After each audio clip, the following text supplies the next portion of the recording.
the name of his game. With a coffee in one hand and his puppy on his lap, cigarettes curling, smoking his political trap. Michael Vass roars through the screen, he flies, painting red and blue skies with his fiery cry. He's the world's watchdog, calling out the bluff.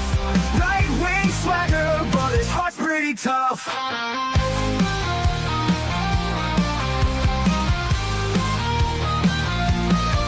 He's a Republican dragon with his truthful slight, fights the battles unseen in the shadows of the night. From policy to passion, he breaks it all down, giving a voice to the voiceless, wearing his crown. Caffeine-fueled mornings, the smoke curls dance, Puppy at his feet, giving life one more chance. Through algorithms and bias, he cuts straight and clear. Michael's roar echoes in the hemisphere. Michael Vass roars through the screen, he flies, painting red and blue skies with his fiery cry. He's the world's watchdog, calling out the bluff. Right-wing swagger, but his heart's pretty tough.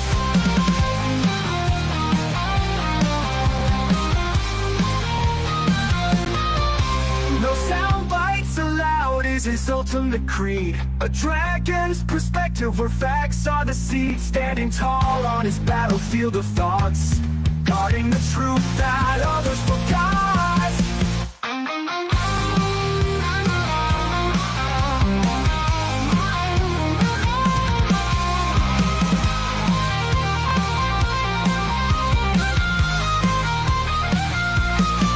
Michael Vass roars through the screen, he flies, painting red and blue skies with his fiery cry. He's the world's watchdog, calling out the bluff.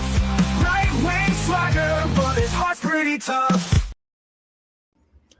Hello, everyone, and thank you for joining us. This is No Soundbites Allowed, and I am your host, Michael Voss, the political dragon, here in our offices in the Bronx, New York. Today is May 17th. It's 2:32 p.m. We're right on time, and I'm happy to be joining everyone. And as far as I can tell, we are on Instagram, and I want to welcome everyone watching on Instagram as well. I hope it'll be a great show for everyone. Now, we've got a decent show going on today. We're going to be talking a little bit about AOC, a little bit about Kamala Harris, the future of America, especially if Democrats win the midterm elections. We'll be talking about trans individuals, not just in sports, we're talking about young trans individuals in women's sports, and also what's happened in Texas, a very big change right there. We've got a huge amount of things that we need to get to, and we'll be starting with some of the breaking news, then going into the international, and then following up with domestic news to end it all with. But before we get to that, I do want to start this show today with, for those who are not familiar, every April 6th, that's my birthday. And on my birthday, I always go and do a live stream with you. It's usually about 12 hours or more that I spend doing my birthday live stream marathon. And we usually raise money on my birthday, and sometimes on Christmas too, for different organizations. And we've been doing the Jericho Project for a few years now. Some people may or may not be familiar with that, but let me put that up on the screen for everyone. And there it is. Now, the Jericho Project helps homeless people, those who are homeless, those who are veterans, those who are families in need. It's in New York City. It helps about 3,000 people a year. And what we're looking to do is we try to raise money from them from time to time, giving the proceeds from this show to that program. On my birthday, April 6th, we had advertised that we were going to give 50% of everything that we were able to raise in SuperChats, in RumbleRants, purchases from Zazzle and so forth. We were going to donate that money to the Jericho Project. But we're not donating half. We're going to donate the whole thing. We receive $50 from my very good friend Larry Sharp, who appeared on the marathon. We also received from Charles Guaria, who I do a Monday live stream with, the roundtable.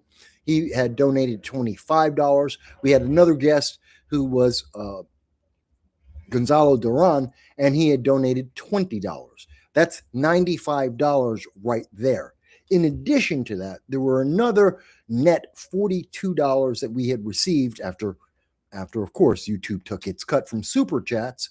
So that made a total of $137 that we were supposed to be giving to the Jericho Project once all the money cleared. The money has cleared. And we're going to be donating now, live in front of you, $150 because, as always, we show you what we do. When I say I will make a donation, I show you the donation as we do it live, and we're going to do that now. So I hope everyone will bear with me as I get this set up. And let's see, we're going to be making a one-time payment. Don't need to add a comment. Don't need to have an in honor of. Come on. Yes, it's a one-time payment. Oh, the amount. Oh, sorry. 100. I wish it was 1,500. It's $150.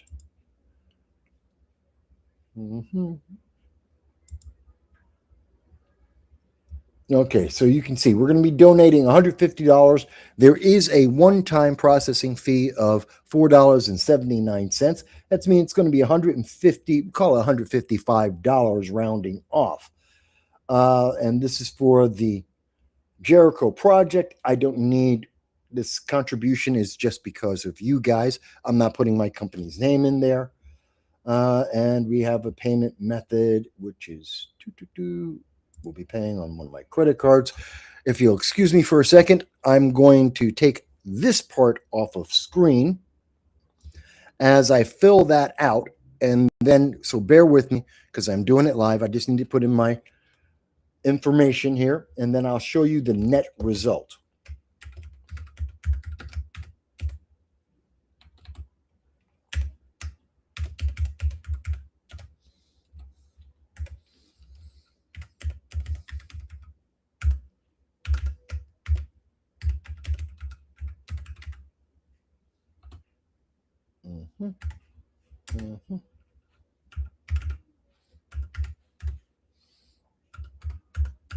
Yes, I type slowly. I know that. Hey, I'm trying, you know.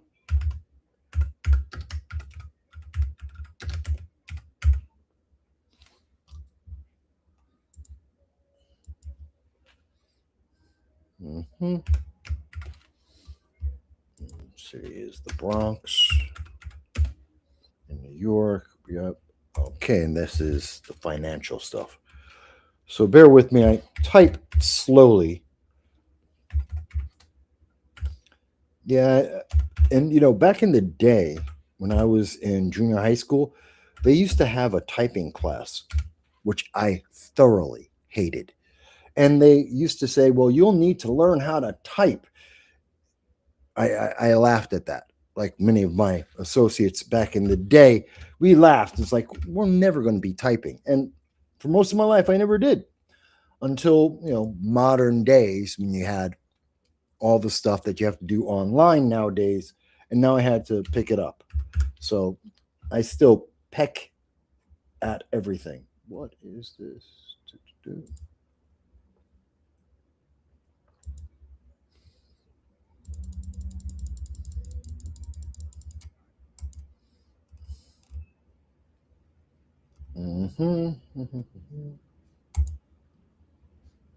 Bear with me, it's going through.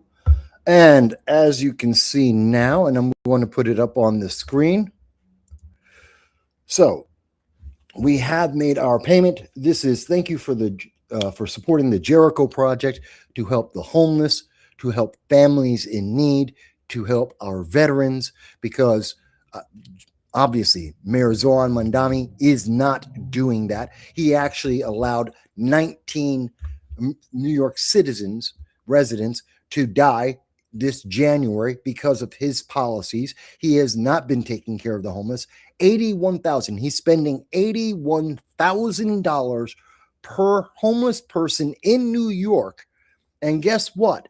That money is not reaching any of them. We could literally take that money and buy a house, a small 1,000 square foot house for each and every homeless person in America, throughout America, every homeless person in New York City, and we could buy them their own houses throughout America and have money left over.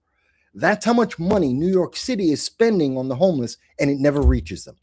This donation, thanks to you, thanks to everyone who decided to put in a super chat, a RumbleRant, everyone who donated directly to PayPal, money that came from our Patreon, all of it put together, you guys made it possible for us to make this payment to the Jericho Project. And I'm not here to take credit. It's not something I'm going to brag about. I'm not sharing this. I did it live because I told you that I would make this payment, and I wanted you to see I am a man of my word. This is where your money, when you're donating to any of the special events we do, we will show you that payment online live stream so that you know I am giving the money like I promised to do. And that's what we have done here today. 100% of the funds that we received on the net results of everything that we received from the April 6th birthday marathon, we have just donated to Jericho Project. I thank you for your help to help me to be able to take care of the homeless, our veterans, and families in need. And that was the priority for today. I wanted to make sure we got that done first and foremost before we did anything else in the show. Most people won't show you that. Most of these kinds of programs, they will never tell you, whenever you donate to this, that, or the other, they never tell you about it. They never show you what they're doing. I will, and I have, because I believe in it strongly. Whoops, something is wrong with my chat. Why is my chat not showing up? Let's try it again. Oh, the chat is not showing up. Okay, I'm going to try and fix my chat window here.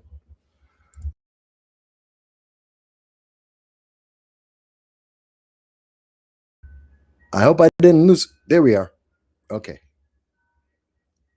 Okay, we're trying to fix the chat window there. Don't know what happened. There it is. Okay, it's fixed now. Okay, so hopefully I didn't lose anyone there. So let's get started with the show. We're going to go into some breaking news here. And thank you for your patience watching me make my payment to the Jericho Project with your donations. I wanted to take a step here and go into some of the breaking news. By the way, we look forward to your comments because we believe in free speech. This is a conversation. It's not me lecturing. And it's open to everyone in the world. We have over 100 countries that watch our live streams. But there was breaking news today. Well, not exactly today. Let me be a little more clear. This is news that came out on May 13th. And for some odd reason, the mainstream news media didn't tell you about it. They thought this wasn't important for you to know about. I think it's important news, especially now that we saw this week that yet another Democrat from California, in this case, it was Mayor Wang out of Arcadia, California. She was arrested and she pled guilty to being a spy for the Chinese Communist Party, the CCP. And this is yet another, this Eric Swalwell, the driver for Dianne Feinstein. There is in New York City, there was a Linda Sun, and I believe it was her husband, who had worked for Cuomo and for Kathy Hochul. All of them Chinese spies, all of them working for the Communist Party of China, all of them Democrats. Over and over and over again. And you might wonder, why is it that there are so many Chinese Communist Party spies in America in working with and directly for or in an elected office in the Democratic Party. You don't see this in the Republican Party. You don't see this with libertarians, conservatives. You just don't see these people. But in the Democratic Party, you do see this. And you have to ask the question, why is that? Because the Democrat Party has moved so far left. The DSA, Democratic Socialists of America, and the Antifa, far left wings of the Democratic Party have driven it so far left that Democrats can't tell the difference between a spy for the Chinese government and an actual Democrat here in America. They're absolutely the same. And these people will exist for years. Dianne Feinstein's driver was working for the Chinese Communist Party for 20 years. Eric Swalwell had Feng Fei, a Chinese spy that he was sleeping with since, we believe, during his college days. When he ran his first congressional race, Feng Feng, the Chinese spy, was right there helping him throughout the entire process. We have seen Linda Sun here in New York State. She was working for the Cuomo administration and then seamlessly transitioned to the Hochul administration and continued to work for the Democrats unstopped. We see this over and over again. So that's why I thought it was important to bring up this story, because what we're seeing here is a Bronx man who isn't really from the Bronx. He is a U.S. citizen known as Harry Liu, but his real name is pretty much indecipherable to me. It's Liu Jiwang. I believe it's Liu Jiwang, but he was known as Harry Liu. He had been working with the Chinese Communist Party to put a police station in Lower Manhattan. Now, those of you who've been watching the program for several years, you know that we were talking about this at the time. That we, thanks to some of the people who watch this program, we were able to identify the exact store in Chinatown, the exact building, the exact floor that illegal Chinese police station was at. And shortly after my live stream, and I won't say that I take credit for it, but shortly after the live stream where we revealed the location of that illegal Chinese government police station operating in the United States on U.S. soil, enforcing Chinese Communist Party laws, they were closed down. Well, Harry Liu actually wound up being arrested for that. And he has been convicted of that crime, that he was a spy. He faces up to 30 years in jail. The mainstream news media thought this was absolutely unimportant. They thought you didn't need to know about this. Harry Liu, a Democrat, doesn't matter. Doesn't matter that in this same week we had Mayor Wang of Arcadia, also a Chinese spy, also admitted that she was a spy for the Chinese government and was operating in the United States as an elected official. No, that's not important, because if you hear this and you suddenly start to ask the question, why are there so many Chinese Communist Party spies in the Democratic Party? That might make you not vote Democrat in the 2026 midterm elections. And obviously, the left-leaning news media say you have to vote for Democrats, so they just don't tell you. Anything that might cause you to not vote Democrat, they don't want to talk about.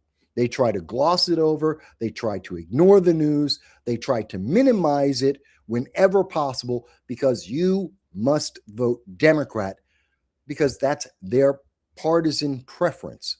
And they don't care what is the consequences or whether or not it's newsworthy, and that you should know this, that these individuals were held accountable for violating international law, violating the laws of the United States, that they were intimidating American citizens on American soil.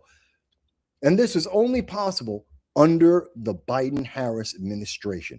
They were capable of doing this because the Democrats in New York City, New York State, and the Biden-Harris administration allowed the Chinese government to assume power in the United States, that they could ignore the Constitution, they could ignore the laws of New York State, that the Chinese government could say, we don't care about anything that the Democrats or America says.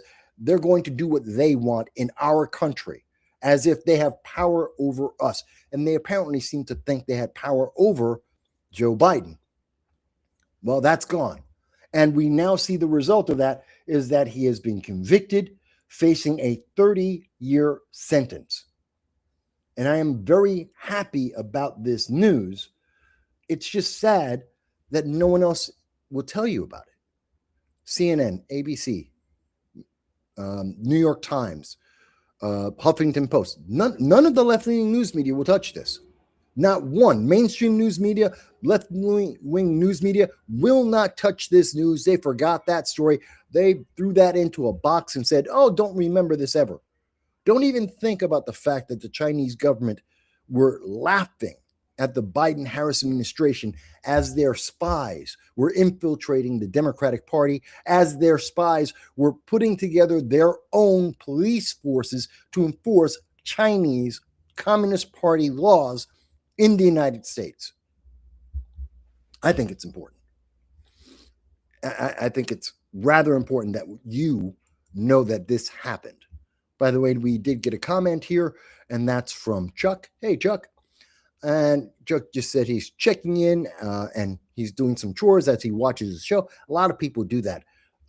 Alabama Barbie often is watching the show as he cooks food for the homeless down in the South.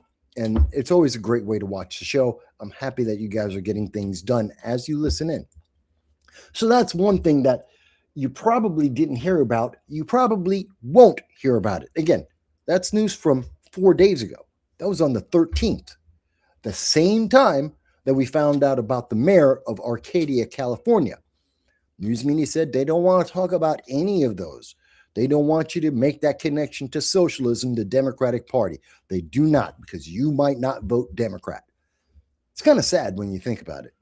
It's actually very sad and very troubling for a government, because if they've infiltrated California, they've infiltrated New York, what about Minnesota? What about Washington State, Oregon State? These are deep blue cities. What about Chicago and Illinois? What about Massachusetts and Boston? What about the Northeast? 6 bluer than blue states in the Northeast. Have the Chinese Communist Party infiltrated everywhere in those states, in those bluer than blue cities? And what kind of damage are they doing to America, and possibly through our politicians and or just in those cities? No one wants to address that. I do. And I think that's something that we should really have a quick conversation about that. Now, Hal says they are covering the story. Really? I haven't seen it. But okay, Hal. Hal is telling me that he just searched on Google and the story about the Chinese communist spy was covered. I didn't hear it. I didn't see it. So, okay, maybe they did gloss over it. Fantastic. I think it deserved more than the very little coverage I believe they received. And I don't know. I didn't see it on CNN. I didn't hear about it in the New York Times. Did I miss it? Maybe. I just didn't. But okay. Let me go on. There is some other news that I think is also important, because you may get the wrong information here. And I think it's important. The WHO, the World Health Organization, has come out with an announcement about Ebola, that there is an Ebola outbreak, and it is a global concern. Now, there are some people who are expanding that news. They're trying to fearmonger you, and they're trying to make people very afraid that, oh my God, Ebola is all across the world, just like they were trying to expand and say that the hantavirus, which is currently the main case, is on a ship which has been quarantined and isolated, that they're terrified it's going to spread throughout the rest of the world. It's not.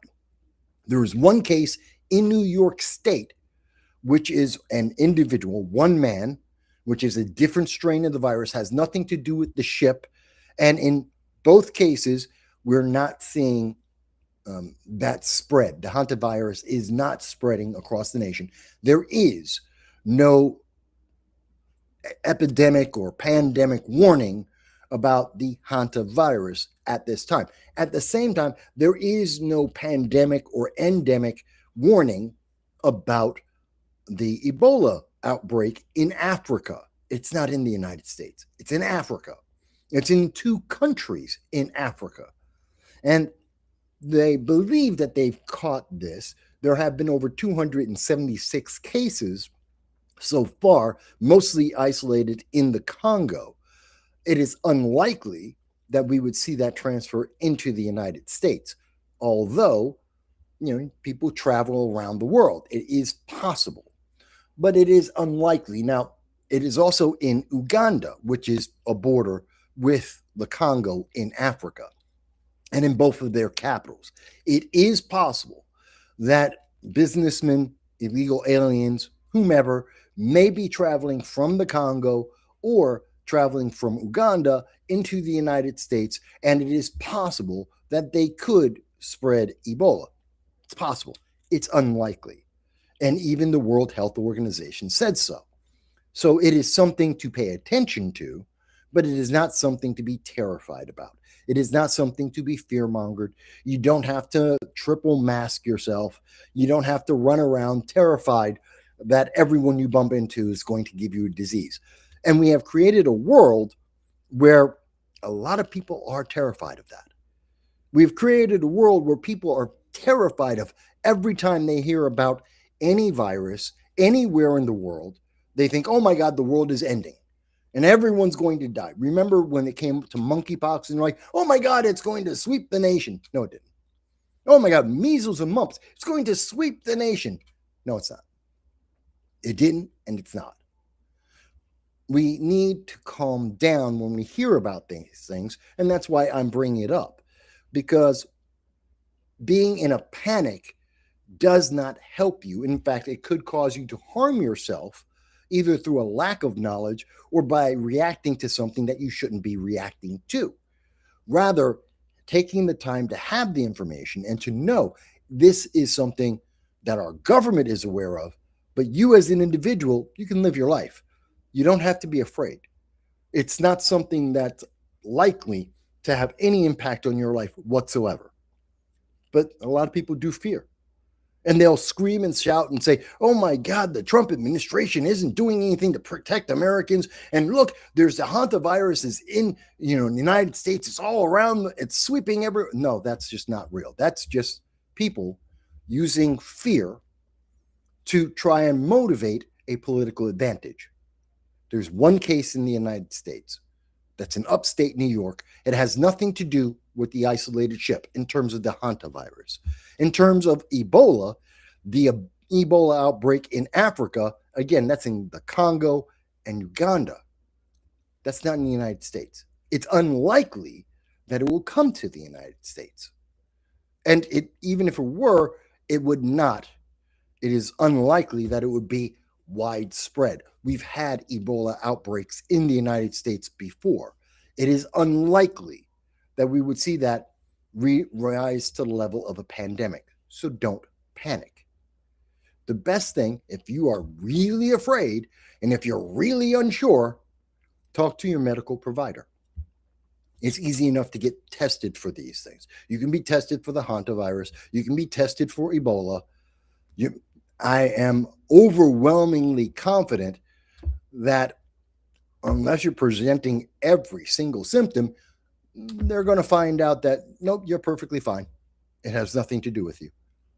But that's the way you rationally should be approaching this. Not screaming at the Trump administration or any president. Not screaming at your neighbors and your friends, demanding that they have to wear a mask, that they have to stand 6 feet away from you because an airborne virus really cares about whether you're 6 feet away or not. It doesn't. That's not going to protect you. A cloth mask is not going to protect you. Just won't. We already know the evidence on that.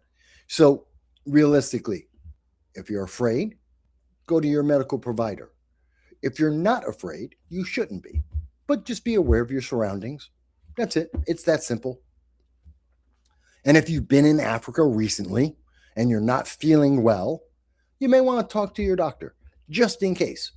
But I am pretty sure that 99% of Americans haven't been in Africa, especially near the Congo or Uganda, in the last 3 months. 99% of America has not been there and has zero chance of being exposed. So there you go. But of course, we do have to be concerned because, as my friend Chuck does say, the WHO has little credibility since the pandemic. You know what? You're not wrong on that. But there are some things that we can take. Governments and the world do recognize certain changes. There are pandemics, they do exist. There are endemics. There are viruses that sweep through multiple nations, like the monkeypox, which was also something that you heard people screaming, oh my God, it's going to sweep through everyone. And no, they actually isolated that down to, there was an orgy, I believe it was in Morocco, and everyone who was in that orgy was exposed to the monkeypox, and thus anyone that those people had sex with was then exposed to the monkeypox. It was a very small portion of people, but they were in multiple countries. Again, not something to freak out about, but the WHO was the one to identify that there was a spread, to track it back to site 0, to find out where all of the exposure was coming from, and then to track down those individuals. So even though the WHO, World Health Organization, is not perfect by any means, and they are corrupt to some extent, they still do function and they do have a job, kind of like the CDC. They do have a job. They do that job well, but there is corruption in their organizations, like every government, like most large international organizations. So again, I just put out that, again, it's kind of a little bit of information for the public. I'll also remind everyone, when I say about the hantavirus, in case you were wondering, we do know. This has been covered. This is from NewYorkUpstate.com. There's other sources available on this. This just happened to come out at a bad time. It's not uncommon, well, it's not impossible, for a case or two of hantavirus to be found in the United States. The hantavirus comes from rats and rodents that are infected. If you have a large infestation of rodents, rats in particular, then it is higher probability that you could be exposed to the hantavirus. But we're in the United States, not a third world nation. There is less exposure throughout most of the United States than in most countries in the world. As much as some people may hate America, we are a first world nation, and we have the benefit of being a first world nation. And we have less of a rodent outbreak, especially a diseased rodent outbreak. We have less of that than anywhere else in the world. And that's why things like the bubonic plague, which still exists in the world, it's never gone away. It's always existed. But you don't see that in outbreaks throughout the United States, like throughout New York or LA. We have resolved that. Our sanitation and our capabilities have risen so that we can maintain and control this. That doesn't mean it doesn't exist. And there are about 5 people a year, 5 to 20 people a year that do actually get the plague. Maybe not every year, but every other year or so. There's about 5 people to 20 people who do get the bubonic plague. It happens, but it's not something to panic over. So that's the whole point of that. And I just want to make sure you were aware of this, because you don't often hear about this. And I think you should. And I think when the mainstream media talks about some of those things, they either fearmonger or they ignore the story. Almost always they tend towards fear-mongering rather than actually dealing with the story and just having a regular conversation with a grown adult who is getting information, which then they can intelligently take actions like, if you're worried, go see your doctor. It's that simple. In the meantime, we do have news which has been said as, oh my God, this doesn't make any sense. Pete Hegseth, the Secretary of the Department of War, has recently come out and he's been attacked about this. The Trump administration has been attacked about the fact that the United States has ceased sending. We were going to send 4,000 of U.S. troops to rotate through Poland. We have a base out there. They do rotate through there throughout all of Europe. But we have seen that because of the disagreements with NATO and the United States, disagreements with Germany and the United States, their lack of support of the United States in our ongoing conflict with Iran, that we have reduced some of our troop exposure. We did that in Germany. We reduced our exposure by 5,000 troops, which is somewhat significant. It's about 15% of our troops in Germany. And we now are not sending an additional 4,000 troops to Poland. But the United States relationship to Poland, NATO, and Germany, they're all very different. They're not the same. Now, we have understood that this was not necessary. Now, we are still, according to the United States, according to Pete Hegseth, we are still continuing to support Poland, which has been our most staunch ally out of the NATO nations.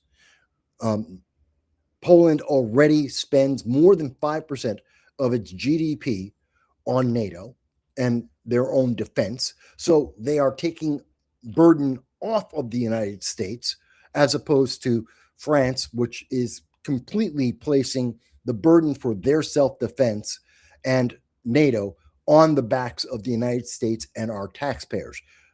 Yeah, France has put it all on us. England has put most of it on us. So has most of Europe. They have put the pressure on the United States. And this has been true for decades. For over half a century, this has been the case. But now we have seen under the Trump administration, both as the 45th president and the 47th president, we have been saying to Europe, no, Americans have already paid enough in terms of taxes, in terms of inflation, for carrying NATO. Time for the NATO, for Europe, England, the NATO nations to carry some of their own load in terms of protecting their people, in terms of being ready for the needs of the world, that they have to step up. It's not a free ride anymore. And Poland was one of the first nations that had easily surpassed the expectations and the requirements that the United States has placed on NATO. They're one of our allies. They support us in our actions against Iran and the terrorism, the global terrorism of Iran. They support us on that. So this should not be seen as the United States running away from all of our allies, and or that we're trying to smack down Poland like we are with Germany. Because in Germany's case, we are smacking the German economy by taking out those 5,000 troops. This is a big impact to Germany, not having American troops there with our spending that they need. So it's not the same. In fact, I believe, now this isn't an exact fact. I can't find any evidence on this, but I believe that if we are looking at the situation with the Ukraine and with Russia, one of the biggest supporters of the Ukraine is in fact Poland. And the reason why Poland is so adamant about protecting both its border with Belarus, which is aligned with Vladimir Putin and Russia, they reinforced their borders, and they have been trying to help the Ukraine because they're afraid of the expansion of Russia into Poland. They're afraid of going back into what was formerly the Soviet Union. and having decades, over half a century of control under the iron grip of socialism. That's why they have been so hyperactive in most recent years. Over the last about the last 5 years, they have been upping their protections. They have been denying the open border policy of NATO, the EU. They've rejected that completely. They have closed their borders. They have reinforced their borders. They have increased their military and their defense. That's to protect themselves from Russia because they don't trust Germany or France to protect them, nor are they capable, France and Germany in particular, of being able to protect Poland. Poland has to protect itself, and they've been doing a wonderful job. I believe that because Poland is such an outspoken supporter for the Ukraine in terms of money and willingness to help them defend themselves from Russia, putting pressure on Belarus and on Russia proper, that with Donald Trump not sending these are additional troops. We're not sending an additional 4,000 troops. That signals to Putin that this isn't some kind of preparation to invade Belarus or Russia. This is a signal to say that Poland will not be proactive in fighting against Russia and Russia's interests if Russia stays calm. And this perhaps will lead to more talks with the Ukraine and move Russia closer to ceasefire and peace talks. We know that within the last 2 weeks, Vladimir Putin has hinted, or actually he has stated, that he is interested again in having ceasefire talks. In 2025, we were getting close to being able to actually negotiate that, except Vladimir Zelensky, President Zelensky of Ukraine, was pushed off that path by US Democrats, and the EU, the European Union, shifted and made him think that he could get more from President Trump in the United States than he actually was able to get. That derailed the entire peace process at that time.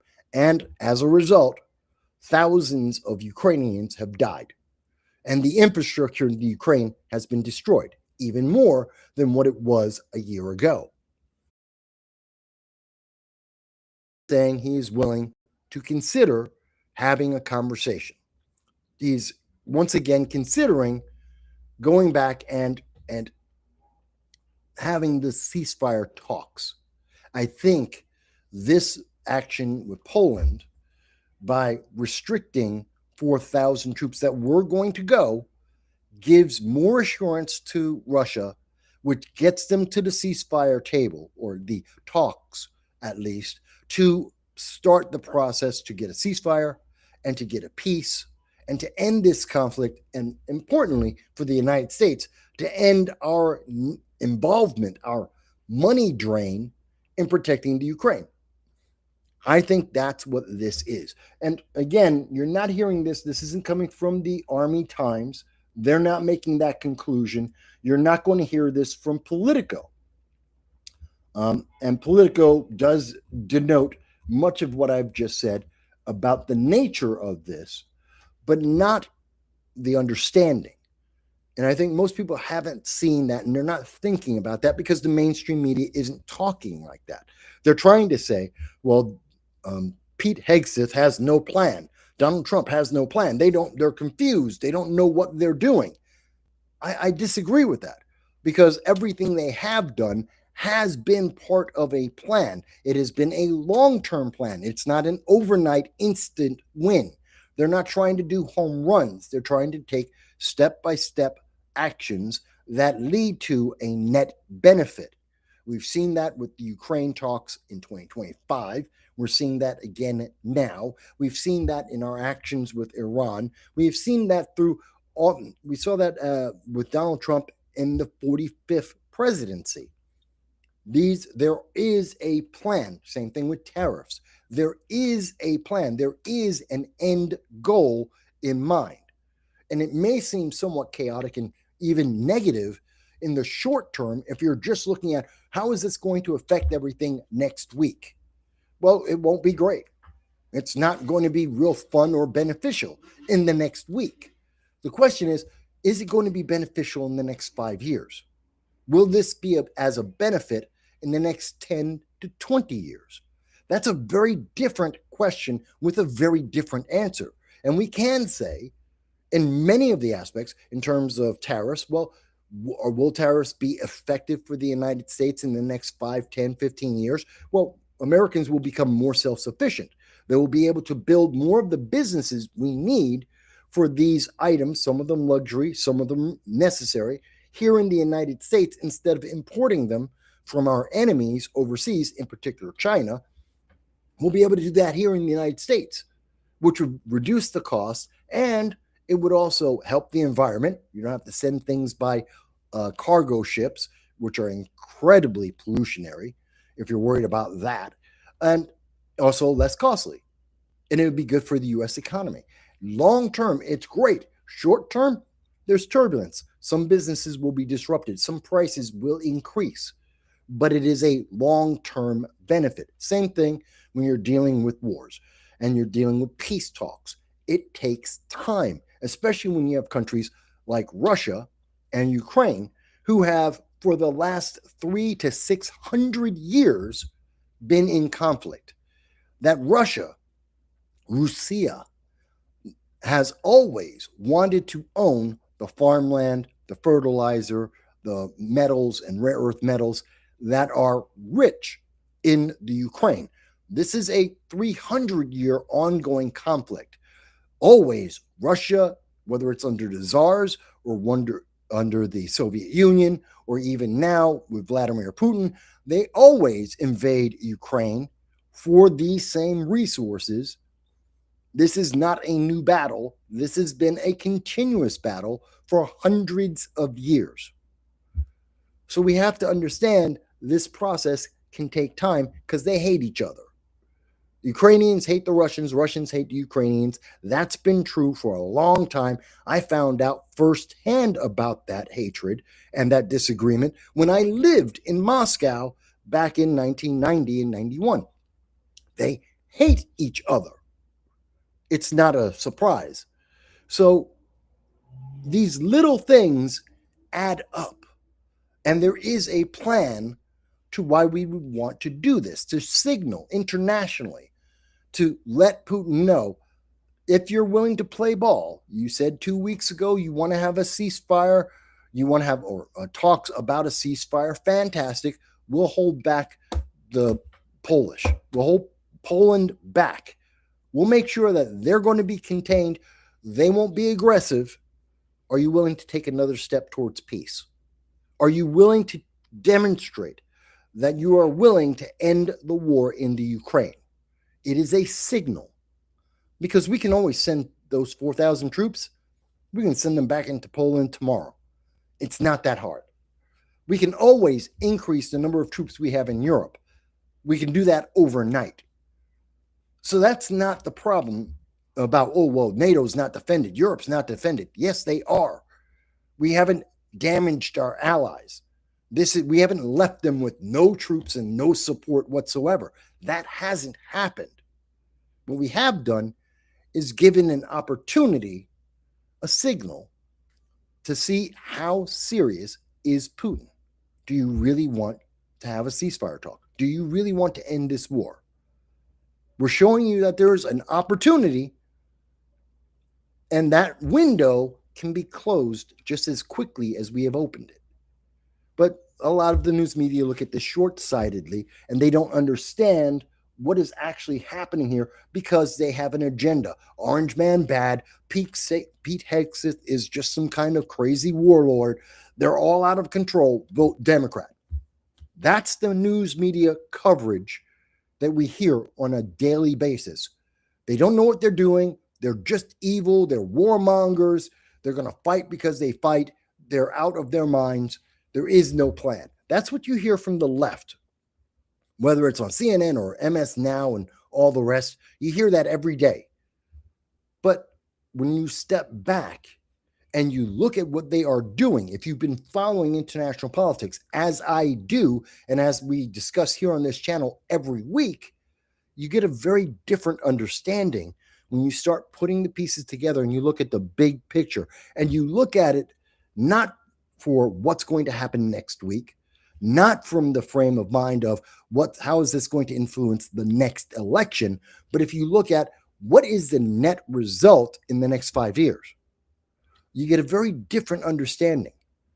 This isn't about politics. This is about stability, global stability for the long haul. That's what I believe. And if I'm wrong on this, well, you guys will let me know.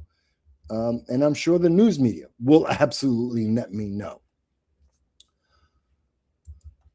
Now, looking at that, let's look at some of the other international news, because there is, of course, Iran. The conflict with Iran continues at this moment. We know that the most recent peace proposal from the United States has been rejected by Iran yet again. Iran is continuing to make unrealistic demands, like that they are going to get a toll for people traveling through international waters. Well, they're not technically international waters, but natural pathways. They want to get a payment for that. They're not going to. They want to hold on to their nuclear material that's been enriched to 60%, good enough for a dirty bomb on any bomb that they may, any missile, ballistic missile they may create. They could put a dirty bomb in London with what they have in nuclear materials right now, or they could continue enriching and try and get a nuclear bomb. And we know that they have built missiles that are capable of reaching every major city in Europe. They can hit Munich, as well as they can hit London, as well as they can hit Paris. They can hit them all. So with that understanding, we're trying to get rid of their nuclear materials and stop them from ever creating a nuclear weapon. They are resisting.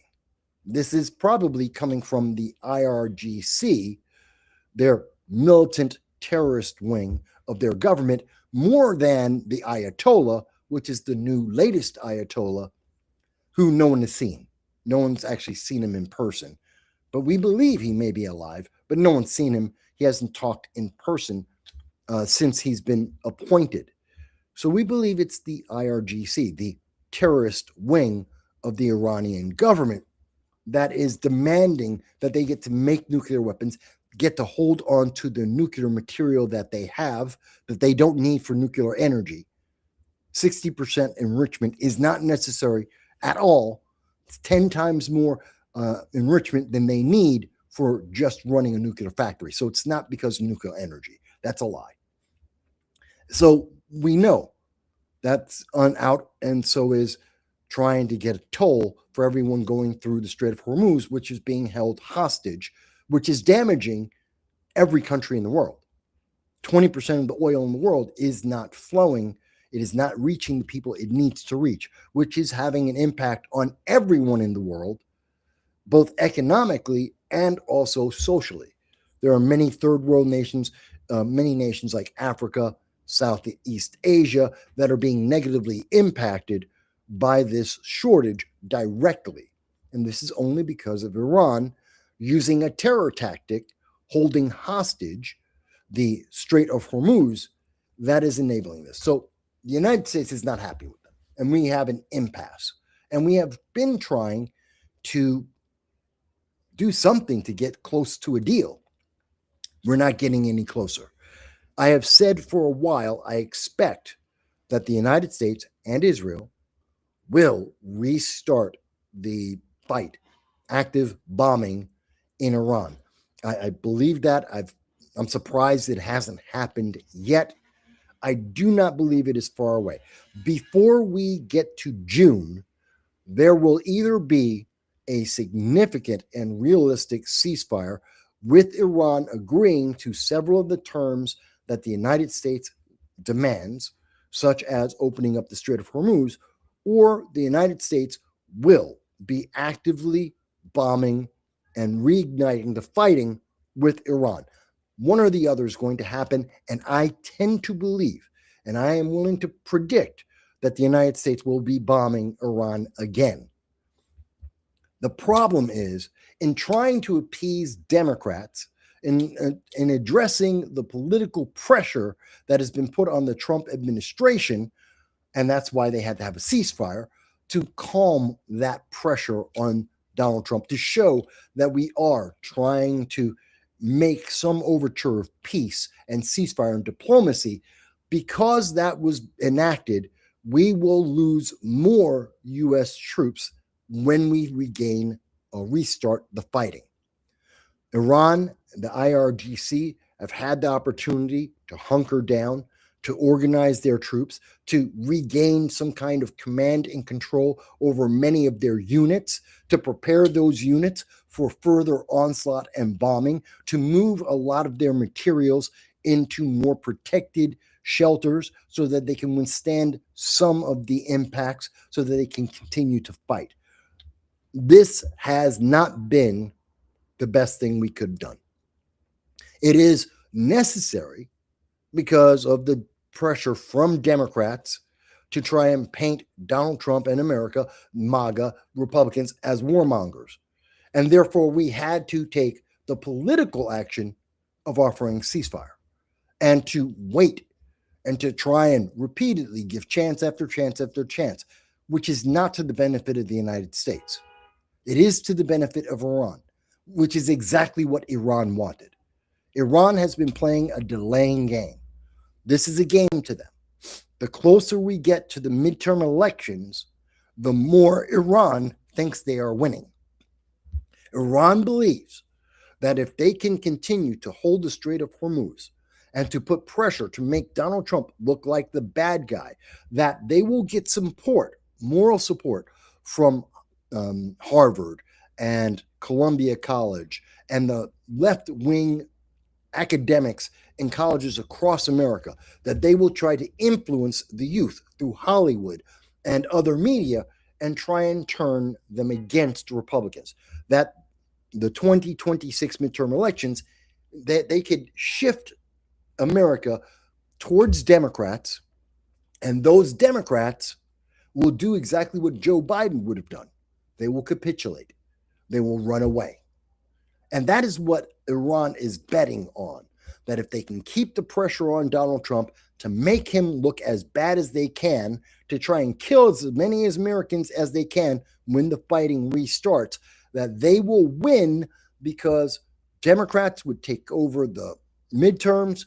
They would then force, using political force the United States into retreating from the conflict, to paying a penalty to Iran, and to commit to promising to never attack Iran again, which is everything that the Ayatollah and the IRGC want. It would increase the net terrorism in the world again.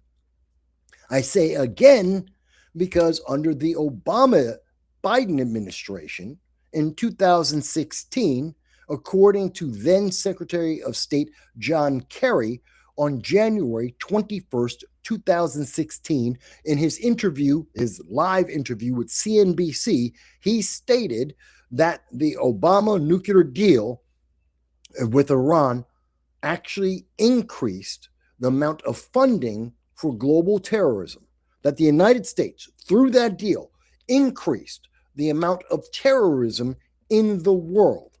And it did. That's what Iran is looking for. They want weak, spineless Democrats to be in charge, who are going to run away, that they will give everything, they will give up and give Iran anything it wants, and Iran will then be able to reassert its power, to be able to re-fortify its puppets, its terrorist puppets, Hamas, Hezbollah, the Houthis, to spread more terrorism around the world, and therefore guarantee itself more influence and power in the world. This is a negative 5-year. If Democrats win, and that is one of the things that they will, if they win, that they will emphasize, an end to the Iran war on the terms that Iran wants, And it will be even more devastating than when Joe Biden ran away from the Taliban in Afghanistan, which resulted in the Ukraine war. It'll be more devastating.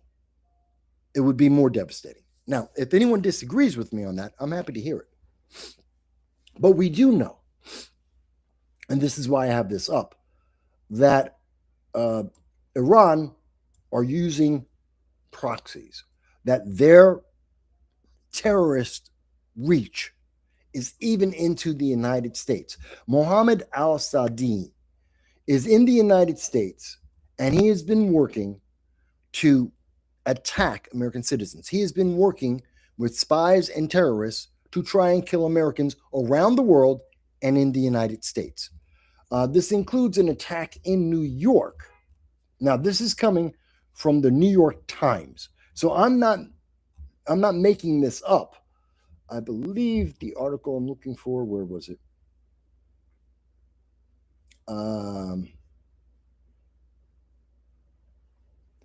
Since the war, late February, Hezbollah has been involved in firing on U.S. embassies in Iraq and around the Gulf Coast. This is a hardline group.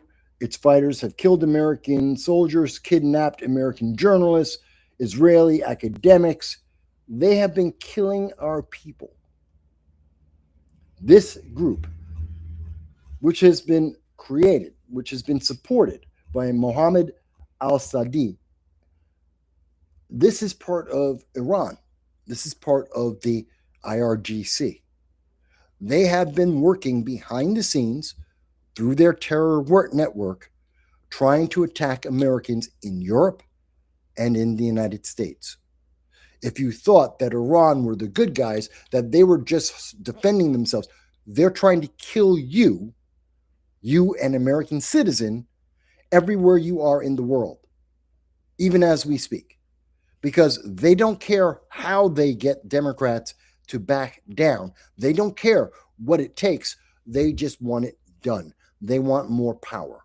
They want Americans dead, and they don't care about your politics. By the way, for the people who don't get this, it has always been true. The terrorists, the IRGC, Iran, and the Ayatollah, the theocratic fanatics, whether they be in Hezbollah, Hamas, or the Houthis, the further left you are, the more they want you dead. You believe in the LGB alphabet, they'll throw you off of a building. You believe women should be able to work, they will stone that woman to death. You want to have women can have the right to have an abortion with the the pill, the mail-in, the abortion pill. They'll kill you for that. You want young girls to be able to learn how to read and write. Iran poisons their own schoolgirls for learning how to read and write.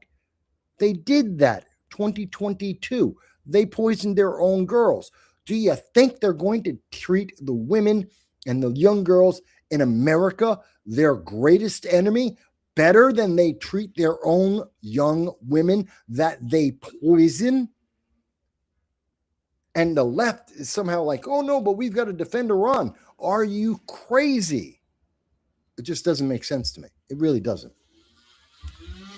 By the way, thank you, Selma. Selma thinks that I have great insight. Well, I'm just trying to give you the information. And again, these links that I have available up here, this is all for you at the end of the show, after we're done. In the description in YouTube, the description on Rumble, we'll have every one of these links so that you can go and check it out for yourself and make your own mind up. I'm just telling you the information, and I'm giving you my conclusion based on the facts as they have been collected and presented by the left. Notice almost every single source I have, it is either a direct source or it is a source from the left, credible leftist international organizations. I almost never, very rarely use right-wing, right-leaning news sources. Everything comes from the left. So it's not me spinning this. This is what the left is telling you. This is the information that is out there. So that's where I draw my conclusions from. Now, this is from the Department of Justice. The Office of Public Affairs came out 2 days ago, Friday. The Iraqi national arrested and charged with providing material support to Iran-backed terrorist organizations and directing attacks targeting U.S. citizens. That is the same guy that I just showed you from the article. This is from the New York Times. This is the guy who has been trying to incite terror attacks in the United States. This is who we're talking about. And yes, the New York Times is talking about it a little bit, but there was this one section in this very detailed presentation by the United States Department of Justice. And there's this paragraph here. In addition, in or about April and May 2026, this year, last month, this month to date, al-Sadi, on behalf of Hezbollah and the IRGC, Iran's terrorist wing, allegedly attempted to coordinate and carry out terrorist attacks to kill individuals in the United States, including by targeting Jewish institutions in New York, in Manhattan, and elsewhere. On or about April 3rd, 2026. Let me make this bigger for you guys so you can see this. Again, this is coming from the Department of Justice. It is backed up by the New York Times. On or about April 3rd, 2026, al-Sadi spoke to an undercover law enforcement officer known as UC1, Undercover 1, who al-Sadi believed could carry out attacks in the United States. That day, al-Sadi, this is the Iranian agent, texted Undercover 1 photographs and maps showing the exact location of a prominent Jewish synagogue in Manhattan. This is Iran. This is the terror network. They can't beat the United States militarily. They can't beat our Navy. They can't beat our Air Force. Yes, I hear people say, well, they got drones. They've got missiles. They don't have enough of either. They're dropping mines into the Strait of Hormuz. They don't have enough. They can't beat us militarily. If the United States wants to fight as a military against Iran, Iran will lose. And they know it. Their only tactic is to play a political war, a propaganda war, and or direct terrorism.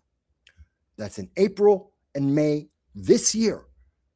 There has been other attacks they've been trying to do, but this year, April and May, that's as current as you can get. They go on to say, so they're trying to blow up a Jewish synagogue in Manhattan, as well as 2 additional U.S.-based Jewish institutions in L.A. and in Scottsdale, Arizona. That's terrifying. People should be terrified of this. This is scary because Iran is playing dirty, and they know it. And they want to use terrorism. And you've got people who are the academic left, the socialist left, that are trying to make every excuse for Iran they possibly can. They're trying to minimize the negativity against Iran and their support of global terrorism for the last 47 years. The demand of every Ayatollah for the last 47 years to try and destroy America and everyone in America, the left and everyone else. And they're trying to help those people as they are trying to kill American citizens simply for not believing what the Ayatollah believes. Because you don't believe their fanatical version of Islam, they want you dead. And they are actively trying to do it. When people want to tell you, oh my God, America's such a bad guy, remember, Iran is actively trying to kill you. And they have been trying to do so for 47 years. And they are actively trying to do so right this second. And they want you dead. And the further left you are, the faster they want you dead. Queers for Palestine, every single one of them will be thrown off of a building if Iran had its druthers. If they could get what they wanted, they'd throw every one of the LGB alphabet off of a building, if not set them on fire.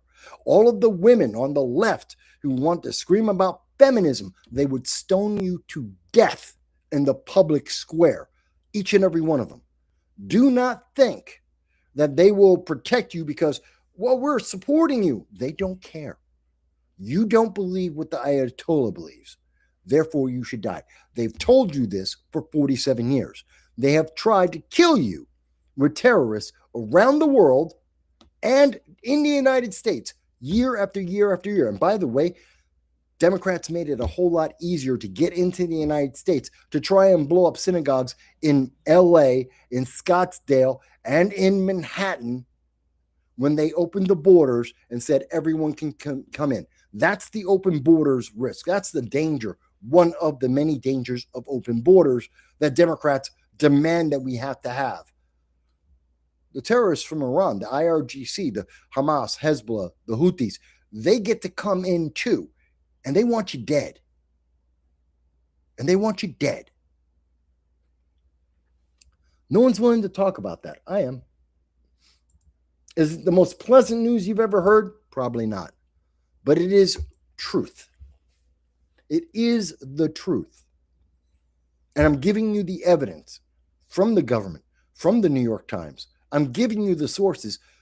If you think I am wrong, I'm happy to hear you. Please explain to me how I am misunderstanding the facts as reported by the left or the original source. Tell me how I am misunderstanding that, because I'm not.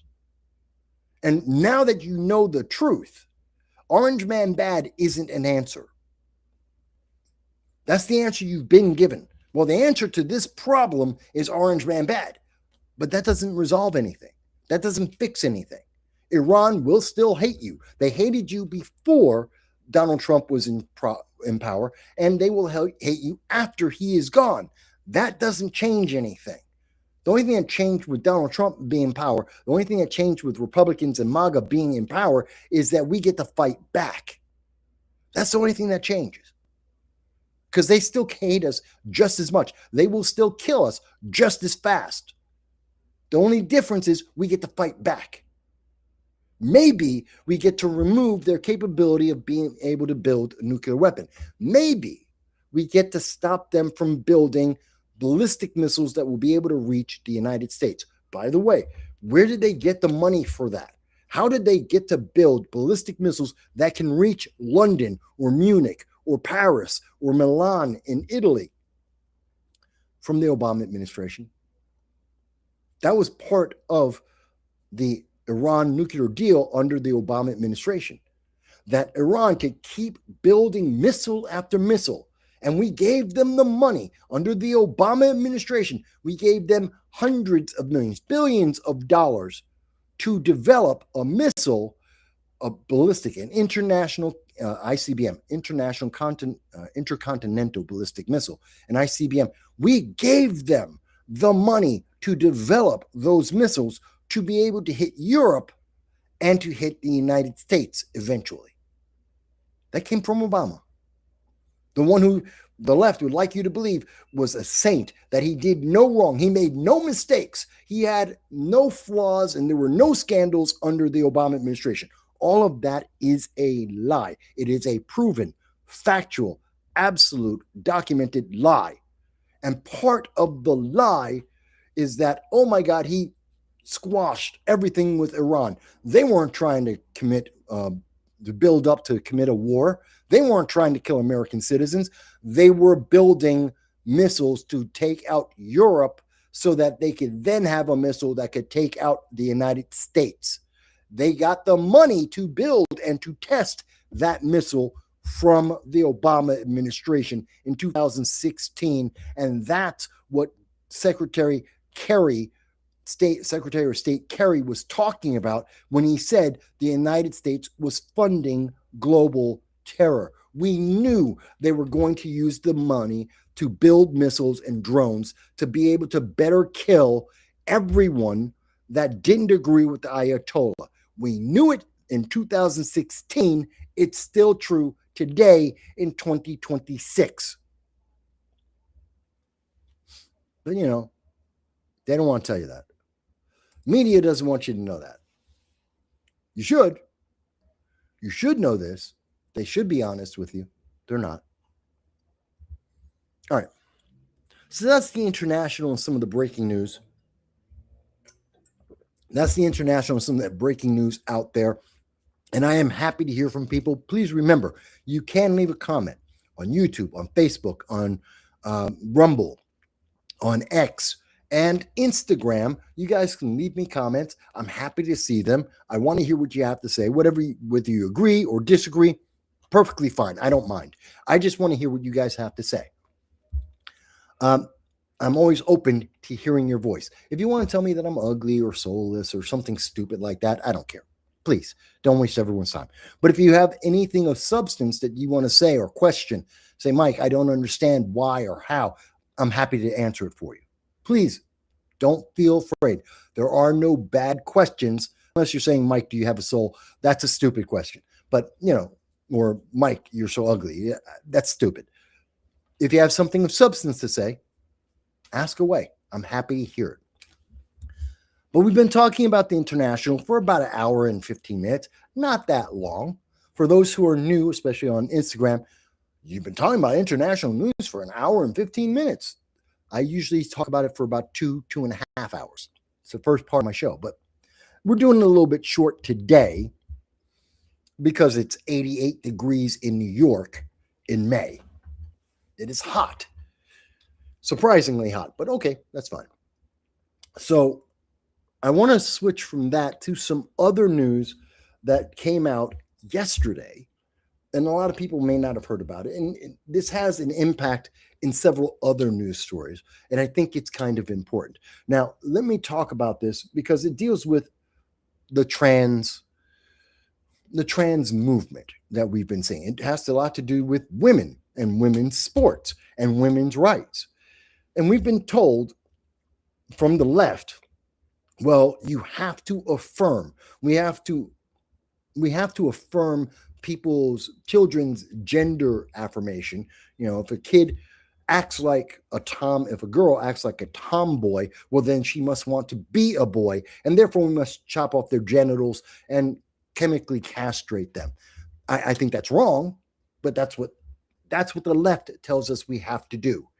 That we have to mutilate these children in ways that are irreversible, to inject chemicals into them that are irreversible. And that it's okay, because just because they're trans or identify as trans, then they are. Just because they say so, then they are. By the way, in my lifetime, back in the 70s, the 80s, the 90s, if you said something that wasn't true, that is demonstrably untrue, we would think you're crazy. If you said, I'm Napoleon, you would go into the funny farm. Matter of fact, that used to be a joke about mental institutions, that, you know, the Napoleon complex. You actually think you're Napoleon. You're going to the loony bin. We didn't go around saying, well, maybe you are Napoleon. No, you're not. That's a fact. Stop pretending you have a problem. Let's try and get you some help. Because that's how the way you should react to that. That's my opinion. You don't have to agree with it. It's okay. One moment before I go further, because we do have a comment here. And this is a question from John R. So much has happened. Can you discuss the Massey race in Kentucky? Okay. The Massey race in Kentucky. So, yes, I can. Let me go to that. Then I'll talk about the trans issue. There's a couple of trans stories that we'll talk about, both in sports and in general. But so for people who are unaware, Thomas Massie is a representative, congressman for Kentucky 9th District, as I recall. And he is a, quote, Republican. But he's a Republican kind of like Bernie Sanders is a Democrat. They're not. AOC is kind of like a Democrat, like Thomas Massie is a Republican. They're not.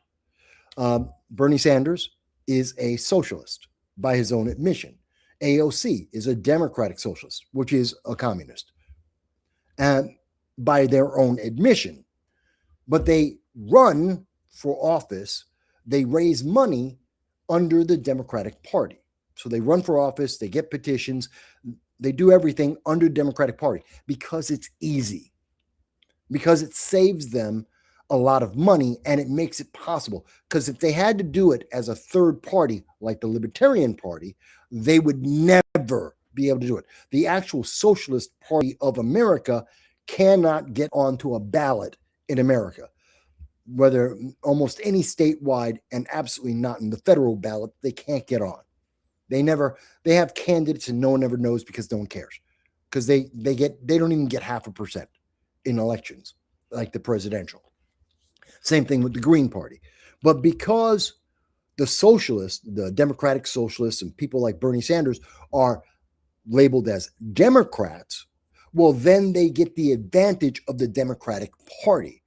They have lower requirements in terms of how many signatures they need to get. They have lower burdens in terms of money. They have greater access to the news media and getting advertisements onto social media and onto television and radio. They have a lot of benefits because they're within the party, even though they're not.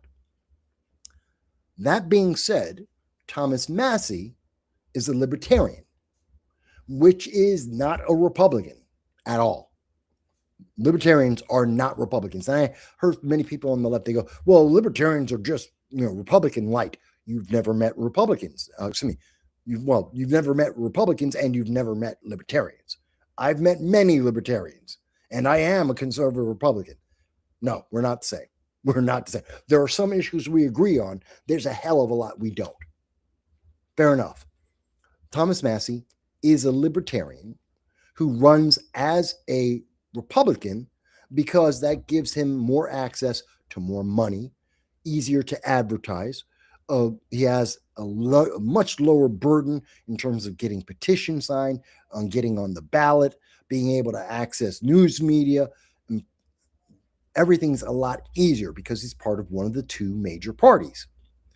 So he is a Republican who doesn't agree with a whole lot that Donald Trump or the Republican Party believe. That's not unusual. Thomas Massie often disagrees with the Republican Party, whomever is president, and the Democrat Party on a regular basis. He's got issues with everyone. Fair enough. Mind you, some of his ideas are good. Some of them are loony. And how many are crazy and how many are good ideas, that differs between who you are and what you personally think. You may agree with a lot of what he has to say. You may agree with very little. I generally don't care about him. We know he's not going to vote for a war under almost any circumstance. He's going to be against almost any tax whatsoever. And he might be against almost any tax cut, depending on how it's worded. He is a thorn in the side of Republicans as much as he is in the side of Democrats. We know this, so you just don't count on his vote for almost anything, and you keep going forward. He's not going to make or break the Republican Party, but he's not a bad. Now, I say all that. Thomas Massie isn't a bad man. He has a code of ethics. He has a code of honor. He is very much the man he presents himself to be. He's very much the libertarian and has libertarian values very much, and he defends them intensely. And I respect that about him. He has my respect because he is the man he makes himself out to be. Consistently, he is the man that he makes himself out to be. That being said, okay, sorry, the camera went out of sync for a minute there. So he's running for re-election. Donald Trump doesn't like Massey because Massey doesn't agree with Donald Trump. So there is a MAGA candidate who's former military, who is running in Kentucky. They've spent over $10 million in this battle, and it's a close race. In fact, depending on which source you look at, Thomas Massey is losing by about 5 points. Now, this is a guy who's been reelected year after year, over a decade. He's been elected and reelected and reelected. He has a huge fan base. He is almost impossible to beat, but he's being beaten. The thing that made the difference is that in this week, a woman appeared and made an allegation that she was sexually abused. Well, let me reword that she was abused, and it was because of Thomas Massey. And many people went directly to, well, sexual abuse. It's a woman. Believe all women. She must be right. Thomas Massey is obviously the devil born again, and therefore Thomas Massey must lose. That's wrong. Whoever said that to you, whoever believes that, you're wrong. That's not what happened. Throw that out the window. You're an idiot.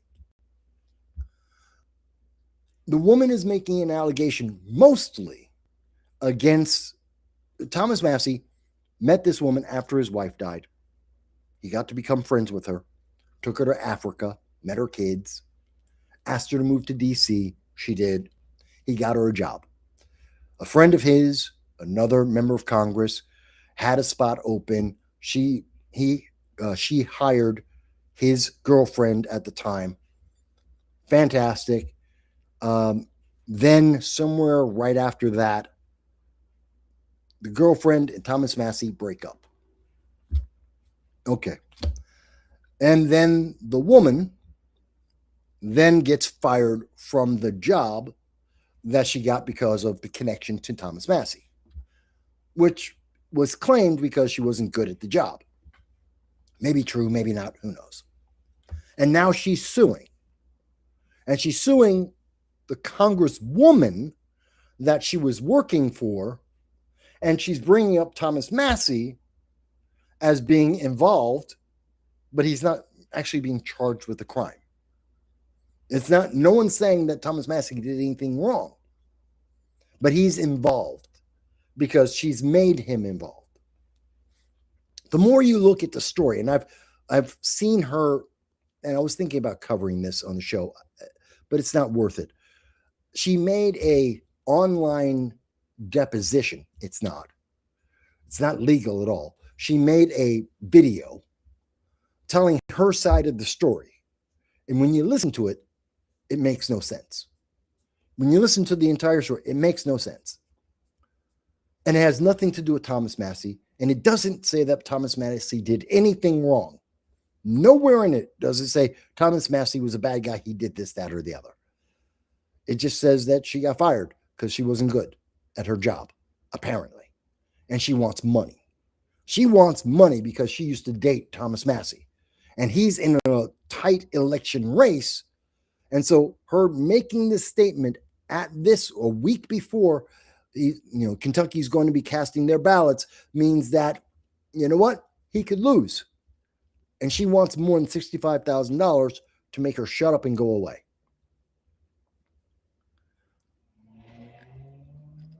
I believe Thomas Massey, based on the evidence that is available, based on her own interview, her video that she provided to the public, Thomas Massey is innocent of the charges, which really don't exist. He did nothing wrong. There is no Me Too. There's no Me Too element to this. He did nothing wrong. He has nothing to apologize for. This shouldn't be a story. It is a story because the news media need something to talk about. And nobody likes libertarians. The left doesn't like the libertarians. The right doesn't like the libertarians. They want to get rid of them. They'd rather see Thomas Massie lose. So that's why it's a story. Honestly, that's the whole summation of the whole Massie event. Personally, if Massie wins, great. He's a known quantity. We know what he's not going to vote for. We know what arguments he's going to make. He's a libertarian. Fantastic. I don't care. And again, he's not a bad person, but that's him politically. Politically, I don't care. As a person, I hope he has a great life. I think he's a nice guy. I've seen him in person several times at various events. I've photographed him as a member of the press pool at several events. I've heard him speak. He's a nice guy. I wish him all the best as a person. As a politician, I don't care. If he wins or loses, I don't care.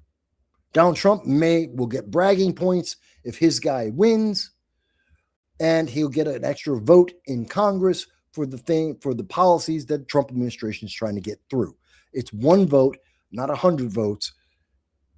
It'll be nice, but it's not going to make or break the Trump administration, to be fair. So whether it's Massie or Donald Trump's candidate, it doesn't really matter. The real question is, do you care about political gossip? If you do, check out another channel. They'll cover it. It'll be fantastic. I don't care. I don't talk about gossip. I don't care about the gossip. And this story has no political substance to it. It is all gossip. That's why I don't talk about things like the quartering and his scandal. I don't talk about Chrissy Mayer and the errors that she may have made. I don't talk about that. Melanie Mack. I don't talk about that. Have I heard about it? Yes. Did I find out about it? Sure.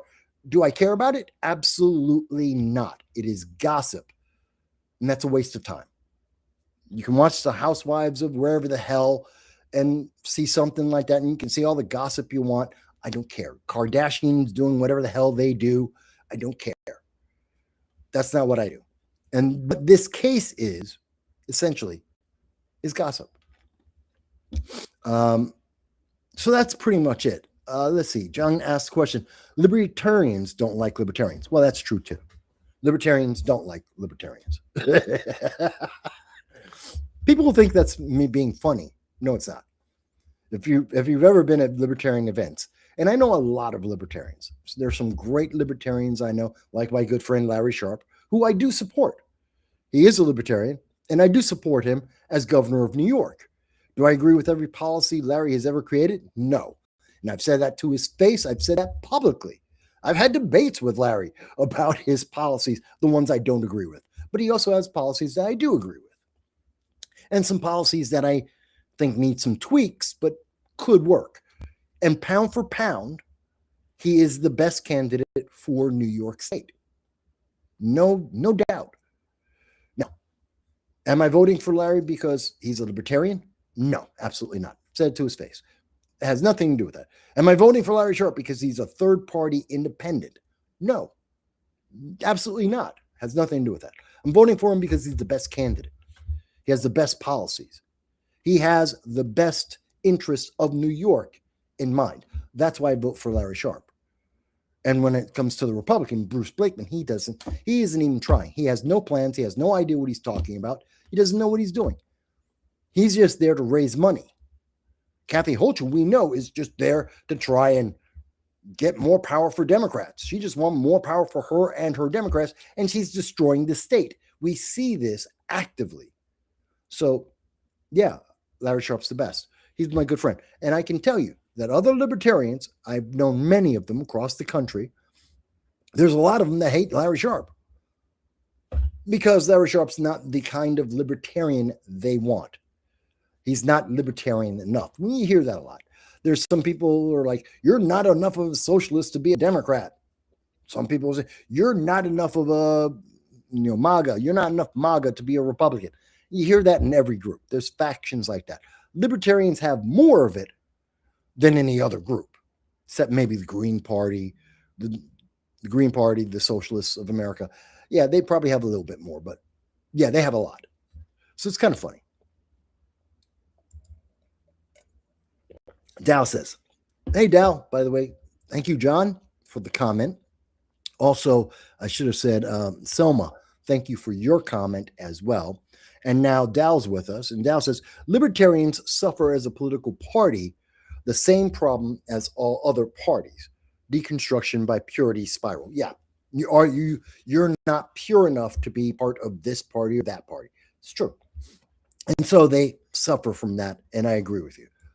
So I hope that explains Thomas Massey, libertarians, the midterm race or primary at this moment, the primary race that's going on in Kentucky next week, actually this week coming up. And what's the scandal, the supposed scandal behind Thomas Massey? There isn't one. That's just the truth of it. There isn't one. But I hope that answered that for you. And if it's not clear or if I left something out, I'll be happy to go over it with you guys. But again, it's a lot of gossip. And that's the main reason why I haven't talked about it, whether in a short video or in a video on its own. And it's gossip. And I don't care about gossip. Same as I don't care about the gossip on the quartering. I don't care. It's gossip. It doesn't change any laws in America. It doesn't end the war in the Ukraine or with Iran. It doesn't help or hurt Cuba. I don't care. I know but libertarians lose their minds on this stuff. They're losing. They actively are losing their minds. Like, oh my God, this is so evil. It's Donald Trump and Massey's going to lose, and it's going to be the end of democracy in America. And I've heard all kinds of stuff from libertarians. They're freaking out over this. It's really not that big a deal. But then again, I'm a Republican. So it doesn't have as much of an impact to me as Massey either being there or not. And by the way, Rand Paul just came out, I think it was Saturday, and said that he endorses Thomas Massey. So that should give him a boost. It's going to be a tight race. We'll see. As a Republican, I just don't care. Rand Paul, by the way, is also a libertarian as well. So no surprise that Rand Paul would also support this. All right. So moving forward a little bit, why is this? I hate this. Excuse me 1 second. I'm trying to fix my screens. No, that's not correct. Give me. All right, fine, whatever. Sorry, my computer acts up sometimes. So there is this story I wanted to get into, which is the trans high school. Shocking news. It's in California. There was a women's sporting event. Young kids, high school. And there's a trans person, and it's happening in California. I know you're shocked. Who would have ever imagined that there would be a news story about a trans athlete anywhere in America? It's in California. Who could have guessed? I mean, I would have thought maybe it was happening in Maine. Maybe it was in Montana. Could it possibly have been, if I didn't tell you, it could have been in Alabama or would have been in Idaho? I mean, it could have been in any of those places. But it was in California. I am shocked. Shocked, I tell you, to my core. If you didn't catch that, lots of sarcasm there. Massive sarcasm there. So, there's this high school track event. A trans boy who became a girl. So is that trans woman? Trans woman. 17 goes into several track and meet events, 3 different events. And of course, destroys all of the women, all the young girls, beats them all. And every event that the trans girl is in, wins by a landslide, destroys. None of the other girls get even close. When it comes time to get the awards, we see that the other girls, this is a rule in California. If there is a trans person in a competition that is especially for women, so this is specifically for women, and if the trans athlete, obviously trans woman, beats all the biological girls, then the other girls all get a promotion. Let me explain that. So the trans athlete, as you can see here, doing this is the long jump. That trans woman takes first place. The girl, biological woman, who took second place gets a gold medal just as if she had won first place. The third place girl, biological woman, gets to have the silver medal, or in this case, also got a gold medal, just like as if they had won first place. So essentially, everyone gets a medal. That's the system in California. That's the system they adopted. If it's nothing but girls, then you have first, second, third place like normal. If there is a trans woman, girl, in the event with biological women, then all of the other biological women get to win equal to the trans. So there's first place, and there's 2 or 3 or 4 other people who get to win first place alongside with the trans woman. And they call that fair. It makes no sense to me. This is a stupid idea. And the left are saying, but trans rights, we have to protect them. They have every right. No. That's what Title IX is for. It's the whole reason why we have the WNBA, why we have the Women's Soccer League. It's women, when competing with men in sports, will lose consistently because there are biological, essential, core differences between men and women. It is an absolute fact. You don't have to like it. You don't have to want to agree with it. It is science. It is a fact. It is irrefutable. But I know modern leftists want to refute it anyway because they have a feeling. Fantastic. Take your feeling, jump off a bridge. It doesn't matter because you're wrong. It is irrefutable. And at the moment, there is a huge scandal now. People are losing their minds. And several of the girls at this California event refused to take the podium, the winner's circle, with that trans girl because they felt they're protesting, saying shouldn't even be there, should not be competing, that they should not compete against a trans individual. Again, this isn't about whether the trans girl was good or bad, like they're a good person or not. No one knows. No one cares. Nowhere in the story does it say, well, this trans girl is a good person, a bad person. No one knows. No one cares. That's not important to the story. Let's assume that they're angelic. It doesn't matter. This is a question about competition. And do they have the right? Should they have the right to compete with biological, actual women? And I agree with the thought, no, they don't. They should, ideally, there should be another league, just like with basketball, with baseball, with all the other sports. We created a women's division so that women can compete with women, and the best of the best there could be lauded as the best. And then we have, men's division, which is entirely different, and the very best there could be the very best.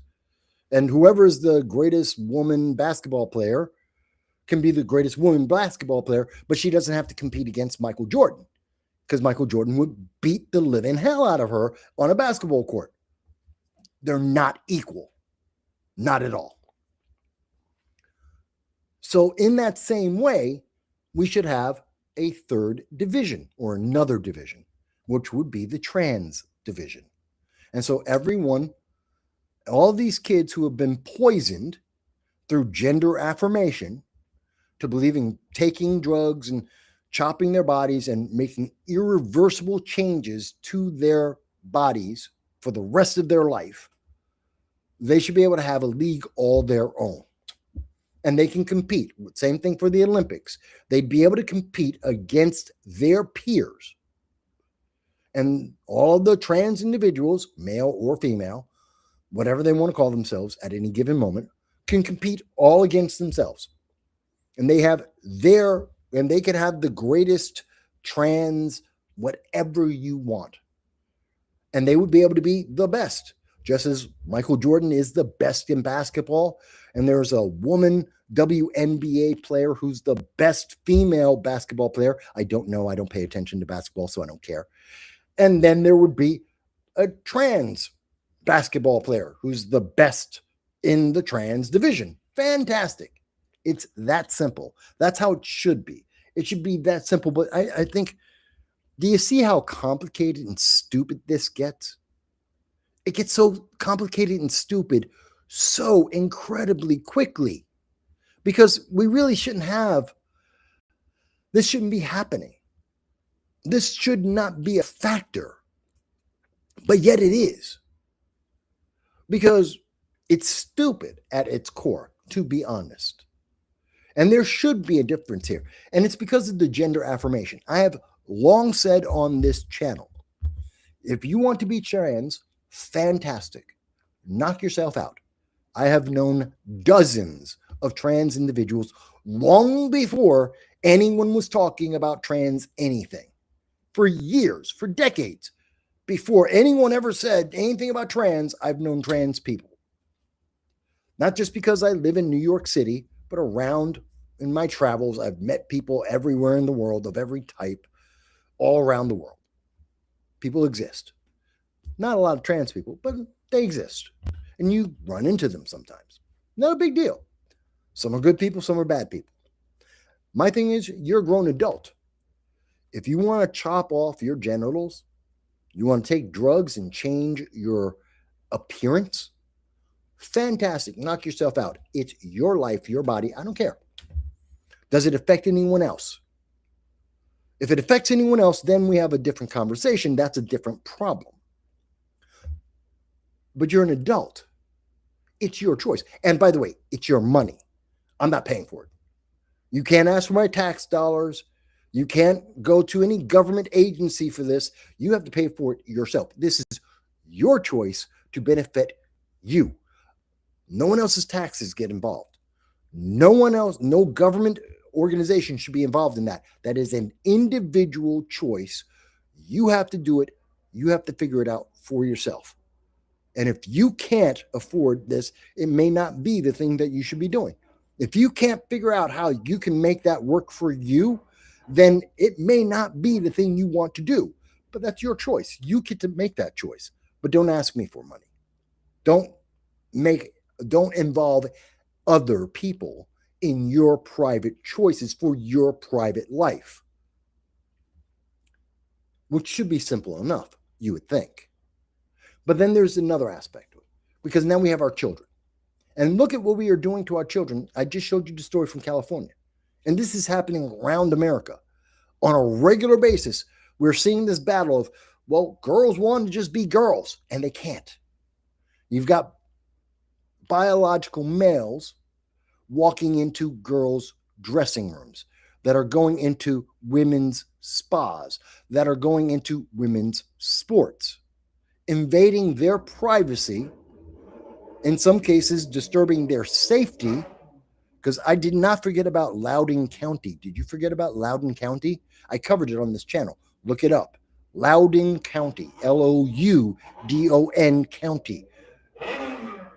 And because an individual decided to call themselves trans, they had to be treated as trans, and they wound up assaulting young girls because they had the excuse. And the county was backing them up, was protecting them, even though they knew this person was known for lying and using and abusing that shield of trans, because gender affirmation. If you say so, it must be true. And we have crazy people like Tim Walz, Minnesota, where they say, well, if a child says that they are a thing, then they must be treated as if they are that thing. If your 8-year-old says that they are a frog, you now have to put them in the middle of you got to get them a lily pad and put them in the middle of a pond. If they say that they're a cat, you got to get cat litter so they can take a dump in the cat litter. If they say that they're a girl when they're a boy, or a boy when they're a girl, you have to change their clothing and change the way you treat your child, because the 8-year-old made a decision.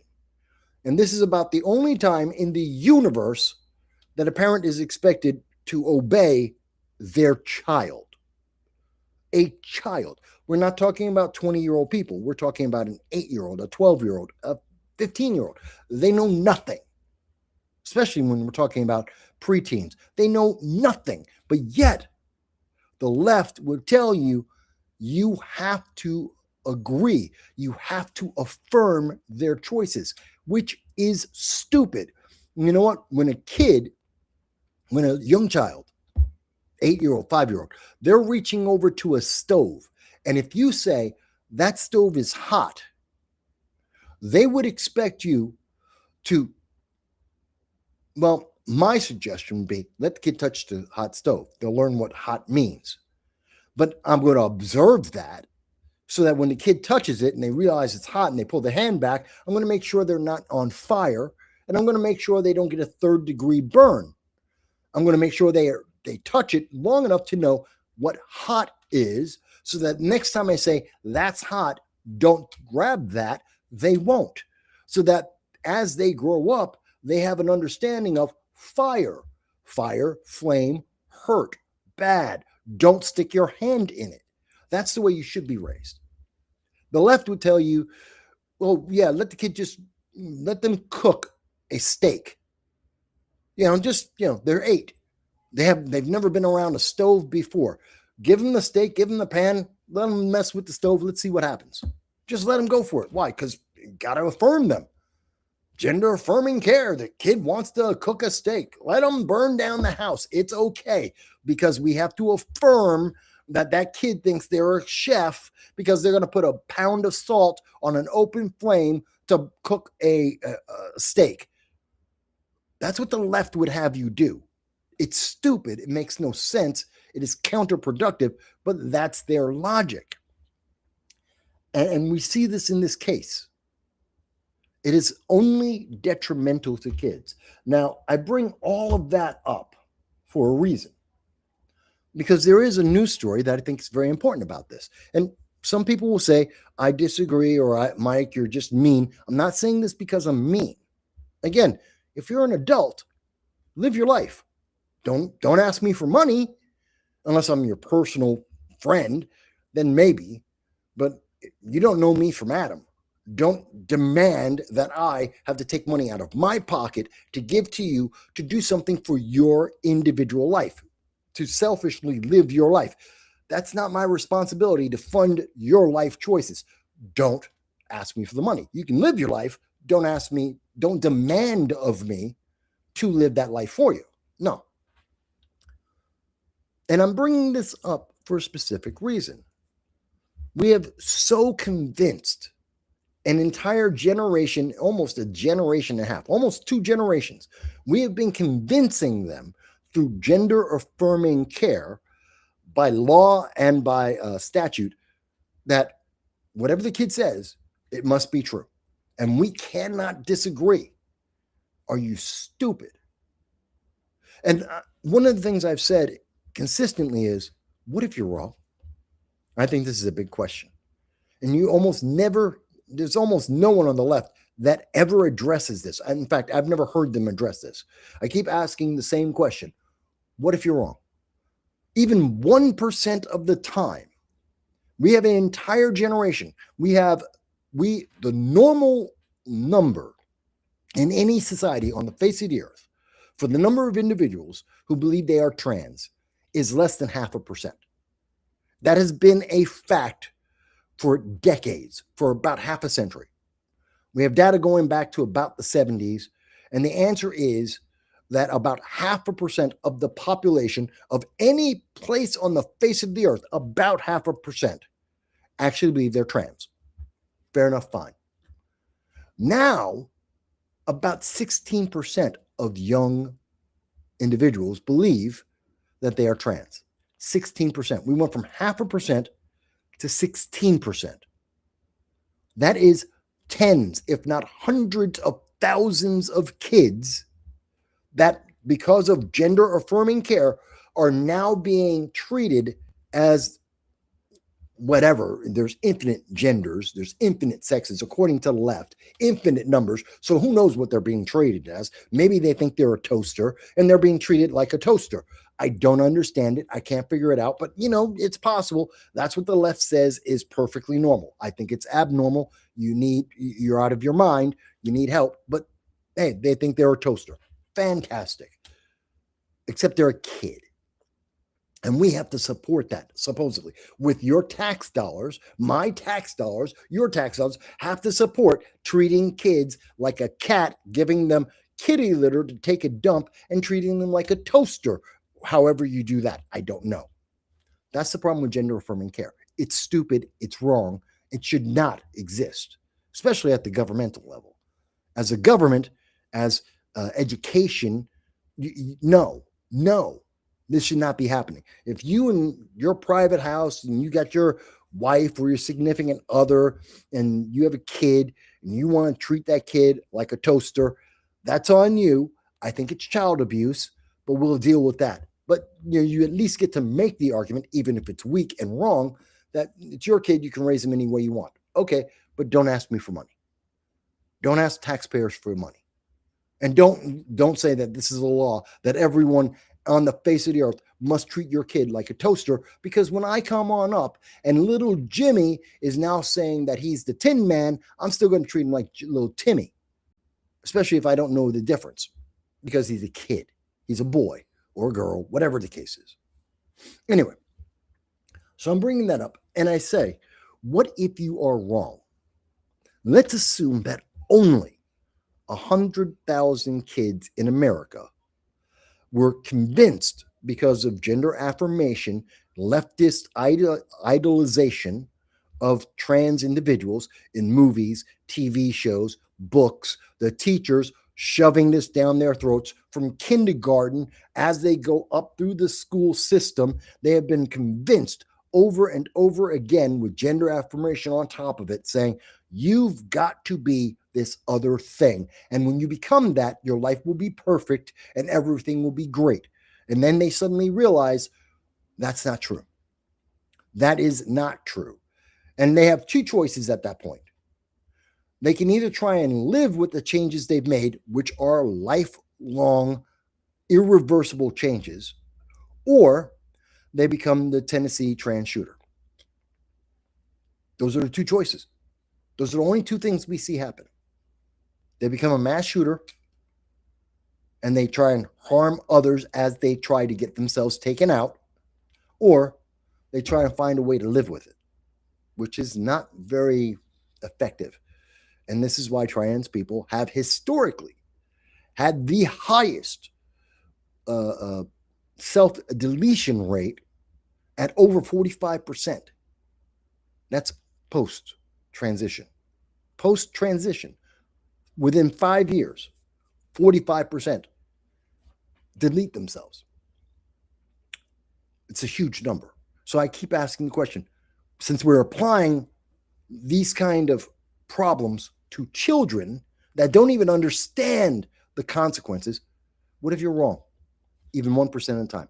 What if there are 1,000, 10,000, 100,000 kids right now that are going to be affected for the rest of their life? What do we do when that kid realizes this is wrong? I've made a mistake. No one has an answer for that. I have an answer for it. There is an answer for it. Now, in America, there is now an answer to that question. And I see your comment, Michelle. Michael, I'm going to get to that. The answer is that, and this is coming from The Guardian, you really won't see much news, or I didn't see much news on any of the major news media. But I do see this article from The Guardian on this, and I think it's kind of important. In Texas, the Children's Hospital, Texas Children's Hospital, lost their gender affirmation case in the courts. And as part of their agreement, their settlement, they are, one, stopping all gender affirmation programs, medication. They're stopping that.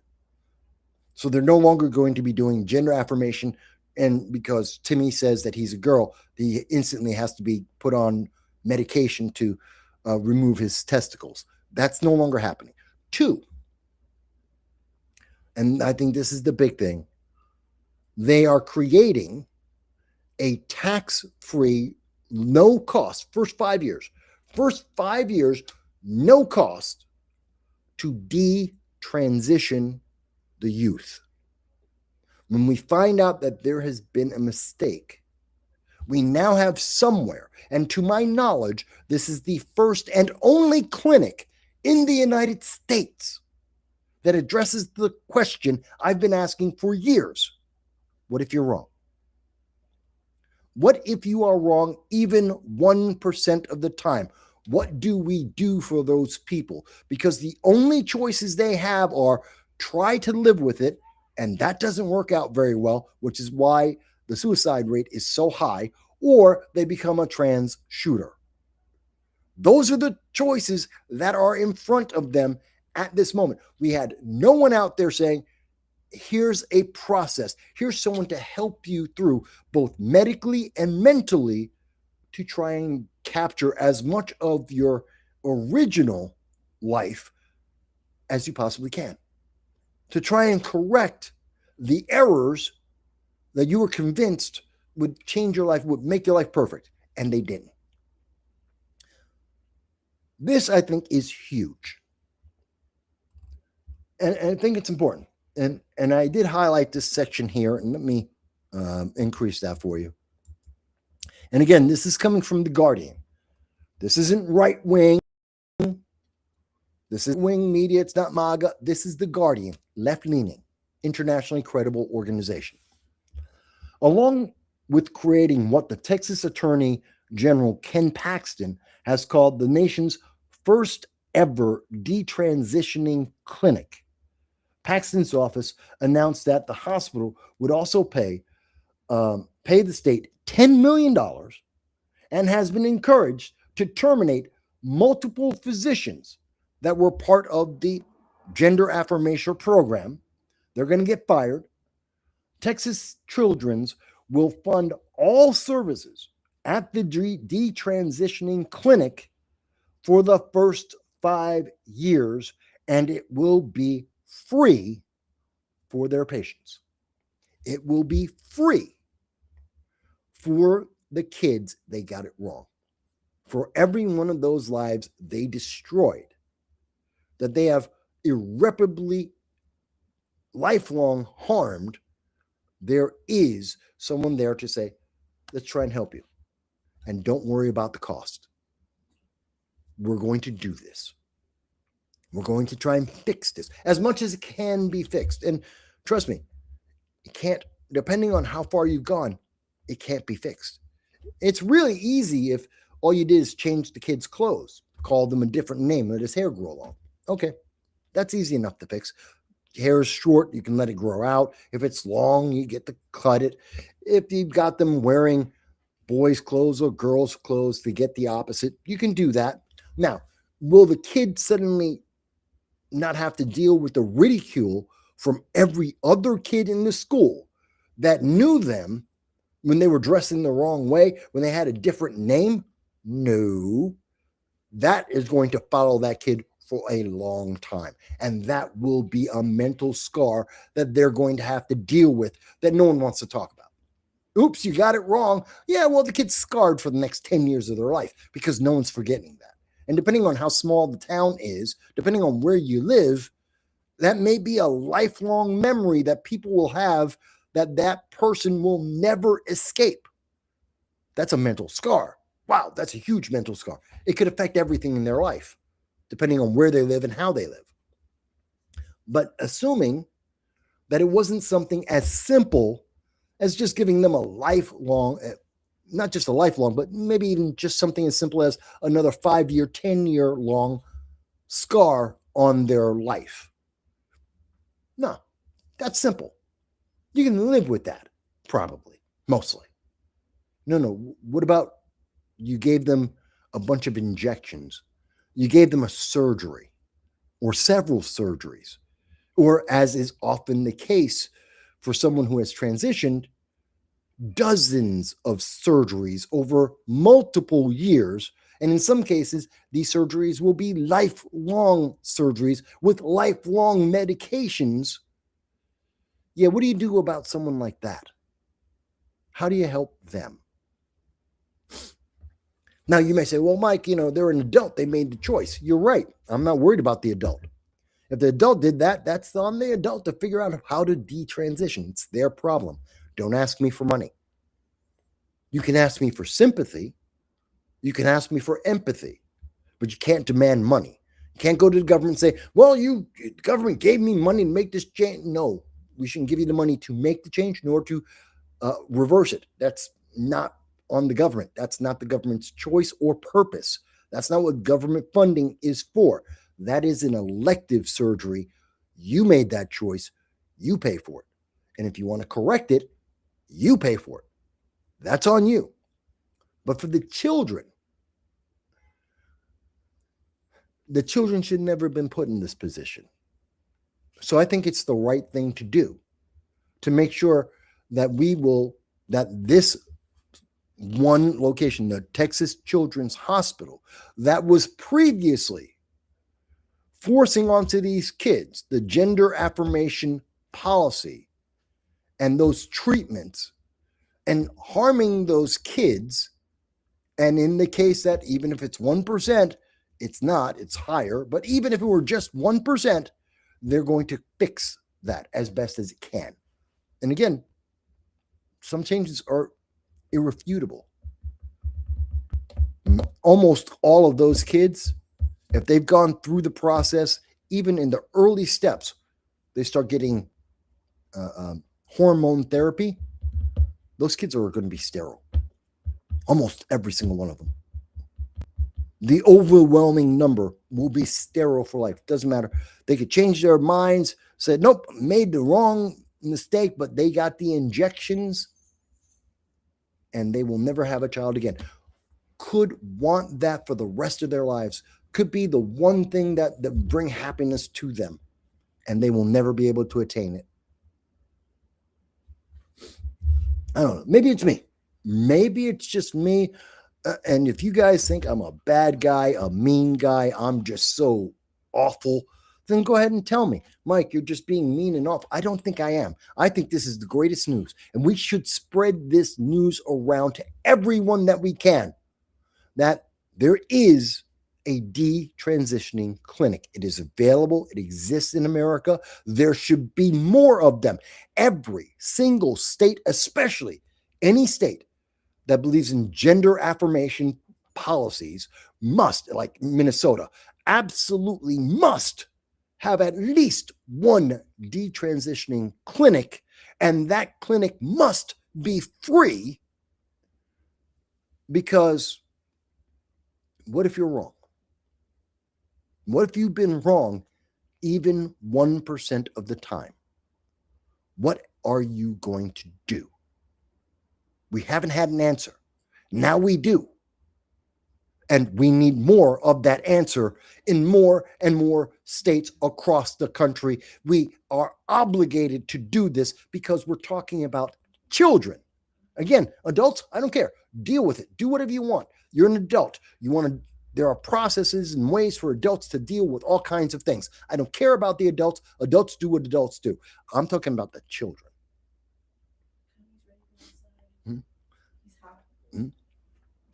That's who I'm concerned with, is the children. And I cannot think of a reason, a good reason why we wouldn't make this available for the kids, why we wouldn't make it available when we realize that was a mistake. We force, as adults, we make the decision. An 8-year-old has no concept of life. They have no concept of, you will never change this. This will forever alter your life. They have no concept of that. Life, that could be, what, I'm 15? They don't even understand the concept of becoming 15, of growing up as an adult. They don't have 8-year-olds, 10, 12, they don't even have a concept of dating. They have no concept of who they are. And you're telling me that they're going to make a decision on taking drugs and surgeries that will change their life forever? Of course they don't. So you can't dare tell me that there's no mistakes that have been made here. I don't know, but I'm the bad guy. I'm the bad guy in this scenario. At least that's what the left wants you to believe. The left keeps saying, oh, but Mike, you're the bad guy. You just don't get it. I think I do. I think I get it really, really well. The difference is I'm not willing to harm others because of my ideas. And I definitely don't want to harm a child. Let that kid grow up. 18, you've got the rest of your life. You've got another 60, 70, 80 years of your life. Live it any way that you want. You had to wait a while. Well, the first 8, 10 years of your life, you didn't even know what you were you didn't know that you would have to make a decision. You've had maybe 10 years of discomfort in your life, probably closer to 3 to 5. You can wait 3 to 5 years to make a choice for the rest of your life. You can wait 3 to 5 years to be sure. We should not have gender affirmation therapy. Should not exist. That is my opinion. Let's see. I did want to get to, and I thank you, because we had a comment from Mike Bowie, who said that today's parents are supporting tattoos and facial piercings. Again, not for a child. Children don't get to have these things. They do not understand the consequences of it. It is child abuse. That is child abuse, especially tattoos. Piercings can close. Tattoos are forever. Look, I have 4 tattoos myself. I know some people are going to be surprised. Like, oh my God, Mike's got 4 tattoos. Yeah, I got 4 tattoos.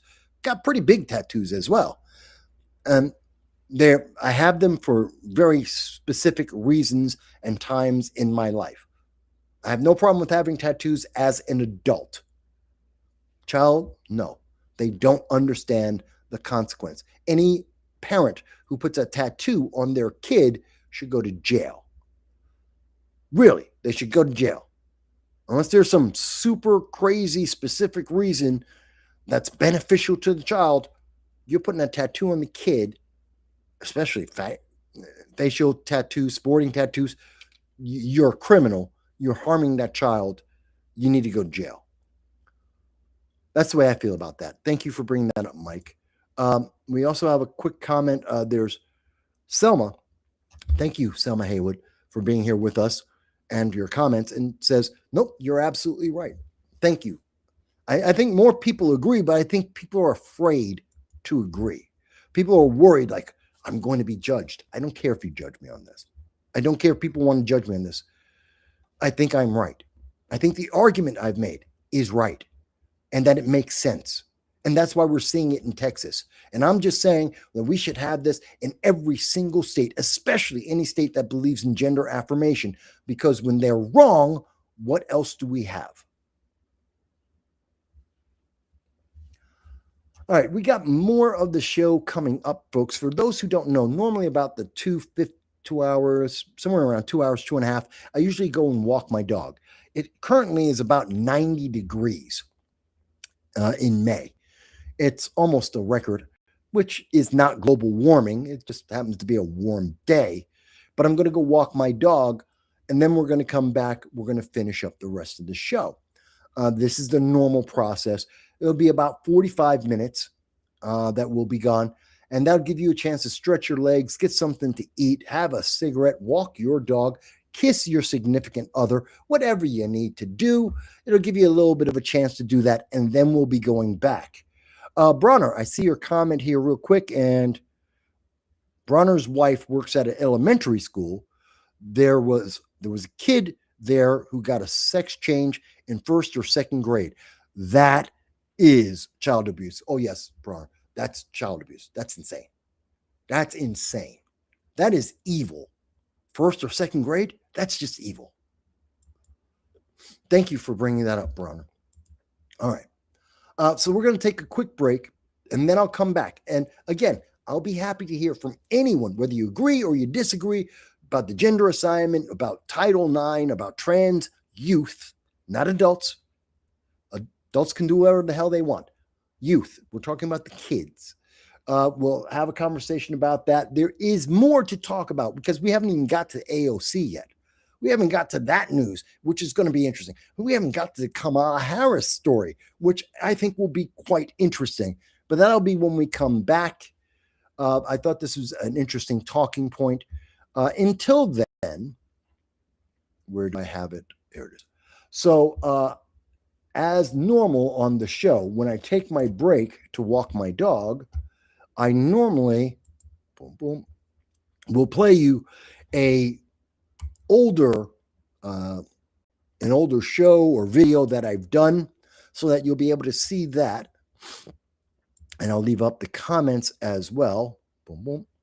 Come on. There we go. Bear with me, folks. System's just acting up. No. Yes, I know that. Sorry, family's bugging me. Oh, no, that's wrong. There we go. Come on. Okay. Back in 45 minutes, folks. Hello, and thank you for joining us. This is No Soundbites Allowed, and I am your host, Michael Voss, Dragon of the Southern Tier, and I'm happy to be here with you today as we're going to be talking about several very hot button issues, probably some of the most hot button issues that face America at any time in its history. We're going to be talking a bit about abortion. We're going to be talking about the Supreme Court. We're going to be speaking about court packing. This is a big deal. It's something that has been hot button for decades and will continue to be hot button no matter what decision is finally made. And we're going to address this with you today, and we look forward to seeing your comments about this. But before we get started, we do want to say, if this is the first time that you are seeing the channel, we welcome you and thank you for joining us today. We also want you to know that we do long-form political commentary here, and every Sunday at 2:30 p.m. Eastern Standard Time, we do a live stream with you. We reach out to you on YouTube, Facebook, Twitter, all of the internet social media that the internet overlords will allow, to hear your voice about the issues that matter, the issues that affect us all anywhere in the world. In fact, we support the First Amendment, your right to free speech, no matter what country you are in, no matter where you are, because even if your government disagrees, even if the internet overlords disagree, we believe in your inalienable right to free speech. And so we hope you join us every Sunday at 2:30 p.m. Eastern Standard Time to be part of our live stream and add your voice to the conversation. So let's get to this really tough and really difficult question, because it's a big deal. It's something that affects so many people, and there are so many different ways that people look at this. We're talking about abortion and how it's going to affect the Supreme Court, whether or not this will be the impetus that will allow Joe Biden to pack the courts, an issue that was very big in the 2020 presidential election, an issue that he would not speak about at that time and has been very close-lipped about that since then. So let's go over this. As you may know, today, there's been a lot of news. People are talking about the Supreme Court. In fact, just a few hours ago, there has been a request from the Justice Department, the Biden Justice Department, looking to go to the Supreme Court to fight the Texas abortion law. Now, The Texas abortion law, very simply, is that after 6 weeks, abortions are not allowed if there is a heartbeat of the child, because the child has its own body, and if it has a heartbeat, it is alive, it is a human being, and it is the requirement, the obligation of government to protect the innocent. That is why governments exist. That is their first and primary priority, to protect those who cannot protect themselves. And so, therefore, that is the reasoning behind the Texas abortion bill. And it takes place after 6 weeks. Approximately 65% of abortions take place within the first 8 weeks of pregnancy. Many Democrats are opposed to this. Many Democrats support abortion. Not only supporting abortion, they support long-term abortion. They want the ability to be able to abort a child at any point up to and including, in many cases, birth. And I don't want this to seem like I'm overextending this. I'm not exaggerating the situation. Just look at the laws that we see in this nation, especially in some of the most blue states in the nation. Let's take a look at New York's new abortion law in 2019, as updated on May 23rd. This is from factcheck.org. And so they go over that law. The law permits abortions after 24 weeks if a healthcare professional determines the health or life of the mother is at risk, or if the fetus is not viable. The key word here is health. The health of the mother, not her life, not just her life, but her health in general. Now, very clearly in this, they take the position in New York State, a reasonable and good faith professional judgment based on the facts of the patient is within 24 weeks from the commencement of pregnancy, or if there is an absence of fetal viability, or the abortion is necessary to protect the patient's life or health. Again, the key words being health. That an abortion is available from a doctor if they believe that a woman's health will be affected. And that's a key word, because when we look at that and we look through from fact check alone, New York's law does not define health. What health? Mental health? Physical health? What is the determining factor? And in essence, this allows anyone after 24 weeks in New York State, late-term abortion, to be able to abort a child that is viable outside the womb. That is a fact. In fact, we've even seen this in other states, like in Virginia, where it was also discussed in 2019. This is from the BBC. Virginia late-term abortion bill is labeled infanticide.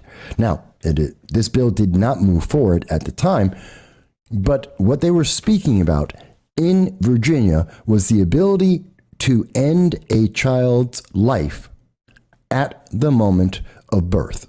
It's a very strong statement. This is what the Democratic Party has been supporting.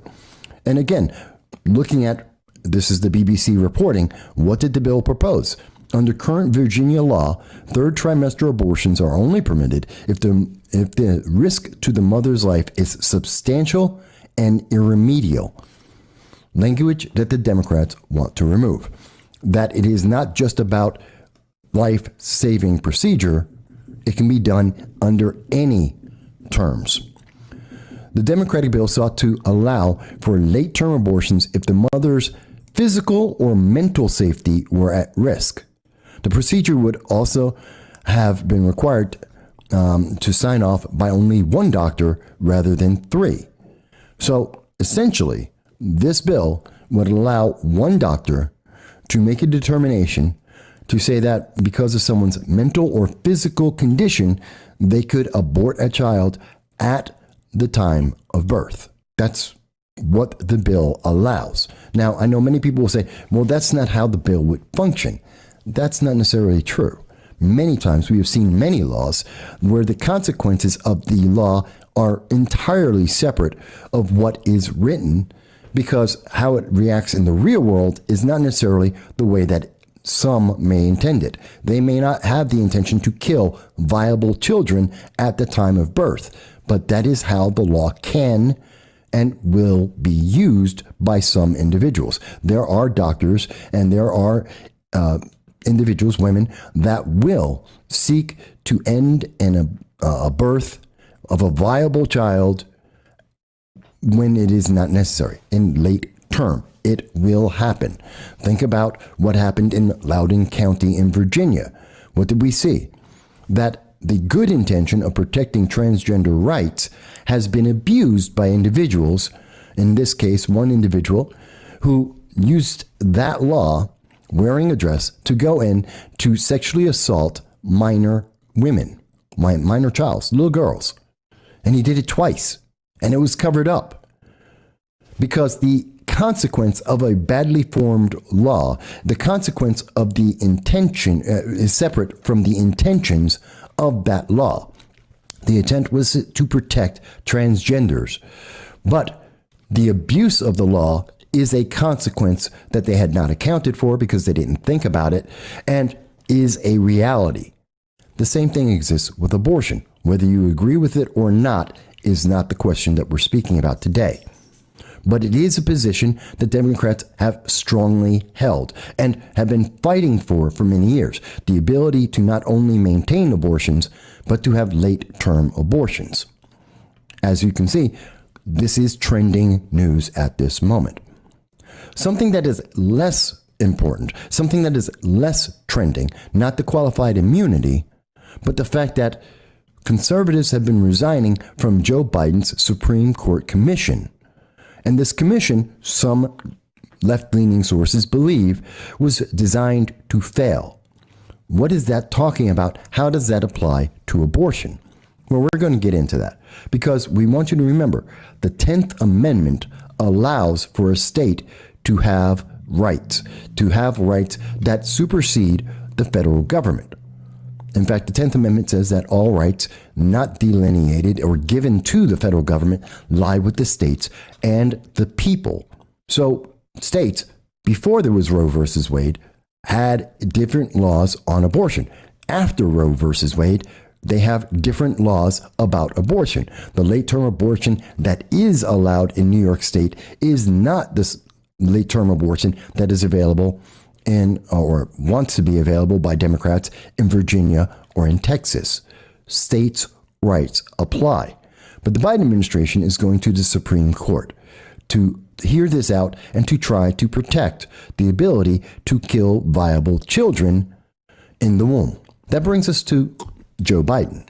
And it brings us to the Supreme Court because we look at the left and they have been very adamant. They want to change the Supreme Court. They don't like the position of the Supreme Court at this time, and they want control. They want to go back in time to where they had a majority and therefore could change the laws of the United States to move the courts, the judicial system, into a more progressive mindset. This has been their goal for a long time, and this has been one of the major things they've been arguing about. In fact, if we go back and we show you, this is from the Financial Times, and this was an article that was written in October of 2020. And in that time, there was a question, Joe Biden, looking at the appointment of Justice Amy Coney Barrett to replace Justice Ruth Bader Ginsburg, because she had died suddenly. And many Democrats, many of the far left, were asking Joe Biden to answer a simple question. Will he pack the Supreme Court? Will he push through any kind of legislation or proposal to Congress to add more Supreme Court justices so that the liberal-leaning, the progressive-leaning wing of the Democratic Party would be able to either balance or overweigh the conservatives that are there because they don't like conservative justices. They want a progressive system in the United States, in our courts and in our legislation and in our executive branches. To quote the Financial Times, for weeks, Mr. Biden, the Democratic presidential nominee, has sought to avoid stating his views on the matter. Most notably, he declared last week that he would explain his position, quote, the minute the election is over, end quote. We know for a fact that is a lie. He did not do that. He made that promise, and then he backtracked, and he changed his position, and he is still yet to give us his position on this issue of packing the court. They go on to say that on Monday, the former U.S. Vice President wrote back, clarifying that he was, quote, not a fan, end quote, of expanding the Supreme Court beyond its current panel of 9 justices, but declined to elaborate further. Quote, I don't want to get off on that whole issue, end quote. Now, this is a very important issue. Many people actually find that to be incredibly important. They based their vote on whether or not there would be a president who would have the ability to add more Supreme Court justices to the court. They want to prevent the Texas abortion bill from existing, even though the state has the right and the state went through the proper procedures with its legislature to pass this bill, which is generally approved of by the people of Texas. They don't want that. Even if the people want that, even if the public opposes late term abortion, which it does, they still want these laws in their place. They want their view to stand regardless of what the public or the procedures allow. So court packing was a big deal in 2020, and Joe Biden avoided as much as he could every chance to answer the question.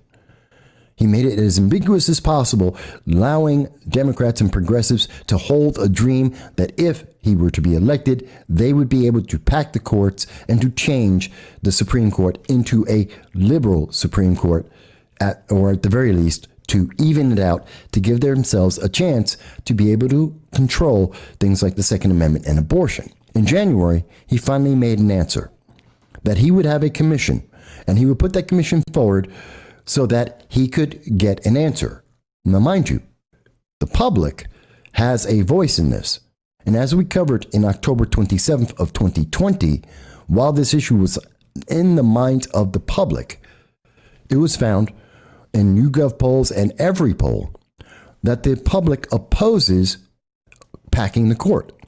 Just as they opposed this in 1937, the last time that it was seriously considered by a president to pack the court, to change the makeup, to add politics to the Supreme Court, to be able to add members so that the president at that time would be able to get the outcome that he wanted. That was Roosevelt. Joe Biden is facing the same situation. The public opposes this. Members of his own party oppose this because it's not in the best interest of America. The consequence is to make the Supreme Court a political battle, not a judicial one. They'll no longer be looking at laws based on the Constitution or precedent. They'll be looking at it as advocacy. They'll be promoting their political ideologies or the ideologies of the parties. That he was going to put together a commission. They would be given 6 months, 180 days to come up with a decision to find out, is it feasible? Is it in America's best interest to be able to have a larger Supreme Court? Should it be expanded and therefore allow him to add multiple members of the Supreme Court? Or more likely, Kamala Harris, as we don't think he would be in office at the time. Most likely would happen after the November elections in 2022. That's our opinion. The commission put together by Joe Biden did in fact put out a draft. And some coverage was made of this, like on CNN, that the White House Supreme Court Commission releases a draft materials punting on the court packing, but appears to favor term limits instead. And this has been the position of the major left-wing media. The majority of the media has been pushing this idea that if they cannot get the court to be packed, then instead what they will do is try and to limit the amount of time that the existing justices and those in the future will be able to serve, that they'll have less time. We actually took a look at that. We actually looked at what was said, because when you look at the news media, they don't actually link to the actual panel. They don't link to the draft, to any of the wording of what this commission has done. So we're going to show you, and links to this document will be available so that you can read this in full at your leisure for everything that we are discussing today. So you have an opportunity to know where we're drawing our conclusions from. This is the document from the White House, from the White House's site itself. And this is on the membership and size of the court, part of the discussion that was made by the Biden Commission on packing the court. We're going to go straight over to page 14, going into page 15, because I believe that's one of the most relevant parts of this document. And again, you can see this in the link in the description so that you will be able to read it yourself, because I know in preparing for this, it is difficult to actually find this document because news media will not give you the opportunity to see it for yourself, to read it for yourself. They'd rather tell you in 30 seconds what they think about it rather than tell you, here it is, think for yourself.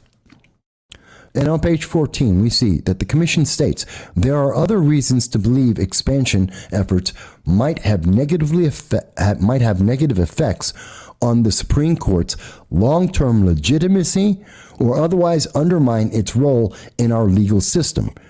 Court expansion, court packing, today could lead to a continuous cycle of future expansions.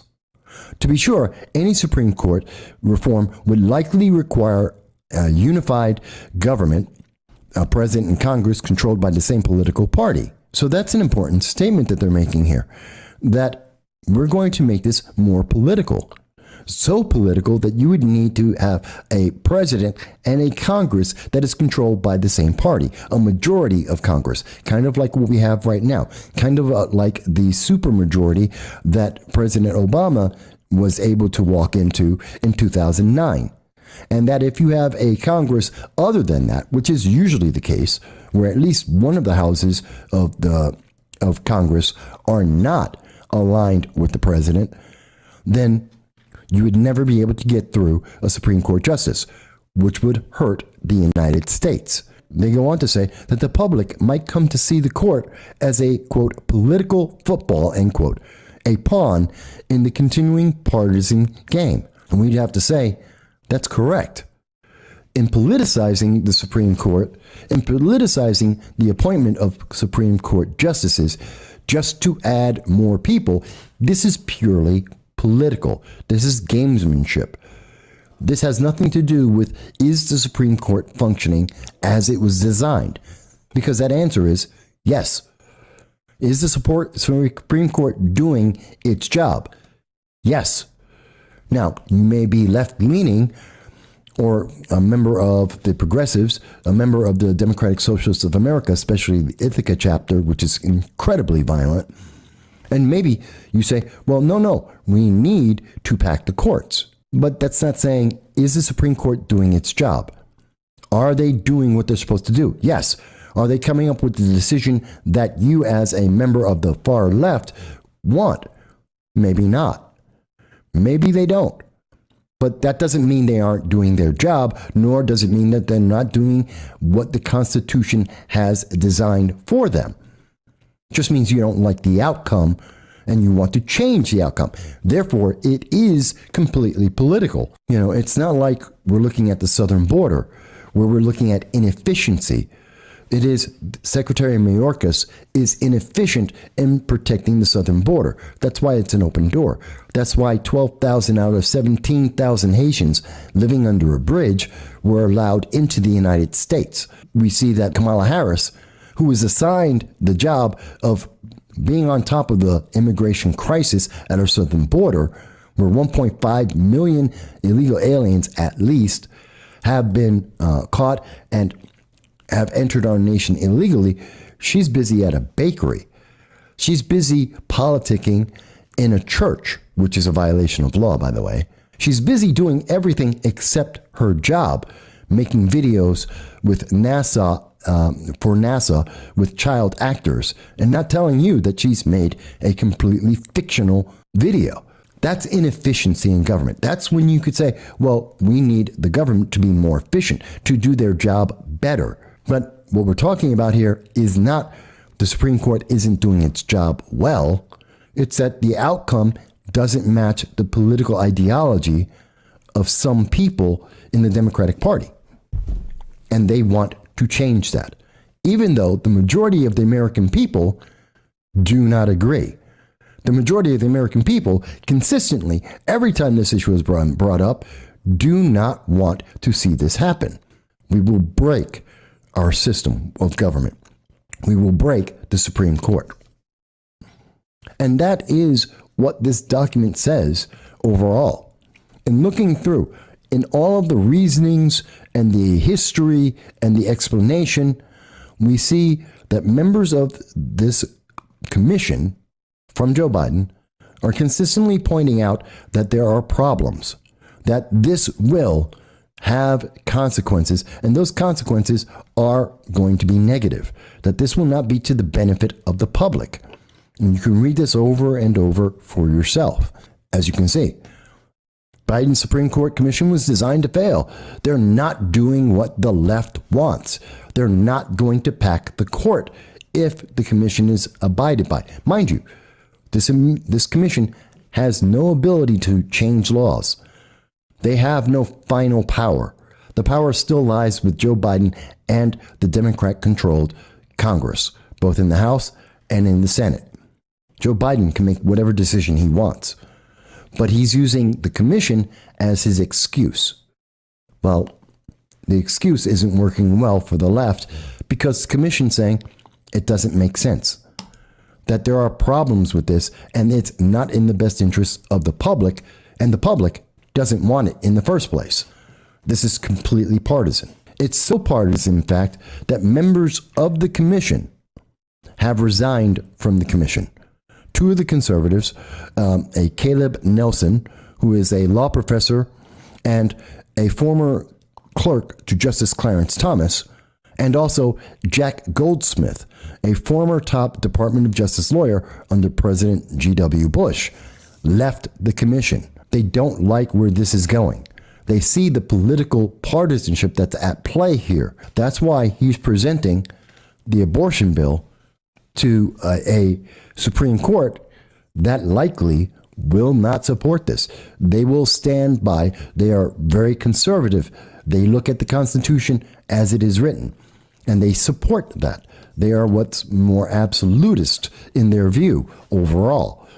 And the 10th Amendment is very clear that any state has a right to pass whichever laws it wishes while abiding by federal law. They have not outlawed abortion, and you may again disagree with that, but that's what we're looking at. That's without any partisanship. That is what the law states, and the 10th Amendment allows that. And Joe Biden is being pressured to change that, which is political. There was another part of this that was mentioned, and this is where I think Joe Biden will go. This is the way, this is his excuse to be able to make a change in the Supreme Court that can get through, that won't look as partisan as if he were to just pack the courts. They will introduce term limits to the members of the Supreme Court. In fact, what they're looking for is a term limit of 18 years. That's the number that they're putting in there. And I want you to see this. So again, this is from the White House itself. This is the draft as it stands at this moment, while there were two conservatives as part of the commission who are no longer there, which makes us believe that the final version will have substantive changes that will be more in favor of at least term limits, if not court packing. And that is, and they stated very clearly here, the average tenure of the justices who left the Supreme Court from the founding until 1970 was less than 18 years. So the court has historically experienced greater turnover than a system of 18-year terms would likely produce now. Well, there's the excuse. There's the answer right now. They want to add a term limit, 18 years. You can be a Supreme Court justice for 18 years because that's what we saw from the founding of this nation and the creation of the Supreme Court until 1970. For over 150 years, 200 years, This is what the Supreme Court has been, except that's not entirely true. You see, from 1970 until today, the average Supreme Court justice tenure is actually 26 years. So it's changed because people live longer and because we have better medicine. And we should also note, in that same section, we see here it says, a recent study that created models with varying assumptions and then ran simulations of the effects of 18-year terms under each model concluded that, quote, the danger of increased instability due to term limits is very real, end quote, and needs to be weighed against the potential benefits of the term limits. This is going to create more problems than it's going to serve. It isn't going to resolve the question of how quickly and how many cases the Supreme Court has, because there's more justices or they're constantly turning over. You're going to see in more turnover, more reversals of positions of the Supreme Court. You're going to lose the faith and confidence of the American people. This is in the document itself. You can read it for yourself. They see this as being somewhat more of a viable option than packing the court, but yet it is still not in the best interest of the American people. And they cite reason after reason over and over again of that. How is that playing out right now? Well, we see that the Supreme Court, according to October 15th by the Associated Press, Supreme Court Commission talks positively of shorter terms. And going into the article, when you look at it, for its part, the Commission devoted a significant section of its materials it released to discussing term limits for justices who under the Constitution have life tenure. The Commission described term limits as the proposal that appears to have, quote, the most widespread and bipartisan support. It's political. This has nothing to do with the Constitution. This doesn't have anything to do with improving the Supreme Court. It's about politics. They go on. Biden was asked by reporters Friday if he supports term limits on the Supreme Court, and he said no. But that's before politics are introduced. That's before Nancy Pelosi and Chuck Schumer, representing the House of Representatives and the Senate, apply pressure. It's before the progressives across the nation apply pressure and make their protests that are inevitable. During the discussion of the draft report Friday, however, a number of commission members said they were in favor of term limits before studying the issue, but have since changed their minds. And more than one member said the draft came close to endorsing term limits, a view they disagreed with. Harvard University professor emeritus Lawrence Tribby said that he began the process thinking that of all the possible changes, term limits would be the most obvious. Quote, relatively uncontroversial, widely supported across the spectrum, and probably beneficial, end quote. After the review process, the Biden Commission, however, Tribby said, quote, I no longer think it is likely that this would be a good idea. This is not a good idea. Coming from Harvard University, coming from the left. We know this commission has been pushing term limits, and they know that this is a partisan issue. This is politics. It has nothing about improving the efficiency of the Supreme Court. It has nothing to do with improving the capabilities of the Supreme Court. It's not fixing a problem in the Supreme Court. This is purely politics. And even from the left, they see this as a problem. This commission, in 30 days, they will have their report out, and we know that this is going to be political. This is a political hot potato. And I say that because when we look at Bloomberg News and their reporting from February 16th of 2021, we already knew what the outcome was going to be. As they note in their article, term limits more likely than court packing from the Biden panel. In February of 2021, this year, in February, we already knew the outcome.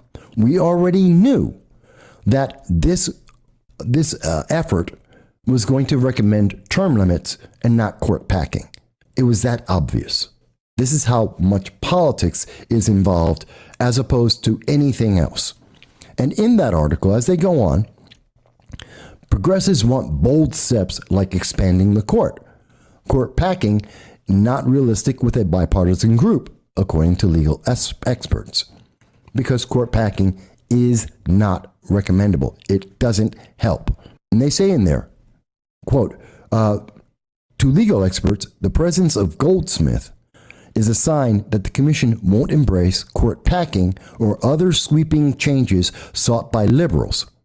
Fredrickson and Goldsmith didn't respond to inquiries about their membership. Quote, the commission, if it continues to be built this way, will end up being rather mainstream in what they do, said Elliot Slotnick, a political science professor at Ohio State, studying judicial politics in reference to the four members whose names have been reported. This is about political appeasement and trying to change the nature of our courts to make them more left-leaning. And we should note this. Goldsmith is the reason why they didn't think that term limits and packing the court would move forward. This is something that is now possible. Goldsmith left. He didn't agree. He didn't agree with the conclusions and where this document was going, where this conclusion was going to be coming to, and what this will mean for the Biden administration going forward. Now, there's one other thing I want to put forward here. So we can understand, and it was absolutely predictable, from October of 2020 until February of 2020, and even today, now in October of 2021, we knew court packing isn't going to happen. The public doesn't want it. There is no political will for it outside of the progressive ideology, the Democratic Socialists of America. So that leaves us with term limits, which some believe is a compromise position. And I'm sure it will be presented as a compromise position that is purely political in its nature. It does not help anyone. It does not improve anything. It only makes the Supreme Court more of a political tool. But let's think about term limits for a moment. Because why are we imposing term limits? Why are they going to be pushing term limits for the Supreme Court when we don't do that for members of Congress? We have term limits on the president. We don't have it on members of Congress. And we want to put them in place for the Supreme Court. Why can't we do that for Congress? Mind you, every time this has come up, it has died in Congress. Members of Congress will not allow themselves to be limited in term limits. This is good for the president, they say. This is good for the Supreme Court, they will say. Why is it good? Why is it good that we can have senator upon senator, congresswoman or congressman, year after year, they serve for decades, but it's not good for the Supreme Court? And you may say, well, Mike, there's not that many people. It's not that common and consistent. Okay, look at the seniority in the United States House of Representatives, just the House of Representatives alone. And when we look at this, I want you to notice, and you can look this up for yourself, the link will be in the description. It is the first 52 members, 50 members have been in Congress for more than 20 years. More than 10% of the people in Congress at this moment have been there for more than 2 decades.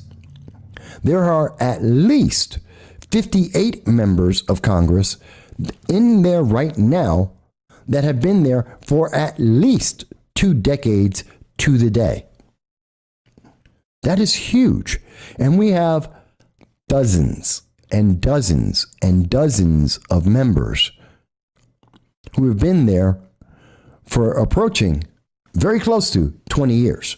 There's a limit on the president. At the absolute maximum, you can only be president for 10 years. They want to give the Supreme Court 18 years. But in terms of Congress, you can serve forever. In fact, if we looked at it, if you look at the House and the Senate together and the amount of time, we have had members who have spent 59 years in Congress, which was Representative John Dingell. And that was at the time when he retired. He wasn't forced out. He retired. We see Senator Byrd had 57 years, 56 years, 53 years, 52 years, 50 years, 49, 48.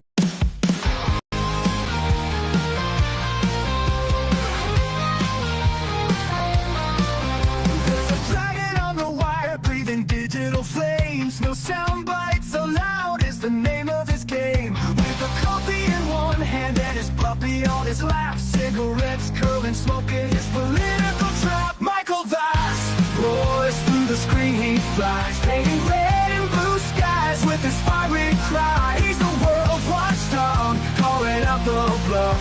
Right-wing swagger, but his heart's pretty tough.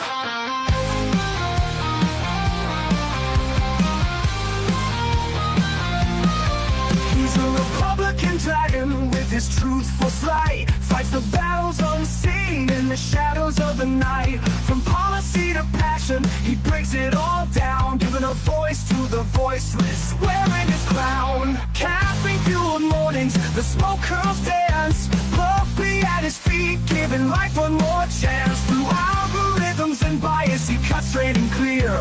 Michael's roar echoes in the hemisphere. Michael Vass roars through the screen, he flies, painting red and blue skies with his fiery cry. He's the world's watchdog, calling out the bluff. Right-wing swagger, but his heart's pretty tough.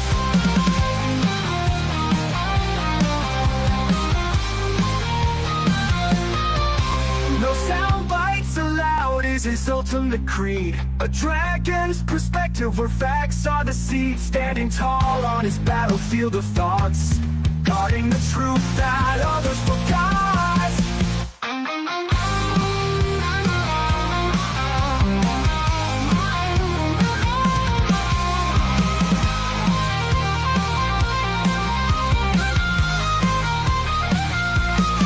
Michael Vass roars through the screen, he flies, painting red and blue skies with his fiery cry. He's the world's watchdog, calling out the bluff. Right-wing swagger, but his heart's pretty tough. Hello. Oh, wait a minute. Let me fix this. I can fix it. There we go. There we go. All right, that should be fixed, and let's just double check. Bingo. There was a comment that we had before we had left for the break. By the way, I am your host, Michael Voss, and this is No Sound Bites Allowed. I'm happy to be here with you from the Bronx on May 17th. It is currently 5:27. We're back, I believe, right on time, and I thank everyone who's coming back to join us. We've had a very interesting conversation about transitioning, detransitioning, women, trans youth in women's sports. And there's a little bit more about that I didn't get to, that I will get to in just a moment. But I did want to answer a question that came from Dal.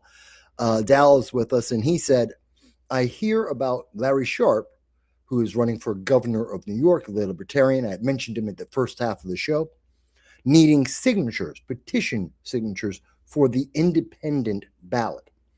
I have not heard how many he has managed to collect. Any news?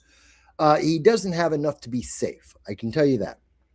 Now, for people who are unfamiliar with the entire process in terms of getting on the November ballot, if you are not a Republican, if you are not a Democrat, it is a difficult process. As an example, in New York State, you only need 15,000 signatures as a Republican or a Democrat to get onto a ballot to run in November for an election. And this is a member of Congress. But as an independent member, well, you need 45,000. You need 3 times as many signatures for an independent than if you are with one of the parties. Does that make sense? No, it doesn't. You would think it would be the other way around. Since parties there are fewer people in any particular party, you would think they would need more signatures, and the independent, which is the majority of Americans, that they would need less. But that's not the case. It's done the opposite way. The pressure is put on, or the bias, the advantage is put on Democrats and Republicans because they're the ones in power. And anyone else, the independents, that would be third party groups like Green Party, Socialists, Libertarians, anyone else, the burden is made higher so that they don't interfere with the gamesmanship and politicking and the status quo that we see from Democrats and Republicans. That's just the way the law is built. And that's why in New York, to be governor, you need at minimum, that's 45,000. Now, out of that 45,000 number, you have to also remember, Democrats and Republicans will sue any candidate that gets just the bare minimum. They will throw you off the ballot. They don't want the competition. So there is a rule of thumb in politics that whatever the number is that you need, in this case, say 45,000, your safety net is 1.5 times as many. So if I need 45,000, I'm safe generally at 60,000, but you would probably want to double your number, and that would mean 90. So 90, if you get 90,000 and you needed 45, you're guaranteed you're on. No matter how they sue, no matter how many people they throw off, you will be safe. You'll still have enough to actually get onto the ballot. At about 60,000 and above, the Democrat and Republican parties are less likely to go to court to try and sue you to get you kicked off. It's more of a hassle. It's more difficult, not impossible, but harder. And so they are less likely to do so. If you're under 60,000, then it is easier to get the signatures invalidated and get you thrown off, and so you won't be able to run. So bringing that back to New York governor's race, Larry Sharpe, as an independent, he needs at least 45,000, which means in reality, he needs at least 60,000 to consider himself in the safe margin. 90,000 is a guarantee. He doesn't have 60 to 90,000 signatures because that costs money. To get the signatures costs money. A lot of people don't realize you can do it if free if you had 100, if you had 10,000 people getting signatures, if you had 5,000 signatures, people getting signatures 24 hours a day, you could do it. That's not the reality. And as someone who's run for Congress before, and I've had to get signatures, and I've run for elected office, you have to get signatures. You need a team of people in the hundreds to thousands to get the number of signatures that you need. It's just the way that works out. One person working a full day might get somewhere around 50, roughly about 50-ish signatures on any given day. If you have that person working an entire 10-hour day, and often even less than that, they might get 20.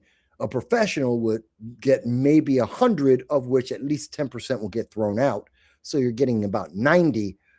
Now start doing the math on how many people you need to get these signatures in the time frame. It's a very biased system.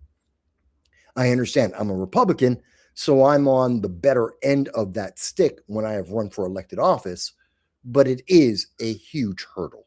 Absolutely a huge hurdle. So I hope that answers the question. He hasn't gotten 60 to 90,000. That's the safety margin.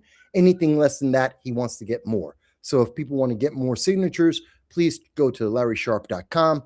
Check out, he has a link about petitions and the entire process, or you can contact his campaign, and they'll be more than happy to help you get through the process of how to get signatures and how to get Larry onto the ballot.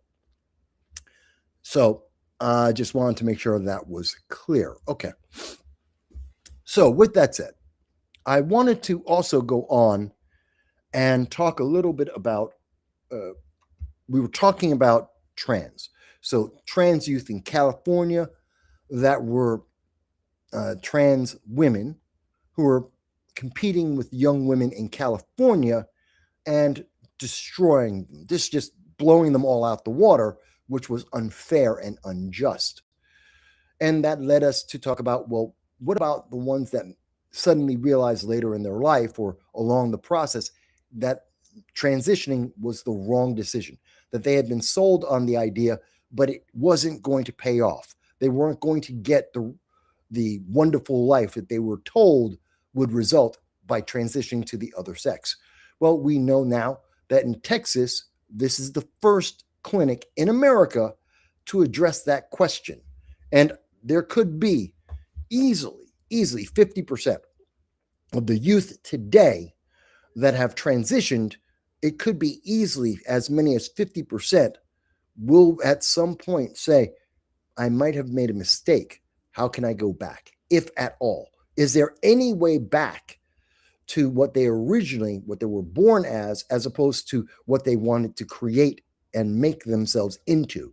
Is there a process? Well, now we have, for some, there is, and we know now that there is a Texas clinic that will provide that, and it is free, most likely just for Texas residents, but it is free for the next 5 years.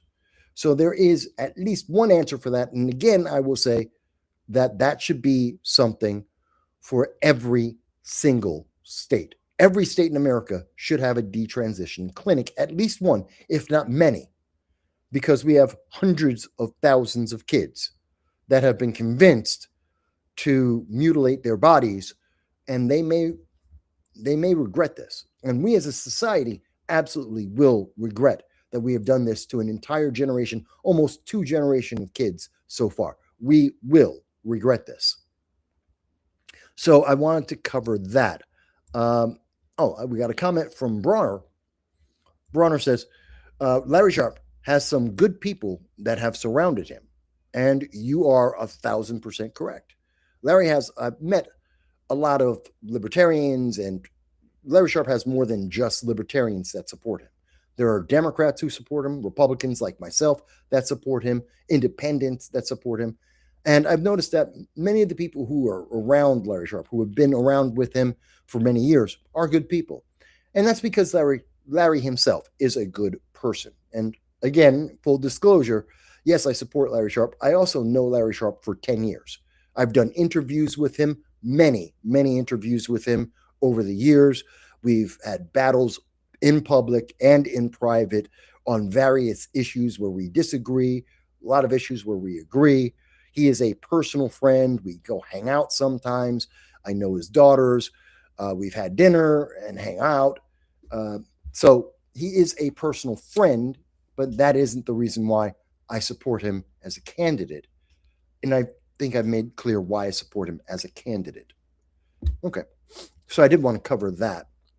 All right. Thank you for the comment. And again, folks, I am always happy to receive your comments. That's on YouTube, on Facebook, on X, that's on Instagram, that's on Rumble. You can do a RumbleRant. You can do a SuperChat. It helps to keep the lights on, to get the fan on, because it's 90 degrees here in New York. It's a hot day. I'm happy to hear your voices on anything and everything. Whether you agree with me, you disagree with me, I'm happy to hear it. So, and thank you, Bronner. Bronner was including me in the good people surrounding Larry Sharpe. He includes me. Thank you for that. I appreciate the compliment. Not everyone thinks I'm such a great guy, and yeah, they got reasons. Sometimes they got reasons. But I did want to finish in talking about the trans agenda, the trans movement there. I did want to cover one other thing. So we have detransitioning clinic. But in Kansas, even though the Supreme Court has guaranteed and said that states can, legally and fairly, they can ban gender affirmation policies that affect the youth, that affect those who are not adults, minors. In Kansas, they're fighting the gender affirmation ban. And it seems they're winning in the courts. A Kansas court has said, no, it's perfectly fine to have gender affirmation theory that when an 8-year-old says, I'm a frog, you have to put that kid in a pond. When a kid says they're a toaster, you got to feed them nothing but bread. And when they say that, if they're a boy and they say they want to be a girl wants to be a boy, you pump them full of a bunch of medications and potentially some surgeries, which is a problem, which is a massive problem. And I think this is going to come back and bite the people of Kansas in the ass. Gender affirmation, any affirmation policy is wrong. You should get pushback on bad ideas. You should be told you're wrong when you have a bad idea. And in Kansas, it seems that's not going to happen. And that will be ultimately a problem. Now, don't worry if you didn't see the link immediately. What is going on with this? Stop that. The links to everything we've been talking about on this program will be available at the end of the show right after I walk my dog.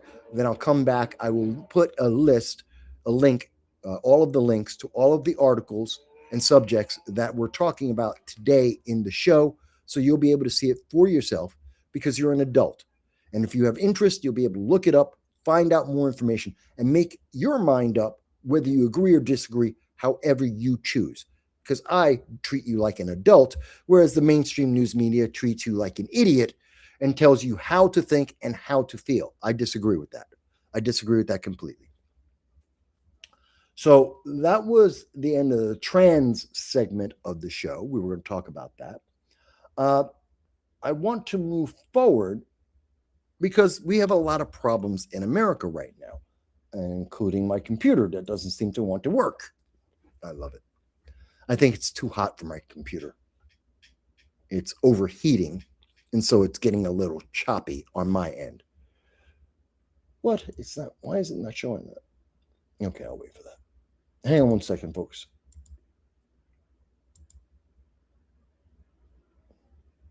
Okay, hospice.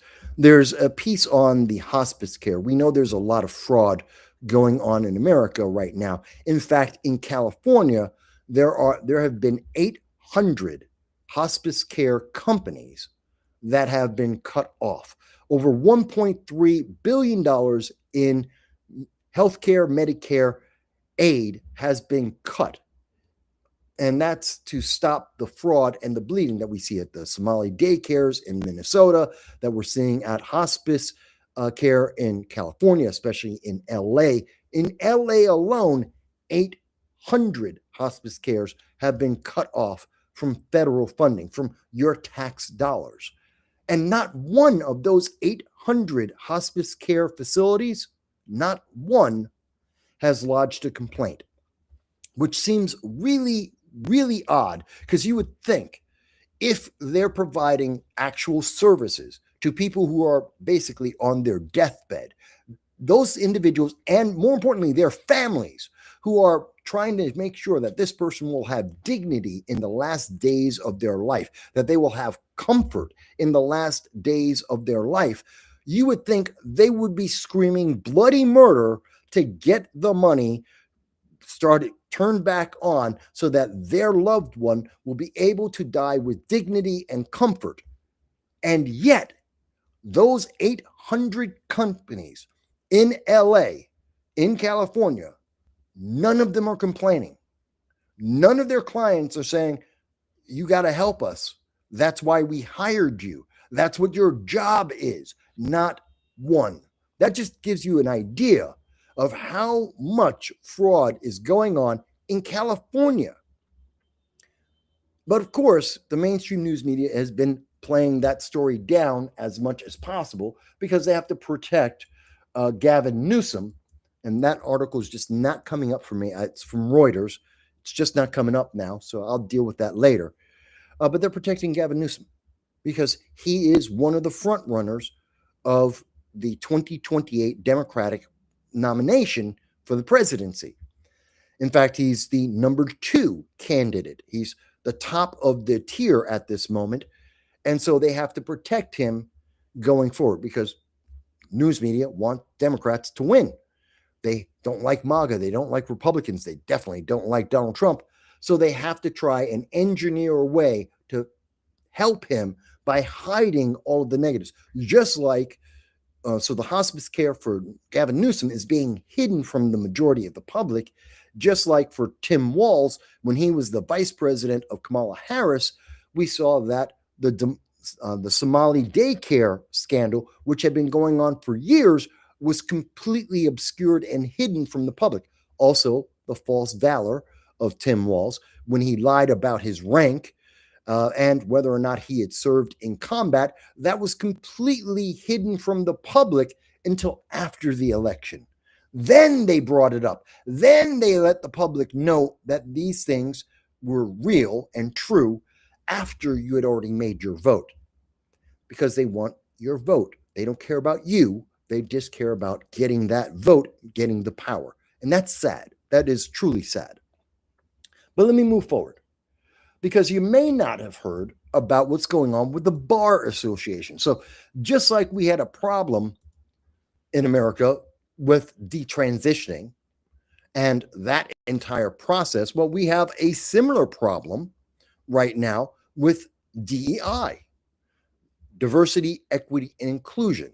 And under the Trump administration from last year to today, we have seen that once companies and institutions were given the opportunity, once they were told that they don't have to support DEI, they dropped it like a lead balloon. Company after company have restructured and have dropped the HR personnel, that DEI, from their HR, from their company. They've given it up because it isn't effective. It isn't efficient. It isn't beneficial to minorities. It has been actually counterproductive. People who would never get the jobs that they have applied for, people who are unqualified and incapable, were getting jobs and creating more of a problem and increasing and costing more for various companies and institutions than not having them in the first place. And so meritocracy, which I know some people who watch this program after the fact, some of the trolls out there, they don't like meritocracy, but that's what America is supposed to be about. That's what capitalism is about, is meritocracy. And only the best people, or at least those who are at least efficient and effective, get the job. And now we're seeing this happen in our legal system. We have gotten lawyers. Now, we know that there have been lawyers who have come in and they're using things like AI to write up their legal briefs, to make their legal arguments.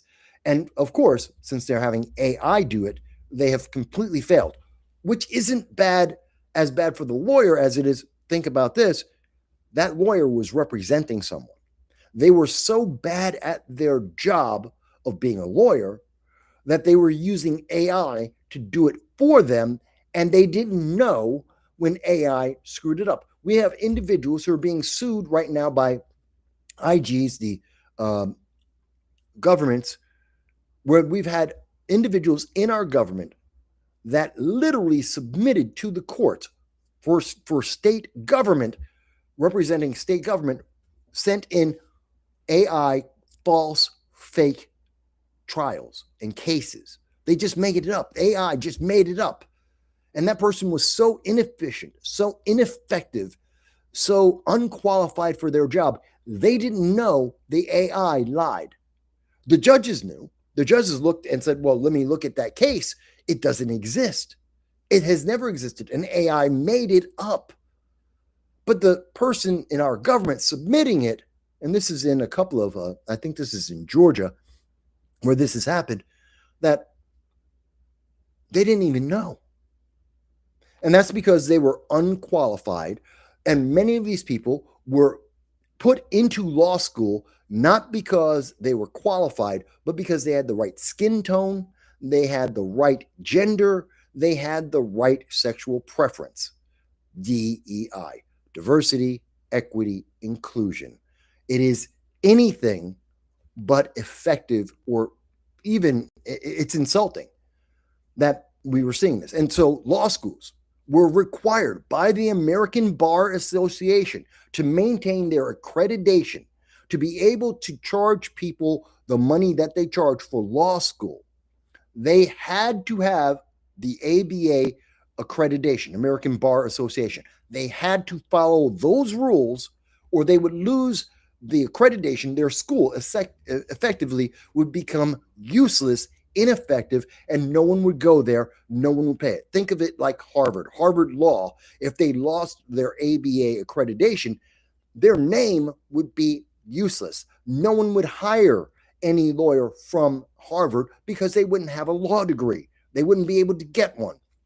So their entire time in school would be meaningless. Would you pay $70,000, $100,000 a year knowing that when you get your degree, it doesn't count?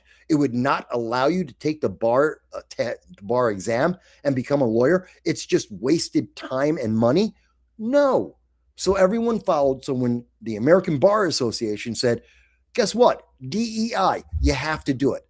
You have to take people who are unqualified and you have to put them into school, and they have to graduate, a certain percentage of them. They must graduate no matter what, even if they're absolutely horrible at the job, even if they can't do the job, even if they do it so badly as it actually is counterproductive. There's a percentage. You have to hit it. They have to get out and they have to have a degree. Otherwise, you won't have the ABA accreditation and your school's useless. This is obviously something that hurt America. Now, as of this weekend, the ABA has reversed course. Just like many, many, many businesses across America, like many parts of our government, they have reversed course and said DEI is not a factor. It does not work. It is inefficient. It is ineffective. It is counterproductive. It is insulting to the minorities that is being used to try and prop up. It is actually detrimental to everyone. Don't do it anymore. And that means that we'll have a better batch of lawyers, hopefully a better batch of doctors. We'll have a better batch of everyone being able to do their job better, and that will improve. Now, you may think, well, Mike, what does that matter? If you ever have to go to trial for any reason, and you want to try and prove your innocence, you don't want a DEI, someone who only got through law school, who only got their law degree because they had the right suntan, because they have the right gender, because they have the right gender preference. So they're sleeping with the right person. You don't want that person taking care of your case.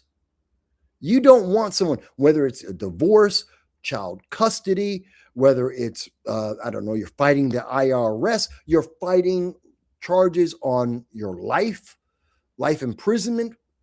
You don't want someone who can't do the job and uses AI to make it up the difference, and they don't even know when the AI is lying. They're that incompetent.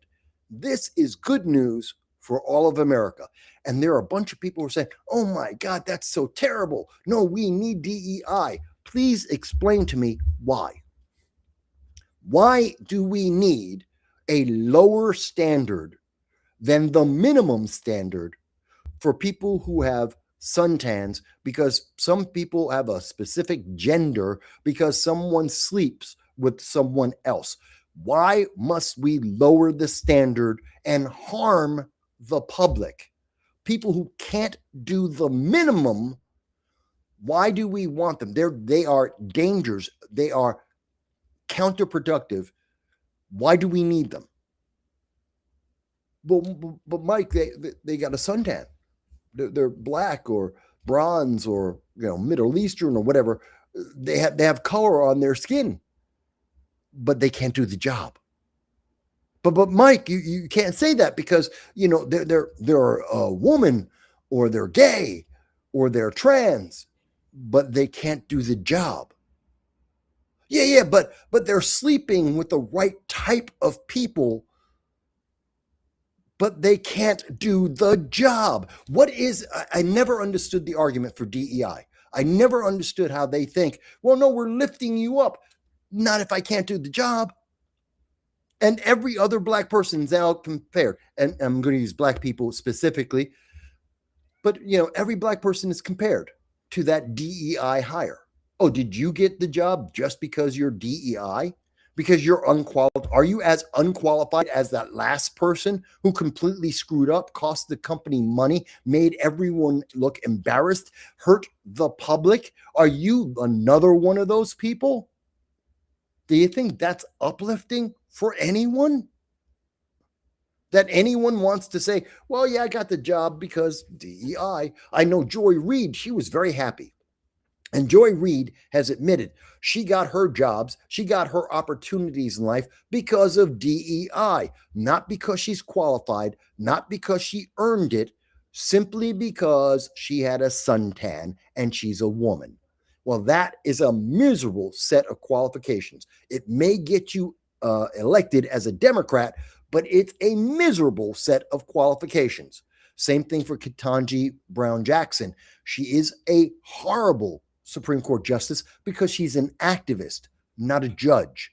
And she has proven herself to be ignorant and counterproductive for the left. She makes the worst arguments for the left that she is trying to support and to bolster. She's actually embarrassing them and making her arguments worse. She makes it harder to agree with the left on any of the policies she rules on because she is a DEI hire. And I know there's people who go, but Mike, you can't say that about Ketanji Brown. I mean, she's qualified.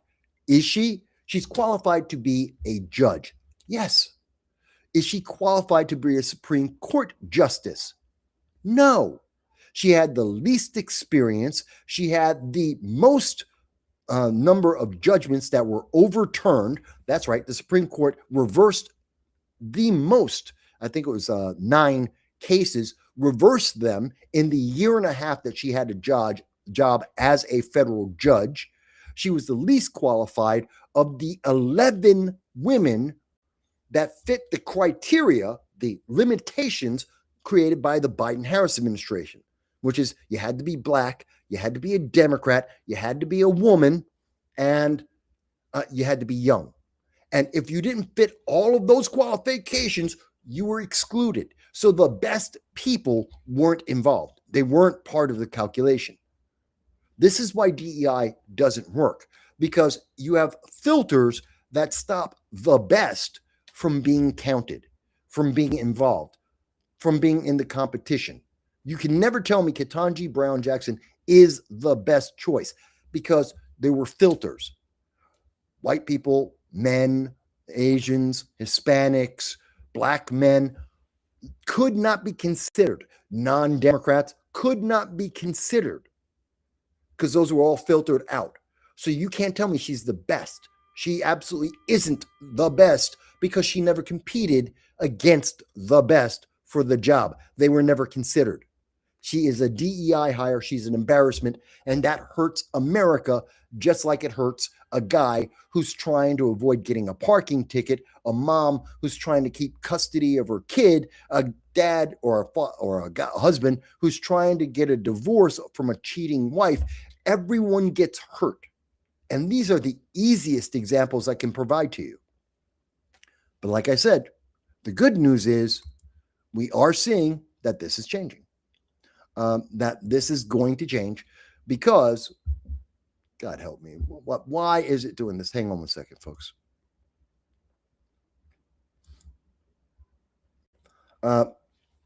So the good news is that we are seeing this change, and that's important. That is the important part. So we got a comment here from Bronner who says, DEI is no child left behind for adults. Yes, and it is just as inefficient, and it is just as flawed, and it creates just as many problems as we see for the children as it does for the adults. It's just horrible ideas. I don't know why people ever decided to do that. Okay, So you may not have heard about that in the news, but it was on Reuters. I don't think a lot of people were paying attention. Probably most people, almost of all the things that we've been talking about today, probably the thing getting the most attention has been Tennessee, and also that not just Tennessee, bear with me a moment, but also what's going on in Louisiana, what's going on with our elections. I think a lot of people, whoa, why are you doing that? Hang on. Why is it doing this? Oh, I hate this. Anyway, what you're seeing is Louisiana and Tennessee and Virginia redistricting, gerrymandering. That has been the news of the week. I mean, there's, as you can see, a lot of stuff is happening this week, but the news media has been focused on redistricting and gerrymandering and trying to convince you that the Republicans, MAGA, Donald Trump, are evil. Now, keep in mind, for the Democratic Party, every single candidate in the Democratic Party is running against Donald Trump. I don't care who their candidate might be on paper, but according to the mantra, the ideology, the question, the ads out there, every single Democrat is running against Donald Trump. I don't know why they think that. I don't know how they plan to explain that, because Donald Trump isn't running for any of their races. He isn't trying to be your local city councilman. He's not. But your local city councilman, if they're a Democrat, they'll tell you they're going to fight Donald Trump. Like Donald Trump cares about your local city council. He doesn't. He's the president. He's got other issues to worry about. He's not trying to be part of Congress. He's not a member of Congress. He's the president. He doesn't care. But that's what they're going to tell you. And as they're having this fight against Donald Trump, they're trying to convince you that Republicans are trying to do something that Democrats would never do, even though Democrats did try to do it and they failed. It's just that Democrats weren't as good at doing something that Republicans are doing, which is redistricting, which is gerrymandering. I've never been a fan of gerrymandering. I've seen it happen many, many years. And we saw this in 2010 in New York State. It got so bad, it was so blatantly biased and unfair that courts had to come in and draw the lines, the congressional lines for New York State, taking it away from the actual legislature because they were too biased. That's how bad it can be and has been. And New York has for decades been the worst of pretty much any state in the entire country, followed by New Jersey, California, a couple of other states. But this is something that every state tends to do. Now, Republicans, starting with Texas, said, let's balance this out. Let's do the same thing that Democrats have done in New York, the same thing they've done in California. Let's do the same thing in Texas. Well, Texas did it, and then California said, well, we've got to do it to balance it out again. And then the Democrats said, not only is California going to do it, but New York's going to think about it. Ohio might do it. Virginia is absolutely going to do it, might try it in all of the South. Republicans responded and said, okay, you want to try that? We'll try it too. As it turned out, Republicans are better at doing this than the Democrats are. And the Democrats are mad because it's their idea. It's something that they've been using very successfully in the Northeast of America, but Republicans are better at it today, and they're pissed off. They're not upset that redistricting is happening. They're upset that Republicans are winning the redistricting battles, that Republicans have been able to point out that what the Democrats have been doing is unconstitutional. And there's going to be some people go, but Mike, you don't understand, because they always say that. But this is protecting black people. No, it's not. This is about the Voting Rights Act, as we can hear in Tennessee from Democrat Steve Cohen, a white man who has represented the only Democrat district in Tennessee for the last 20 years. 20 years. And this is a black majority district, or it was. It was a black majority district. And for 20 years, a white man sat in the seat, not black people. There are blacks who have run against Steve Cohen, like his current, the Republican in the race, who happens to be a black woman. Yeah, but Steve Cohen, he's the white man. And so the Democrats were trying to protect him. They were trying to protect Democrats, that Democrat district, and the white man, saying that it was unfair to black people to get rid of the white man in charge of Tennessee. You can't make this stuff up. It's the truth. So the Democrats said it's a black majority district with a white man in charge. So it's unfair to the black people, including the black Republican woman. It is unfair to her to not continue to have the white male Democrat. That just doesn't even make sense. But that's the example. We saw this in Louisiana. It's unconstitutional because these districts have been made on the basis of, well, it's DEI. You have a suntan. You have a permanent suntan. Therefore, you get a district. Well, wait a minute, but did you earn it? Is that what you want? Is that right? And the answer is, it doesn't matter. You have a suntan. That's what the Democrats have said. You have a suntan, so we have to do that. Voting Rights Act. Except the Voting Rights Act was meant to be a temporary law. I know this is amazing and shocking to all Democrats, most of the establishment out there, right and left. What do you mean a temporary law? Yes, there are laws that have been passed that were meant to be temporary. Just like affirmative action was meant to be temporary. They weren't meant to be forever laws. They were supposed to expire, to disappear, because there would be equality in our country, not equity.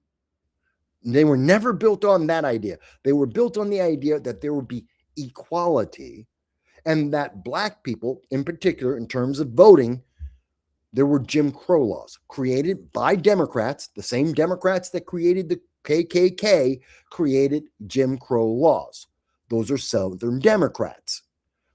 And to combat those Southern Democrats and Jim Crow laws, the temporary Voting Rights Act was created to protect black people, to say that you could register and vote without anyone stopping you.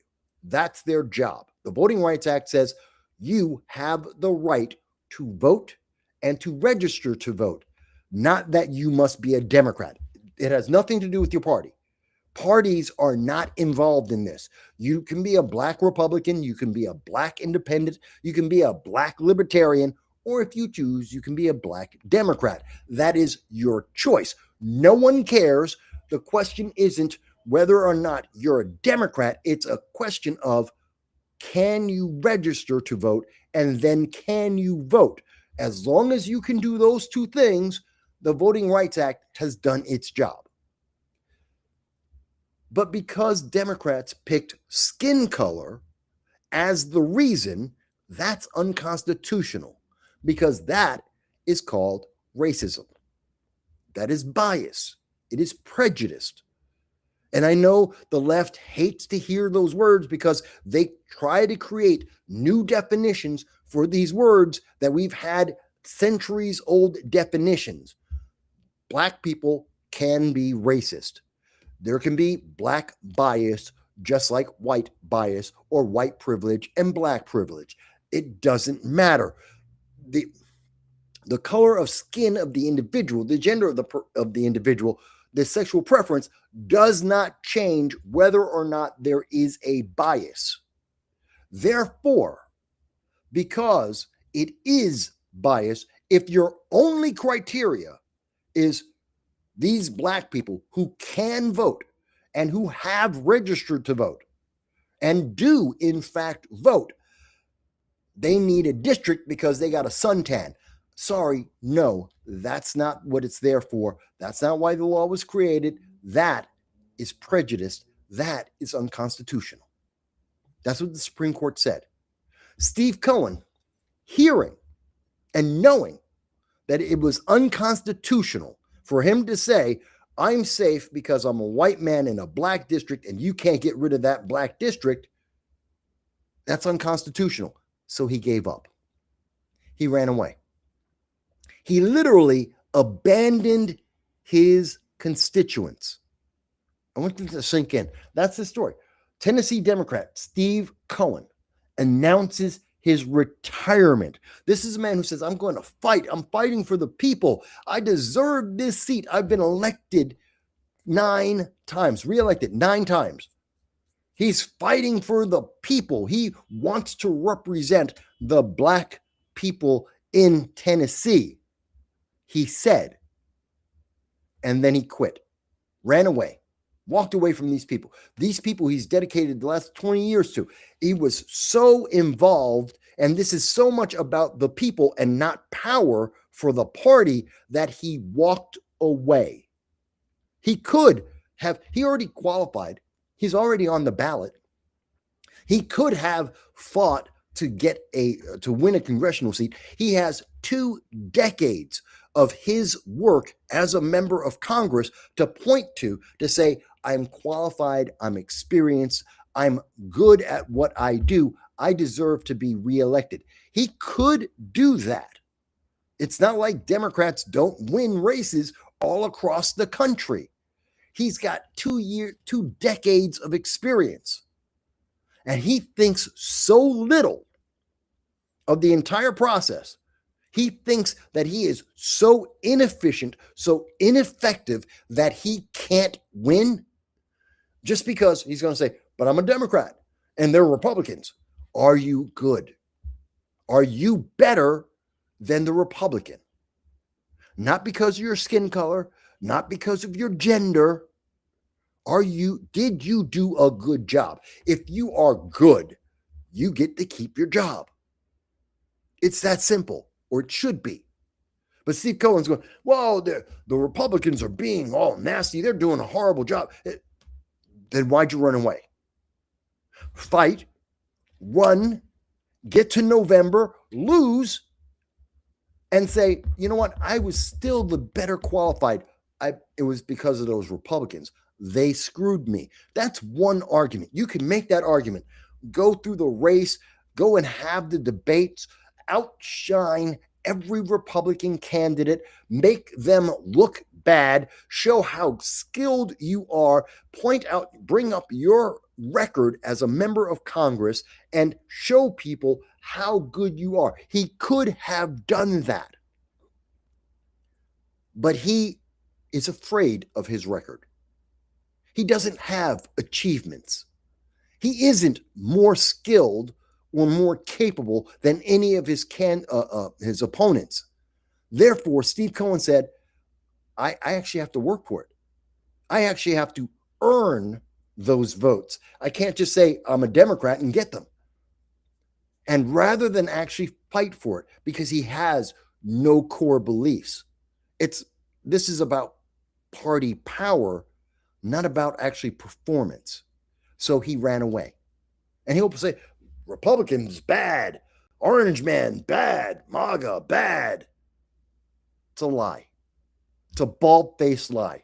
It's that he is a miserable candidate and he should have never held that seat in the first place. And if it weren't for the abuse of people's color of skin, if it weren't for the prejudice from the Democrats, the very same Democrats that used prejudice to create the KKK, the same Democrats that used their prejudice to create Jim Crow laws to prevent black people from voting, the very same Democrats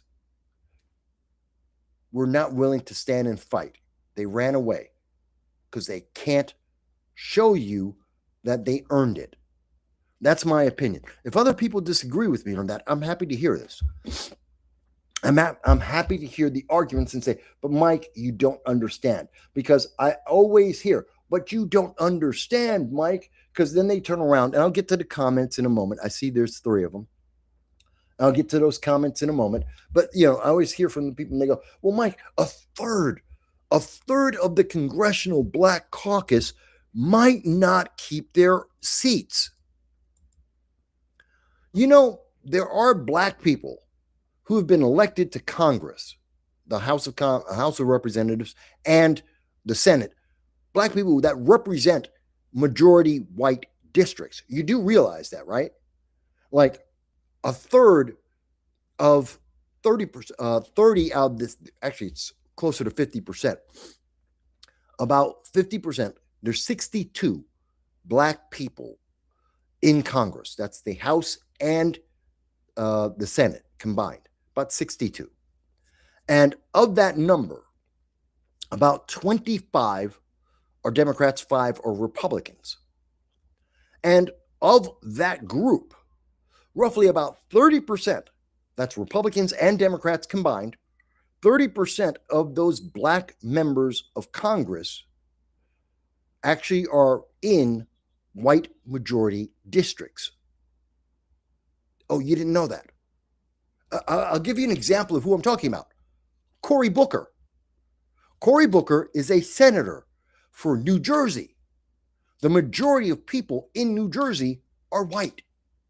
Those white people voted for Cory Booker, a black man. Oh my God, exploding your mind. But racisms, there's the racisms. But then why did Cory Booker win? Cory Booker is a black man. That's irrefutable. That's not a question. And he's ran and is elected in New Jersey, a state full of white people.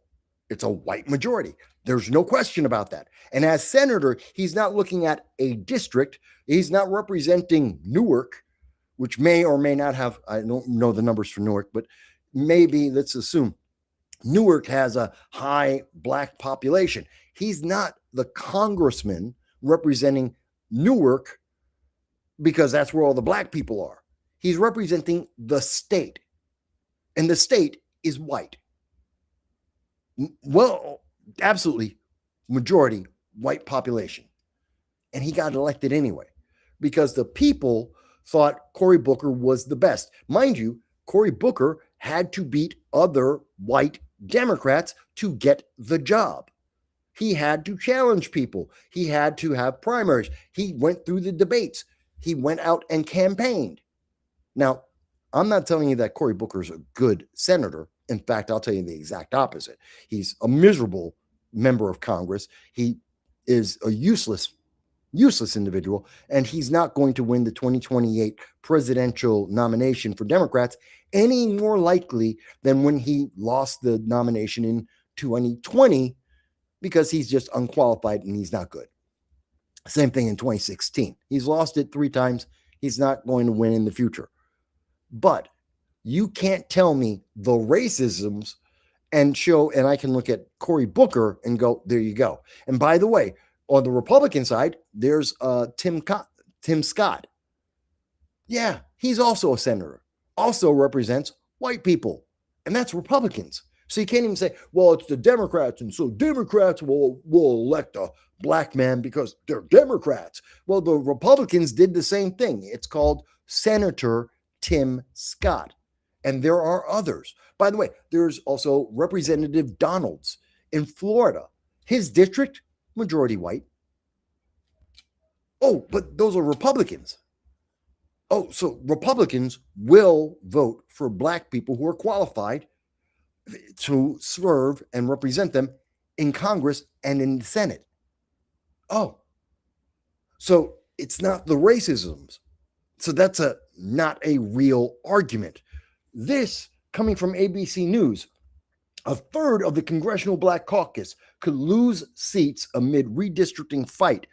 You are assuming that those are all unqualified people, that they have nothing to offer, that they are incapable. This is one of the most insulting things that you have seen. And you should, if you are black, if you're Hispanic, if you're someone of color, you should be livid about this. This article is insulting.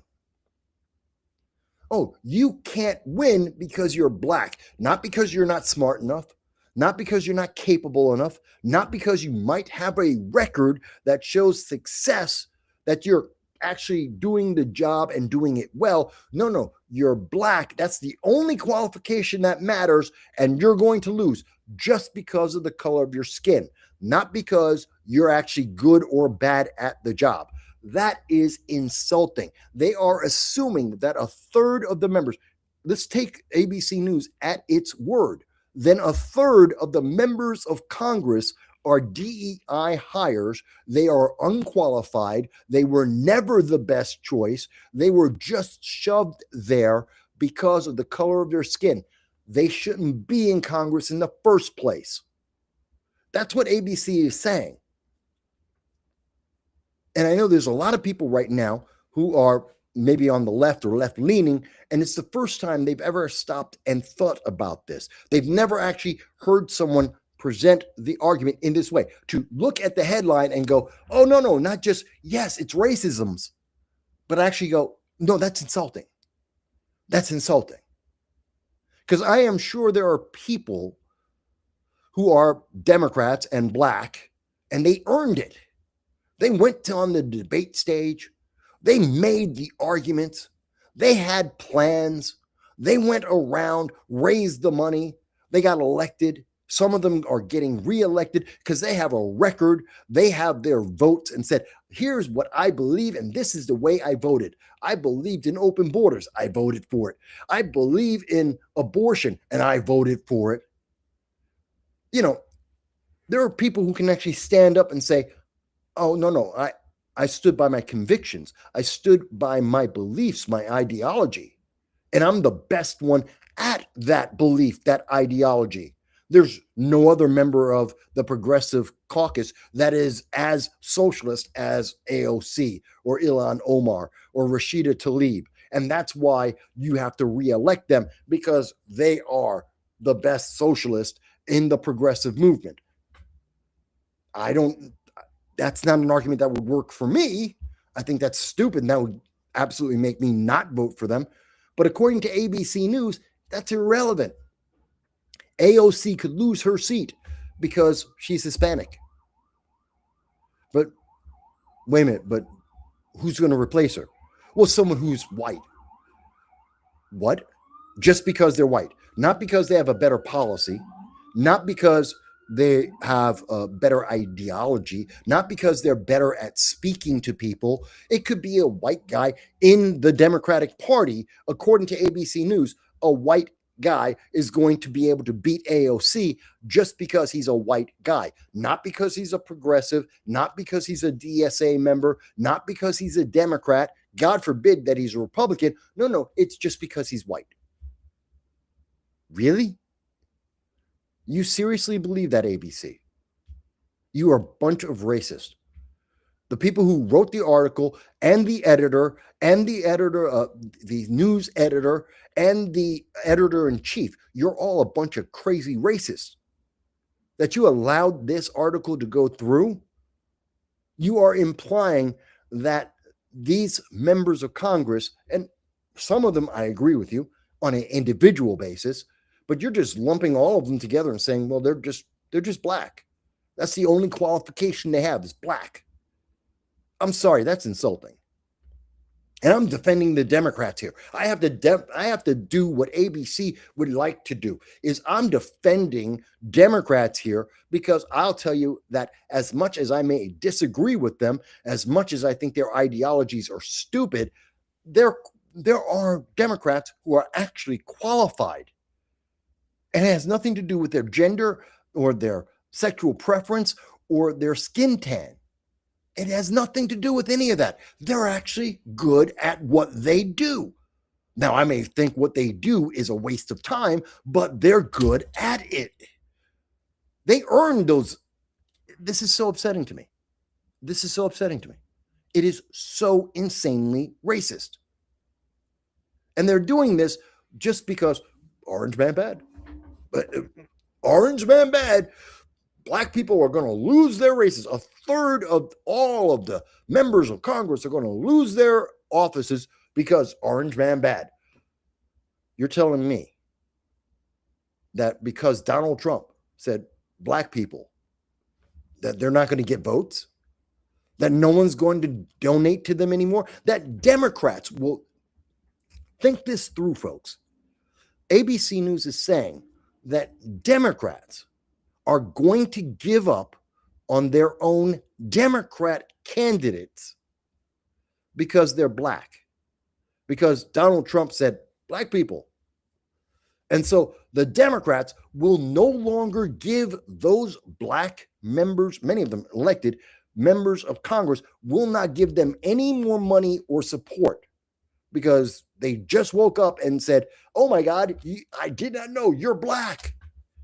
Never saw it before. Never realized until just now when Donald Trump pointed at you and go, black, and I just realized you're black. You can't win anymore. Why are we giving you money? Is that what you're saying? ABC, this is what ABC is saying. If it sounds absurd because I'm breaking this down for you, it is, that's what they're saying. That's how absurd it is. This is the logic that we're seeing, and it's trying to be justified across the nation. And as long as you're fixated on black people, if that's the only thing you get out of the story is black people, oh, evil Republicans and black people, that's all you get. Well, then you are useless. You are a waste of space. Please don't vote because you don't know what you're talking about. You don't know what the issues are. You have wasted your vote. If that's the only thing you can say, if that's the only thing about this that you can pull, orange man bad, black people good, vote Democrat. If that's all you got, don't vote. You are actually hurting America by your vote. If that's the only thing you can point to, if that's the only argument you can make, you are actually a waste of space. You are actually insulting Americans who bled and died for your right to vote. I'm not telling you can't vote Democrat. I'm not telling you can't vote for socialists and progressives or communists like Bernie. You can, and at least have a reason for it. Don't tell me, but they're black. That is insulting. It is racist. It is a waste of time and effort. Is that a bit of a rant? Maybe. But I think it's justified. I think it's correct. And you had thousands of people that were told in Montgomery, Alabama, they all came together. They were expecting thousands, hundreds of buses were supposed to be coming into Montgomery, Alabama to go and protest to protect the unconstitutional racial DEI congressional redistricting, that they wanted to protect the black people because they're black. Never once did they stop and say, by the way, black people can still vote. You can still vote for the Democrat. You can be as black as you want to be. You can be a black Democrat if you want to be, and you can vote for the Republican in whatever congressional district you're in. And you can convince all of your friends, and you can go out to the other 60% of people who aren't voting in most elections except the presidential. You can go and get those other 60% of people and pull them in and say, you've got to vote too, because we want to get a Democrat in here. You could do that. Or you could just go with, but they're black, so they don't count. They're automatically Democrats. They don't count because they're not motivated. No one cares. This is insulting. It really is. It's really, really, and they call this all roads lead to the South. All roads lead to the South. No, all roads lead to Rome. That makes sense. If you know what that means, all roads lead to Rome. Do you know why they said that? Besides the fact that it was true. Let's start there. It was actually a fact. In the ancient times, the Romans were the only ones that were really the only major civilization that actually created paved roads. It was good for their armies. They did that so that their armies could travel faster to the various parts of the empire to maintain control, to quell revolts, and to fight off barbarians. That's why they built roads. And as a benefit, as an additional benefit, they had easier and better commerce. And so ideas and cultures were able to mix better because all the roads connected. And by the way, all of the roads eventually would connect back to Rome, which was the capital of the Roman Empire. It was actually where all the decisions were made. And many of the generals were stationed when they're not out fighting, they were in Rome. And many of their troops, the centurions, the legionnaires, they had a huge garrison in Rome. So all the roads would go back to the capital, which were protecting the Caesar and the emperor and all the generals. And they would go from Rome after they get out of the Senate with their instructions, and they would travel along the roads to get to whatever part of the outskirts or whatever part of the empire. All roads led to Rome. It makes sense. And from there, you then extrapolate the other ideas from that factual basis. It makes sense. All roads lead to the South. No, they don't. All roads in America do not reach racism, because that's what that really is. All roads lead to racism, because the argument by Democrats is racism. They're either fighting racism or they're creating racism, depends on how you want to look at it. But everything in America doesn't go to racism, nor does it focus on the South. They want to say that to make you think that it's more important and it's all encompassing, that everything in America is about race. It isn't. Everything in America is about racism. No, it's not. But Democrats, the only other thing that pretty much every single Democrat will run on, besides they're against Donald Trump, besides Orange Man Bad, is racism. They love to talk about racism. Everything's about racism. Everything's about race. Even when they're white in a black district, it's about racism. And they're fighting racism by maintaining power, by dictating how the people they serve that have entirely different cultures, entirely different backgrounds. Yeah, but they're serving them, kind of. They're actually telling them how to live, but who's quibbling on the facts? And so this is all about, you've got to go to Montgomery because it's about racism. You know what? Montgomery was a focal point for who? For Dr. Martin Luther King, who was fighting the Southern Democrats and their Jim Crow laws. That's what Montgomery was about. It wasn't about Republicans. It wasn't about redistricting. It was about making sure that Jim Crow ended, that the Democrat Jim Crow laws were eliminated so that blacks could register and could vote. No one cared about what party they joined. In fact, most people expected them to join the Republican Party, not the Democrat Party, because the Democrats were the ones who pushed for slavery, pushed for the KKK, and pushed for Jim Crow laws. No one was expecting black people to be Democrat. They expected them to be Republicans, the party that freed the slaves. That's Abraham Lincoln, the first Republican. So no one was thinking, oh, well, we got to protect Democrats. No, they never tried to think of that. They weren't worried about the political divide, the congressional districts. They were concerned about voting. But as we can see, all roads lead to the South. All they can think of is racisms. It's the racisms. And you, if you do not agree with those Democrats and making sure that Democrat Party has power, well, then you must be a racist. That's their argument. You're a racist if you don't want to give Democrats more power. Because that's what this was all about. All the redistricting, all the gerrymandering was simply about giving Democrats more power. That's it.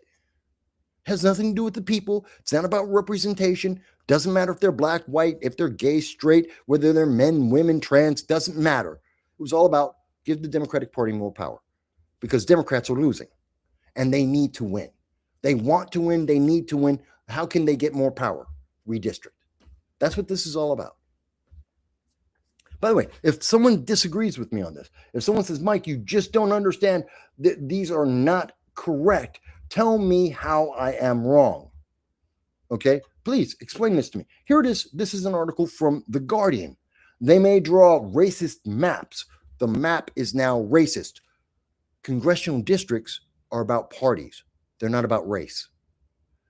Again, the Voting Rights Act was to make sure Black people, any minority, could register and vote without limitation. Congressional districts don't matter. That's not important. You can be Black and you can be in a Republican district and you can vote Democrat if you want to. The question is, can you vote? Can you register and can you vote? You can vote Democrat if you want. You're not prevented from doing that. That's like saying, I live in the New York 15th district right now. I'm now currently in the New York 15th district in the Bronx. My congressional representative, supposedly, is Richie Torres. He is a Hispanic man who is a Democrat and completely useless, by the way, completely useless. And Richie Torres is a Democrat. I am not required, and I do not vote for Richie Torres. He is a bad candidate, and the fact that he's a Democrat absolutely means nothing to me because he's a bad candidate, and he doesn't deserve the seat. Better than Jose Vega. Yes, I'll give you that. He's better than Jose Vega. Far, far worse. Jose Vega is a socialist communist. But Richie Torres is a horrible candidate. I would rather vote for the Republican or a conservative or a third party rather than Richie Torres. But I'm a Black Republican in a Democrat district. So if I, as a Republican, can vote Republican in a blue district, that has a blue Democrat congressman, what's the problem? Oh, but you can't do that in the South. Then that would be racism. That would be discrimination. That would be a problem which the Voting Rights Act would be able to fix.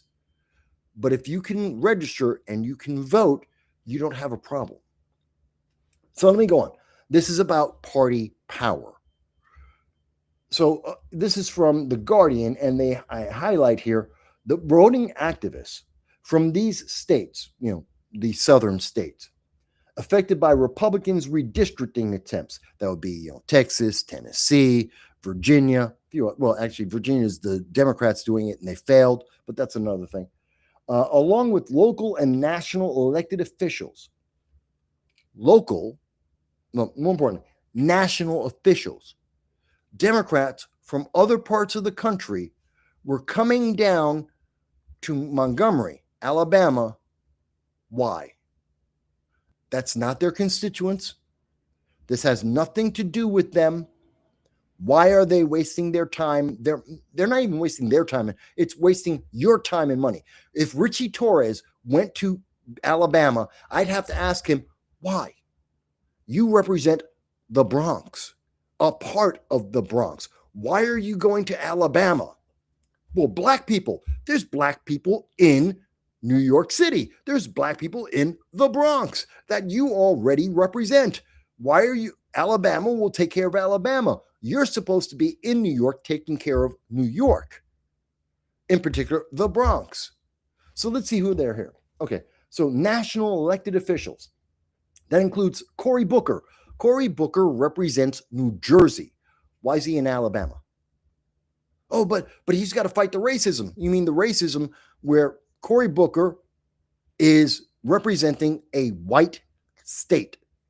Black Cory Booker is representing a white state, and that's the racism you're trying to fight against?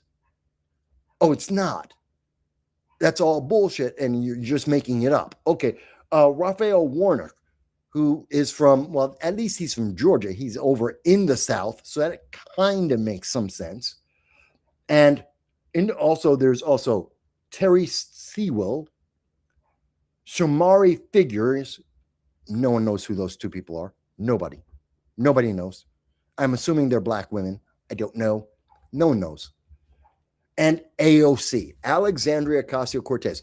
Alexandria Ocasio-Cortez represents the New York 14th District, part of the Bronx and Queens. Why are you down in Alabama? What you doing there? Black people. There's black people in Queens. There's black people in the Bronx. Well, I got to support the Democrats. There are Democrats in New York.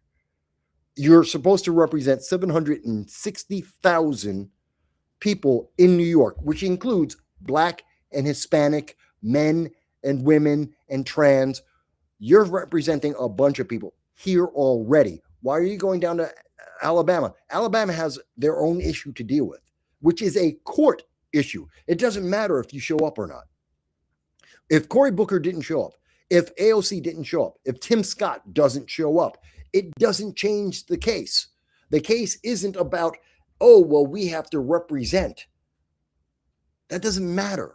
You're there to raise money. This is a gimmick. I want people to understand, this is a gimmick. Cory Booker showed up because he's running, or he wants to run, for the 2028 presidential nomination of the Democratic Party. So does AOC. She's there because she wants to be president. So they are there making their political bones on race, saying you should vote for me as president so that I can be as racist as possible and make the Democratic Party more powerful. What does the Democratic Party have to do with race? It doesn't, unless you're looking at the past. Their history is of racism. Their current is basically still racism, just a different type, but it's the same thing. And they want to say, well, look, I was fighting on the front lines. Suddenly AOC and Cory Booker are Martin Luther King and Malcolm X. They're not by a long shot. Don't even try. They're not Rosa Parks, not by a long shot. They don't even try. That is such idiocy.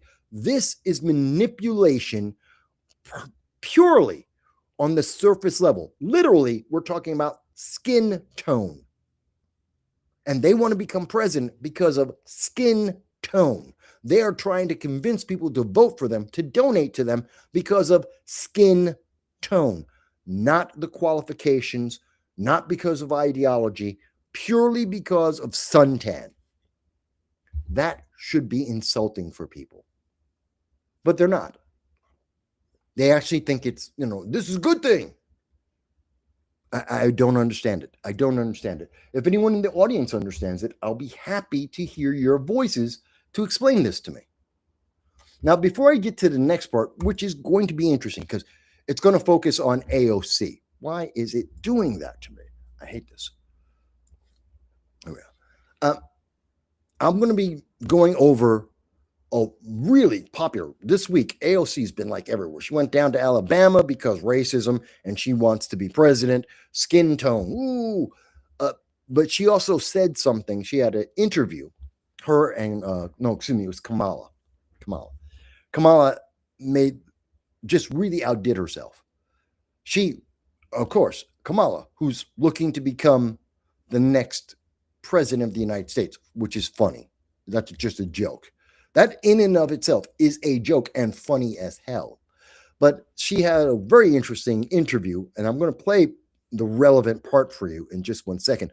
But I do want to address the comments that I see here, because I do believe in the comments. I love when you guys leave me comments. And so we have a comment from Dal who says, every political candidate is running against Trump because they misattribute his policies as solely Trump inspired. If Trump were removed from the equation, the populist policies espoused by voters would get them to return to subservience in the globalist elite. Well, to dumb that down for the average person, I think you're saying that it's not about Trump. Trump is trying to be America first. He's trying to promote American ideology, the Americanism, nationalism, a pride in our nation, and self-sufficiency of our nation, of the independence of our nation. And that means that politicians don't get away with all the crap they've been getting away with, that they're held accountable, that when, just like I'm trying to do here, we expose them for doing the manipulation that they're doing, like AOC and Cory Booker going down to Alabama to get votes and donations purely because they are black. Just because of their suntan has nothing to do with qualifications. It's not like they're going to actually change the legal system or the court decisions. They have no influence on any of that. They can't change it. So they're literally wasting their time because they can't be effective. They can't be efficient. So why are they there? To get votes and influence so that they can try and become the next president of the United States. That's it. But Mike, they're supporting. They can't change anything. Not their jurisdiction. They don't have power over the courts. They can't change anything. All they're doing is getting money and lining up votes. That's it. It may shock some people who look to the left or people who go, well, I got to vote black because black. Sorry, you're being used. You're being used. And that's all that is. So thank you for the comment, Dow. I really, really appreciate that. And then we have a comment from Browner. Browner says, income tax was supposed to be temporary, but the warmongers would go broke without it. Well, there's a little bit more to income tax than that. Actually, there's a lot more to income tax than just that. That is a summation. And I know that you are an anarchist and I know that you hate taxes, but taxes have a purpose, especially at this point, about to be 250 years of our nation's 250 years of our nation.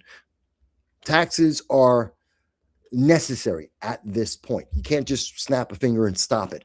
The entire world economy would collapse. We can get to lesser taxes. We can do that. We can reduce the number of fees that we have. We can do that. But to eliminate it all at this point, we can't do that. But I understand the feeling that you're expressing. I do understand that. And thank you. Again, thank you all for the comments. I love that as we go through it. Okay.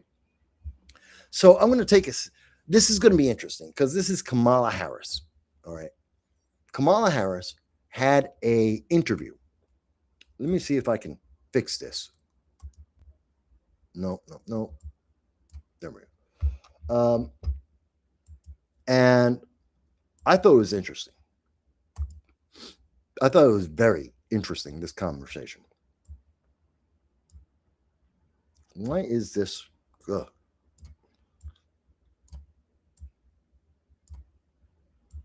All right, fine. No.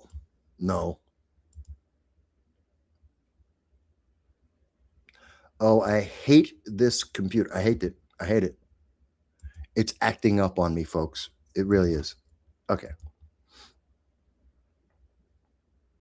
All right, fine. I'll just deal with it. All right. So what we have here is this is a conversation with Win with Black Women. That's the name of the organization. Win with Black Women, which is funny. This organization that you've never heard of, that you don't know anyone in, that has no real influence, they consider themselves very important. And of course, they love Kamala Harris. And they are desperate to get Kamala Harris to win. They want her to get the nomination in 2028, and they think she can win. Now, it's a joke because, think about it. Kamala Harris got 92% of the black female vote. That's a fact. 92% of the black female vote in America went to Kamala Harris in 2024, and she lost. So, Win with Black Women is wrong. It is absolutely false advertising because you can't get really more than 92% of any block of voters. You just can't. And she got them. Older, she got young and old black women in the droves, 92%, and she lost. So Win with Black Women, that's a lie. That's a pipe dream. That's what they hope for. It's a fantasy, but it's not true. Now,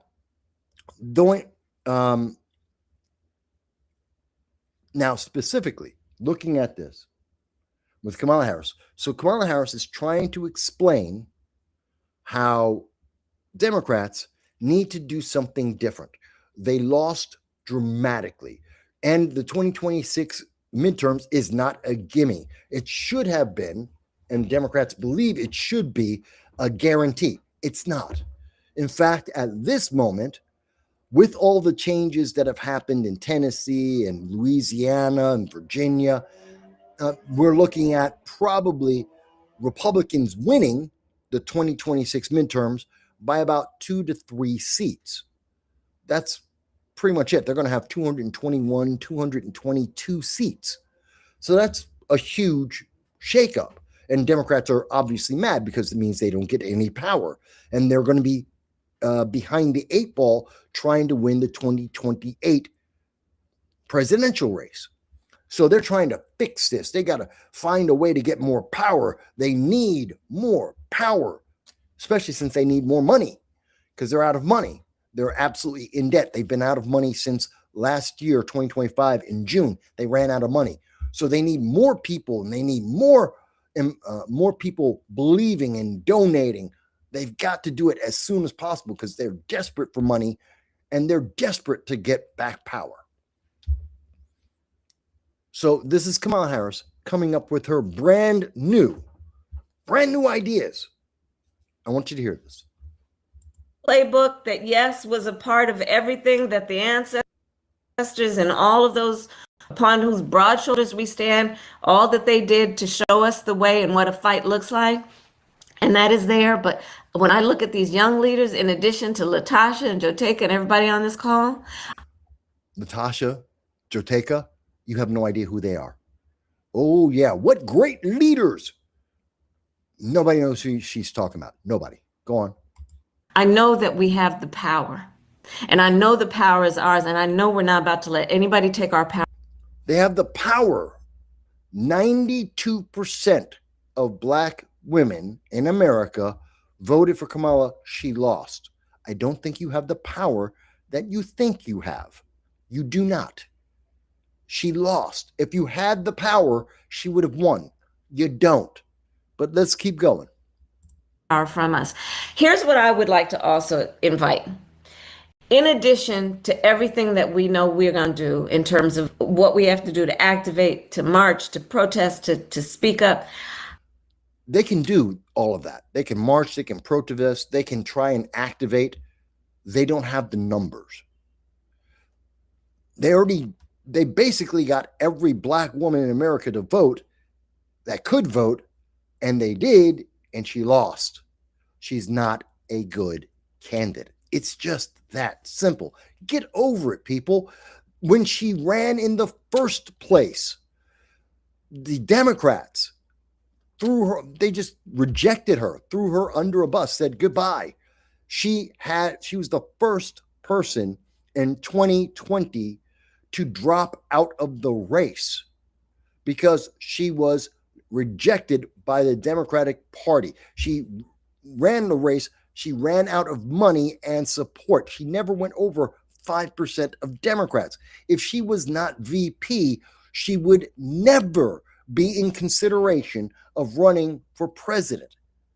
The only reason is because she made a deal with the Biden administration to get the vice presidency, and that's the only thing. And if it weren't for the fact that the world got to see live that Joe Biden was a part-time zombie, if that didn't happen, she still would not be president. They were never going to give her that.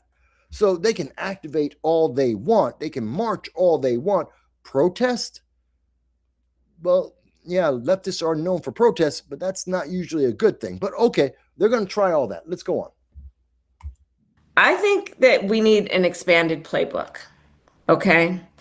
And I think there's going to be some risk that we're going to have to assume. So they need an expanded playbook, which means they need new tactics to try and get people to vote. So playing the race card isn't enough.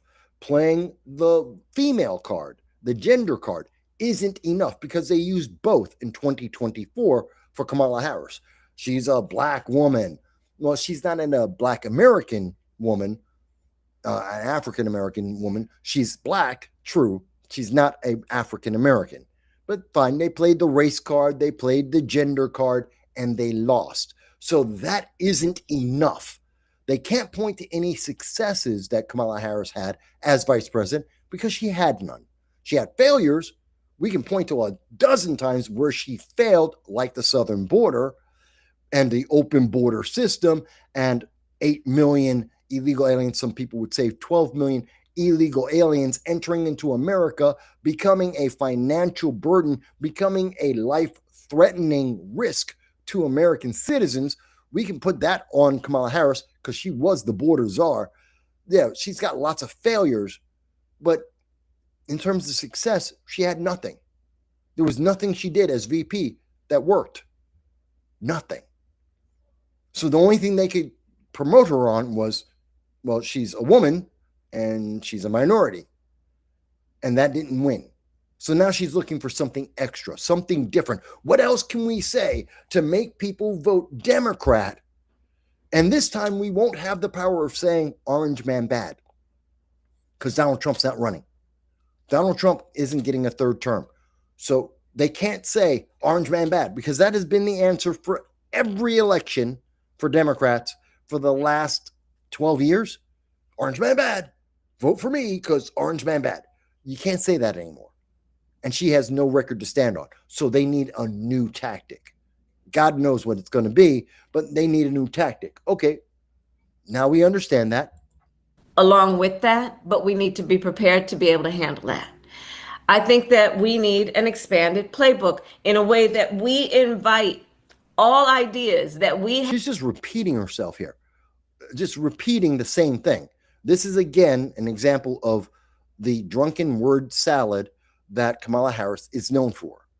Well, to be fair, she looks drunk, and she looks also like bad makeup, bad lighting, something like that. But I can't say she's drunk. I can't say that. Sounds it, but I can't say that. But what I can say is she's repeating herself. This is word salad. Most of everything she just said, I've already summed up in far fewer words, far faster, and I'm just padding this. So let's see what else she has to say.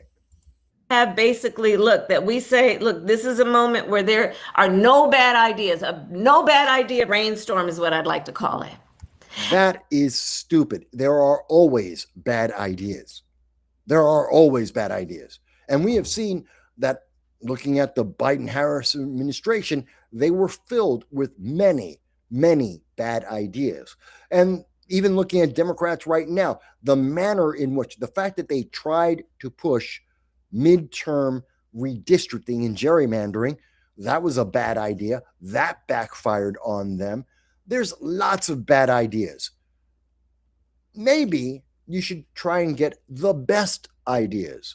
Maybe you should be looking for the best pitch, not just everything in the kitchen sink. How about you actually pay attention, focus, dig down, and really think about who's voting and why they're voting, rather than just tossing out any idea just to see if it floats. Okay, let's go on. And in that no bad ideas brainstorm, we talk about what we need to do and think about doing around the Electoral College. That isn't a new idea.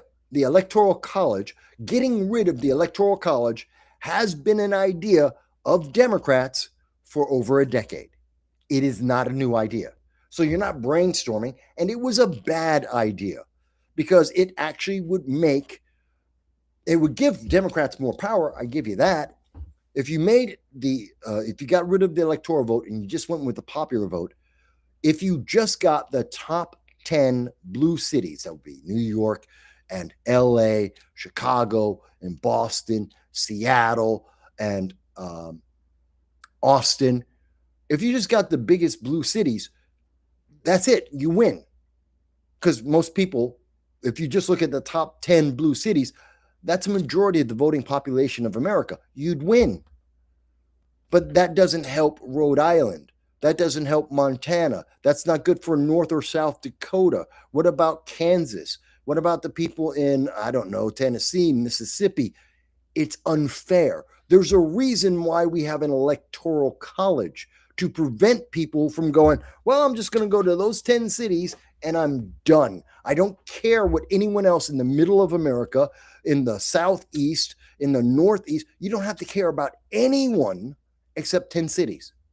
That's all you have to do is go to 10 cities, get those cities, make them a bunch of promises, and the rest of the country could go hang and you can win the presidency. That is unbalanced. That's unhinged. That's why we have an electoral college. And the left hate to break it down and actually have to admit, well, yes, you could abuse the system if you did that. If we went to a popular vote, yes, it's easy to abuse. They don't want to mention that because that's their plan. And it's an old plan. So she's not giving us any new ideas. Let's see. Does she have a new idea that actually might be effective? We talk about the idea of Supreme Court reform, which includes expanding the Supreme Court. We invite a conversation. So now her other thing is we have to expand the Supreme Court. That means pack the court. That was exactly what Democrats ran on in 2019 and 2020. I don't know how many times that Joe Biden was asked in October of 2020, are you going to pack the court? Because the Democrats were demanding, the progressives were demanding that they expand the Supreme Court to 13 people from the 9 that it is right now, so that they could just shove in 4 more progressives and socialist activists, just like Ketanji Brown Jackson. They wanted to fill the court and make sure that no matter what, there would be a majority of Democrats, of leftist activist thinkers on the Supreme Court. So there were some people saying, well, we need 15. And they wanted term limits on the Supreme Court, so that, all the people who are already there, they would all have to retire.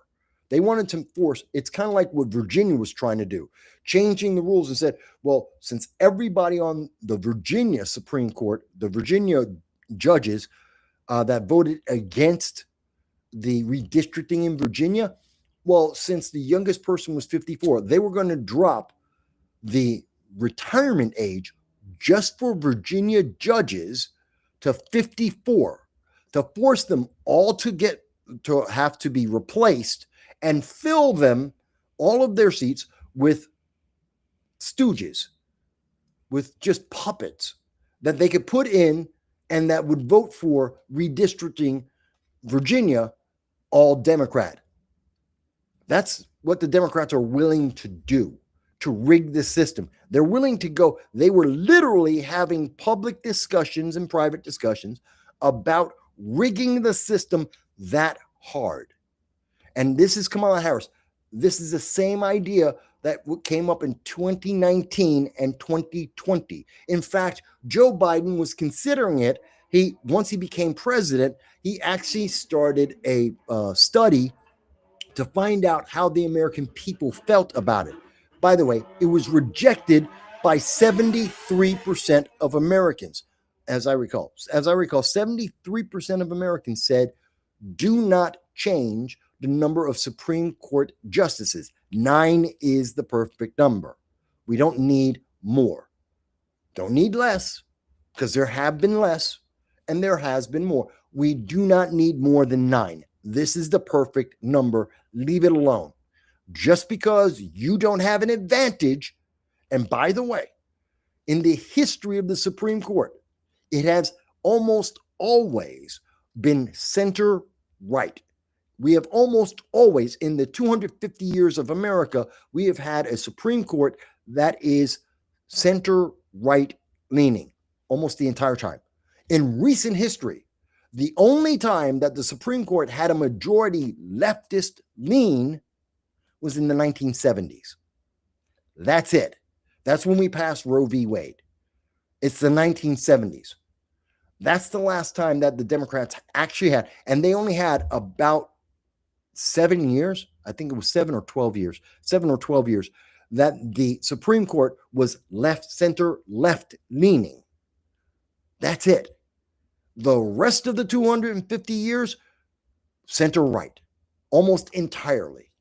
So they want to create something that has never existed before purely because of politics, not because it's good for the American people, not because it's better for America's justice, not because it's actually going to make things work faster or they can do more cases, purely because Democrats want power. That's it. And that's what she's telling you right now. I don't care. I just want power. Oh, we'll just make it a popular vote so I can pay. All I have to focus on are 10 cities. We're going to get all the black women together. They're going to go out and march. How dare you? You must be a racist if you're not supporting them. And we're going to change the entire basis of a third branch of our government. We're going to rig a third of the government just so that we can win more power. This is a great reason why you should never vote for Kamala Harris. She goes on about multi-members districts. I don't even know what multi-member districts are. So it's not enough to have one member of Congress. Now you've got 2 in each district so that the Democrats would have an extra chance. So it's not just, oh, you get 1 for every 750,000. No, you get 2. This way, one could be a Republican or there could be 2 Democrats, or there could be at least 1 Republican, 1 Democrat, because that's what it has to be. That's what they're trying to do, is to get more Democrats. So more chances for more Democrats. And that's why they want multi-member. No, 1 person, 1 district, simple enough. It's simple enough. You want to shrink the number, you know what? Shrink the number of districts. Instead of 750,000 people per district, shrink it down to 500,000 and increase the size of Congress. It's just that simple. You want to do it that way? Let's play the game. Do it like that. But no, they're just trying to find ways to game the system, to try and abuse the system because it's about power. Notice, nothing she has said so far actually helps America. Nothing she has said improves America. You may think Democrats are better, but what she has offered isn't Democrat policy. This is Democrat manipulation. You may believe Democrats have the best policies. She hasn't talked about policy. This is about power. This is about taking power. This is authoritarian. So it doesn't matter what her policy is. She's becoming an authoritarian. She's trying to convince you to support her being an authoritarian. She wants black women to blindly and without thinking support her authoritarianism, to rig the entire country to guarantee her power. And you're telling me that Orange Man bad? You're telling me that Donald Trump is this kind of authoritarian? She wants to rig the entire Supreme Court. She wants to get rid of the Electoral College so that she could rig the popular vote. This is what she's telling you. And you want to tell me Orange Man bad? Have you listened to these people? I mean, seriously, like we're doing right now, break it down and listen to what she is saying. It is evil. It isn't about Democrats are better than Republicans. She hasn't said a thing about being better or doing a better job or improving America. This is just about power. And importantly, power for her, not for you. It's got nothing to do with you and me. Your power, you as an individual, will become no more powerful and no less power. Black women will not gain any power in anything she has said right now. Your life will not improve if you followed anything she said right now. If that was actually done by the Democratic Party, nothing would be changed in your life. The Democrats would have more power. The Democrat leadership would have more power. You as a Democrat would have no more power. You would have nothing different in your life. She isn't trying to make life better for you. She's trying to guarantee power for her. That's important to identify. That's important to understand. And the news media don't want you to think about it. They don't want you to find this. They don't want you to listen to this. They don't want you to think about this. Black woman, you can't complain. You cannot. You're a racist. You're a sexist. How dare you click on the black sisters? I'm actually listening to them. I'm listening to what she's saying. And God help you if you are just blindly going, well, she's black. She's a woman. Can't complain with that. Then you're a fool. Then you are a fool if you say that. But let's see how much worse it gets. Talk about, look, that if we win the Senate, which we should and we will. No, you won't. You shouldn't and you won't. But go on. Then the Senate Judiciary Committee should have rules that they put in place so when these people come before as nominees to the Supreme Court and lie. Who has come to the Supreme Court and lied? I think she's trying to say Kavanaugh. But as we have found out since that time, in fact, it was Supreme Court Justice Sotomayor that just recently, just about 2 weeks ago, apologized to Supreme Court Justice Kavanaugh for what she did to him, what she alleged he did. There was no crime. There was an allegation with no proof, not one witness. Everyone in their age group, everyone that went to their school, everyone that was potentially a witness, all guaranteed that Kavanaugh did nothing wrong, that every one of those accusations were a lie. There was no substantiation from any individual, and she's now calling him a liar. So she's really unhinged at this point. She's saying something that there is no proof for whatsoever. And she's also saying that the Senate is now going to punish the candidates so that they can only get the people they want. So if you have been accused of something, well, then it might as well be true. Remember, out of the Kavanaugh, we got the believe all women, no matter what, always, every time, even when they're lying. Even when women lie, you must believe all women first and only. And that's what she's pushing forward. That's what she said. We got to punish these judges when they lie, even though there's absolutely no proof that they've lied, because we accused them and therefore they must be guilty and we must kick them off. That's why we need to change the retirement age so we can get rid of them. That's why we need term limits so we can replace them with proper Democrat, progressive activists like Ketanji Brown Jackson. That's a death knell for America. But let's see what else she has to say. That they are held to account and consequence, not just that somebody goes on cable news and says they lied, but that no Supreme Court justice, whether on the left or the right, not one of them have ever gone on any news program and said that they lied. That she's just making this shit up. She's just made this up. This has never happened. I don't know where she's getting this from. No one has ever said that. there are rules in place to actually penalize people for lying to a Senate Judiciary Committee. And those rules exist already. So if we don't need a new law, if someone on the Supreme Court lied, then you just have to go through the process that already exists to remove them. You can do that. They can be, it's an impeachment. That's exactly what it's called. That's the exact process. You can impeach a Supreme Court justice.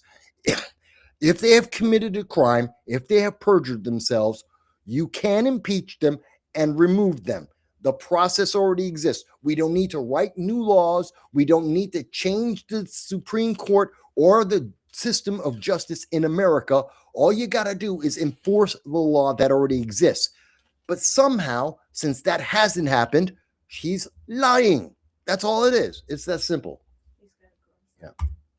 That we agree that it is right to have ethics rules for Supreme Court justices.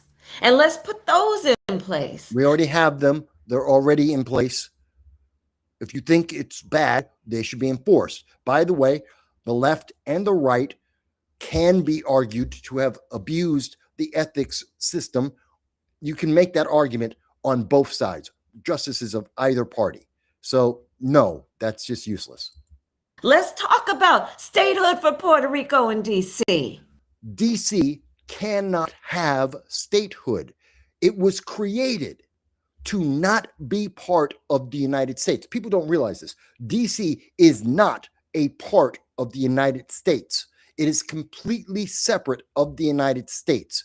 It is not a state. It is not a city. It is its own entity. It is separate of the United States entirely. And it was built that way on a swamp on purpose, because the capital of America originally was New York City.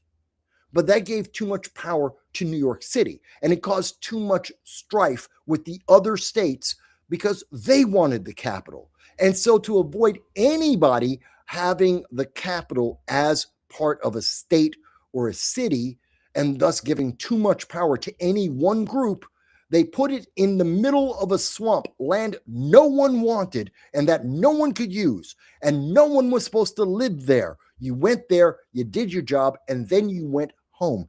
And that's on a weekly basis. You weren't supposed to sleep over. You weren't supposed to live there. There wasn't supposed to be a city built around it. It was just do the job and get out. That's it. That's why it's not part of the United States, and it's built on a swamp. She is trying to break the very purpose of the District of Columbia. That's why it's called that, the District of Columbia, because it's not part of the United States. It's not part of any state. She doesn't understand the history of America. This is ridiculous. She's trying to break America because she doesn't understand the fundamentals. And as for Puerto Rico is a commonwealth. They vote every generation, which is 20 years. And they vote on, do they want to make Puerto Rico independent, a state, or remain a commonwealth? And in every single election, the Puerto Rican people, who are American citizens, have voted to remain a commonwealth. They don't want to be a state. And the day that Puerto Rico wants to be a state, they will vote to become a state, as is their right as a commonwealth. That's all. Democrats don't have to do anything about it. The Puerto Rican people have to vote to be a state, which they don't want to do and have never wanted to do. So it's not about that. And why does she want DC, a city with a large minority population? Why does she want them to be a state? Because she thinks she can make them beholden to Democrats. Same thing for Puerto Rico. She thinks that they will be beholden. By the way, Puerto Ricans on Puerto Rico are more conservative than most Republicans in America. I don't think she's going to get as many Democrats as she thinks she will get. This is so ridiculous. This is crazy. Yes. Look at it. These are the things I think that we've got to do. We've got to neutralize these red states from cheating. The only people who have been seen cheating are the Democrats. And we have the documentation. Again, they were going to get rid of their justices in Virginia just so that they could manipulate the legal system to change the congressional districts. That's it. They created additional districts in Louisiana because you're black, because of skin color, which is racist. They've just been caught cheating year after year after year. This is insane. This is Kamala Harris. It's insulting. It's bad. Okay. Oh my God. All right. Let's see. We've been on for 4 hours and wow, almost 5 hours. That's cool. I did have a little bit more to talk about. But yeah, I'm just amazed by what Kamala Harris has said. It's just mind-boggling here. And, you know, I do have a little bit more, a couple more references that are out there, like this one. And this is coming from KTSA on her No Bad Ideas. It's just insane. And there's also the Democratic nomination. She is leading with 25%. Gavin Newsom, 18.8. AOC has 11.3. This last poll, by the way, is by this group Atlas Intel. They're out of Brazil. I have no idea why a Brazilian, their headquarters, their business is in Brazil. Why are Brazilians trying to do a poll about Democrats and in particular AOC? It's rigged. That's not a real legit poll. It really isn't. But just wanted to give you a side. Kamala's winning. She's winning on this. It's embarrassing. It really is. But I need to go and take my dog out. It's still 85 degrees here in New York. I am tired. I do see some of the comments. I'm going to go through the comments real quick, and then we're going to end the show. And I want everyone to have a great Monday tomorrow. I will be on at 7 p.m. with the Monday roundtable, opinion roundtable. And that'll be a great roundtable. That'll be live. I did yesterday tape another episode that it's the 2026 midterm madness. I just taped that at the BronxNet Studios in Lehman College. That'll be coming out, I think, this week or next week. We have my third and final community TV special on Donald Trump. That'll be coming out. That will be with Jose Vega and Gonzalo Duran. So that's coming up. But let's see the final comments that we have here. And let me see here. So Bronner thinks that Kamala Harris is a cackling moron. I agree with you. Dow said that Ketanji Brown Jackson lied. She knows what a woman is and could provide. Well, yes, you're right. She did lie. She said she didn't know what a woman was because she's not a biologist. But by the mere fact that she's a human being and alive, she knows what a woman is. Presumably, she is a woman, but I don't know if she can even say that. But, you're right. She did lie. She did perjure herself. She could be held accountable. So maybe that's who, I don't think that's who Kamala Harris was intending to mean. But great. Let's bring up Justice Jackson and, throw her in jail. Get her disbarred because she lied. Bronner goes on. Has she ever heard of the legal term perjury? Yes, it is already a crime. Exactly. Just as I said. Kamala doesn't know. She doesn't care. She's a former district attorney for California. She was an attorney general for California. She doesn't care. It's not that she doesn't know. She doesn't care. She'll break any rule if it means power. Democrats will let her do it because they want power. Nothing she said is about making America better for Americans. It's about making it better for Democrats to have power and for her to lead the Democrats with more power. This is authoritarian. Bronner goes on to say, DC is similar to the Vatican City. Yes, that is an absolute fact. And it was designed that way. That's its purpose. And again, Kamala knows this. She just doesn't care. Final comment that we have, and that is, this always confused me, Mike. Puerto Rico is a commonwealth. That's true. But not part of the 50 states. Commonwealths are not a state. They are property. Why is it not the same for Virginia to Kentucky, Pennsylvania, Massachusetts? Those are states. So Puerto Rico has the option to become a state. And if they want to, then they would be treated exactly the same as Virginia, Kentucky, Pennsylvania, Massachusetts, or any other state you want to name. They would have exactly, in fact, they would lose some of the benefits in terms of taxes and ruling. They would lose some of the benefits that they have being a commonwealth to become a state. So it is possible. But if Puerto Rico becomes a state, it will be exactly the same as any other state. It would have one, maybe two representatives in the House of Representatives and it would have the 2 members of the Senate. We'd have 52 members in the Senate. So, 102 members in the Senate, just like any other state were to be added. So they would be exactly the same. So that answers that, I think. There is no difference. It's just she thinks that if we made Puerto Rico a state, they would be so happy, which they aren't, that they would be dependent on Democrats, which they wouldn't be, and therefore they would vote for Democrats, which they have no guarantee.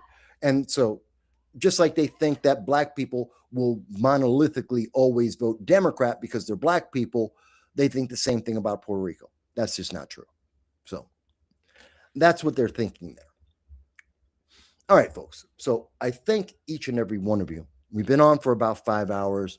I appreciate you spending the time with your Sunday with me. Please like, share, and subscribe. It is the only thing that makes a difference. We want to get to about 5,000 subscribers, and you can make that happen. Again, we're not shooting for the sky. Don't want to replace your favorite anybody, but I do want to reach more people, and I think we can. So I look forward to your help in that. I want you to have a great day.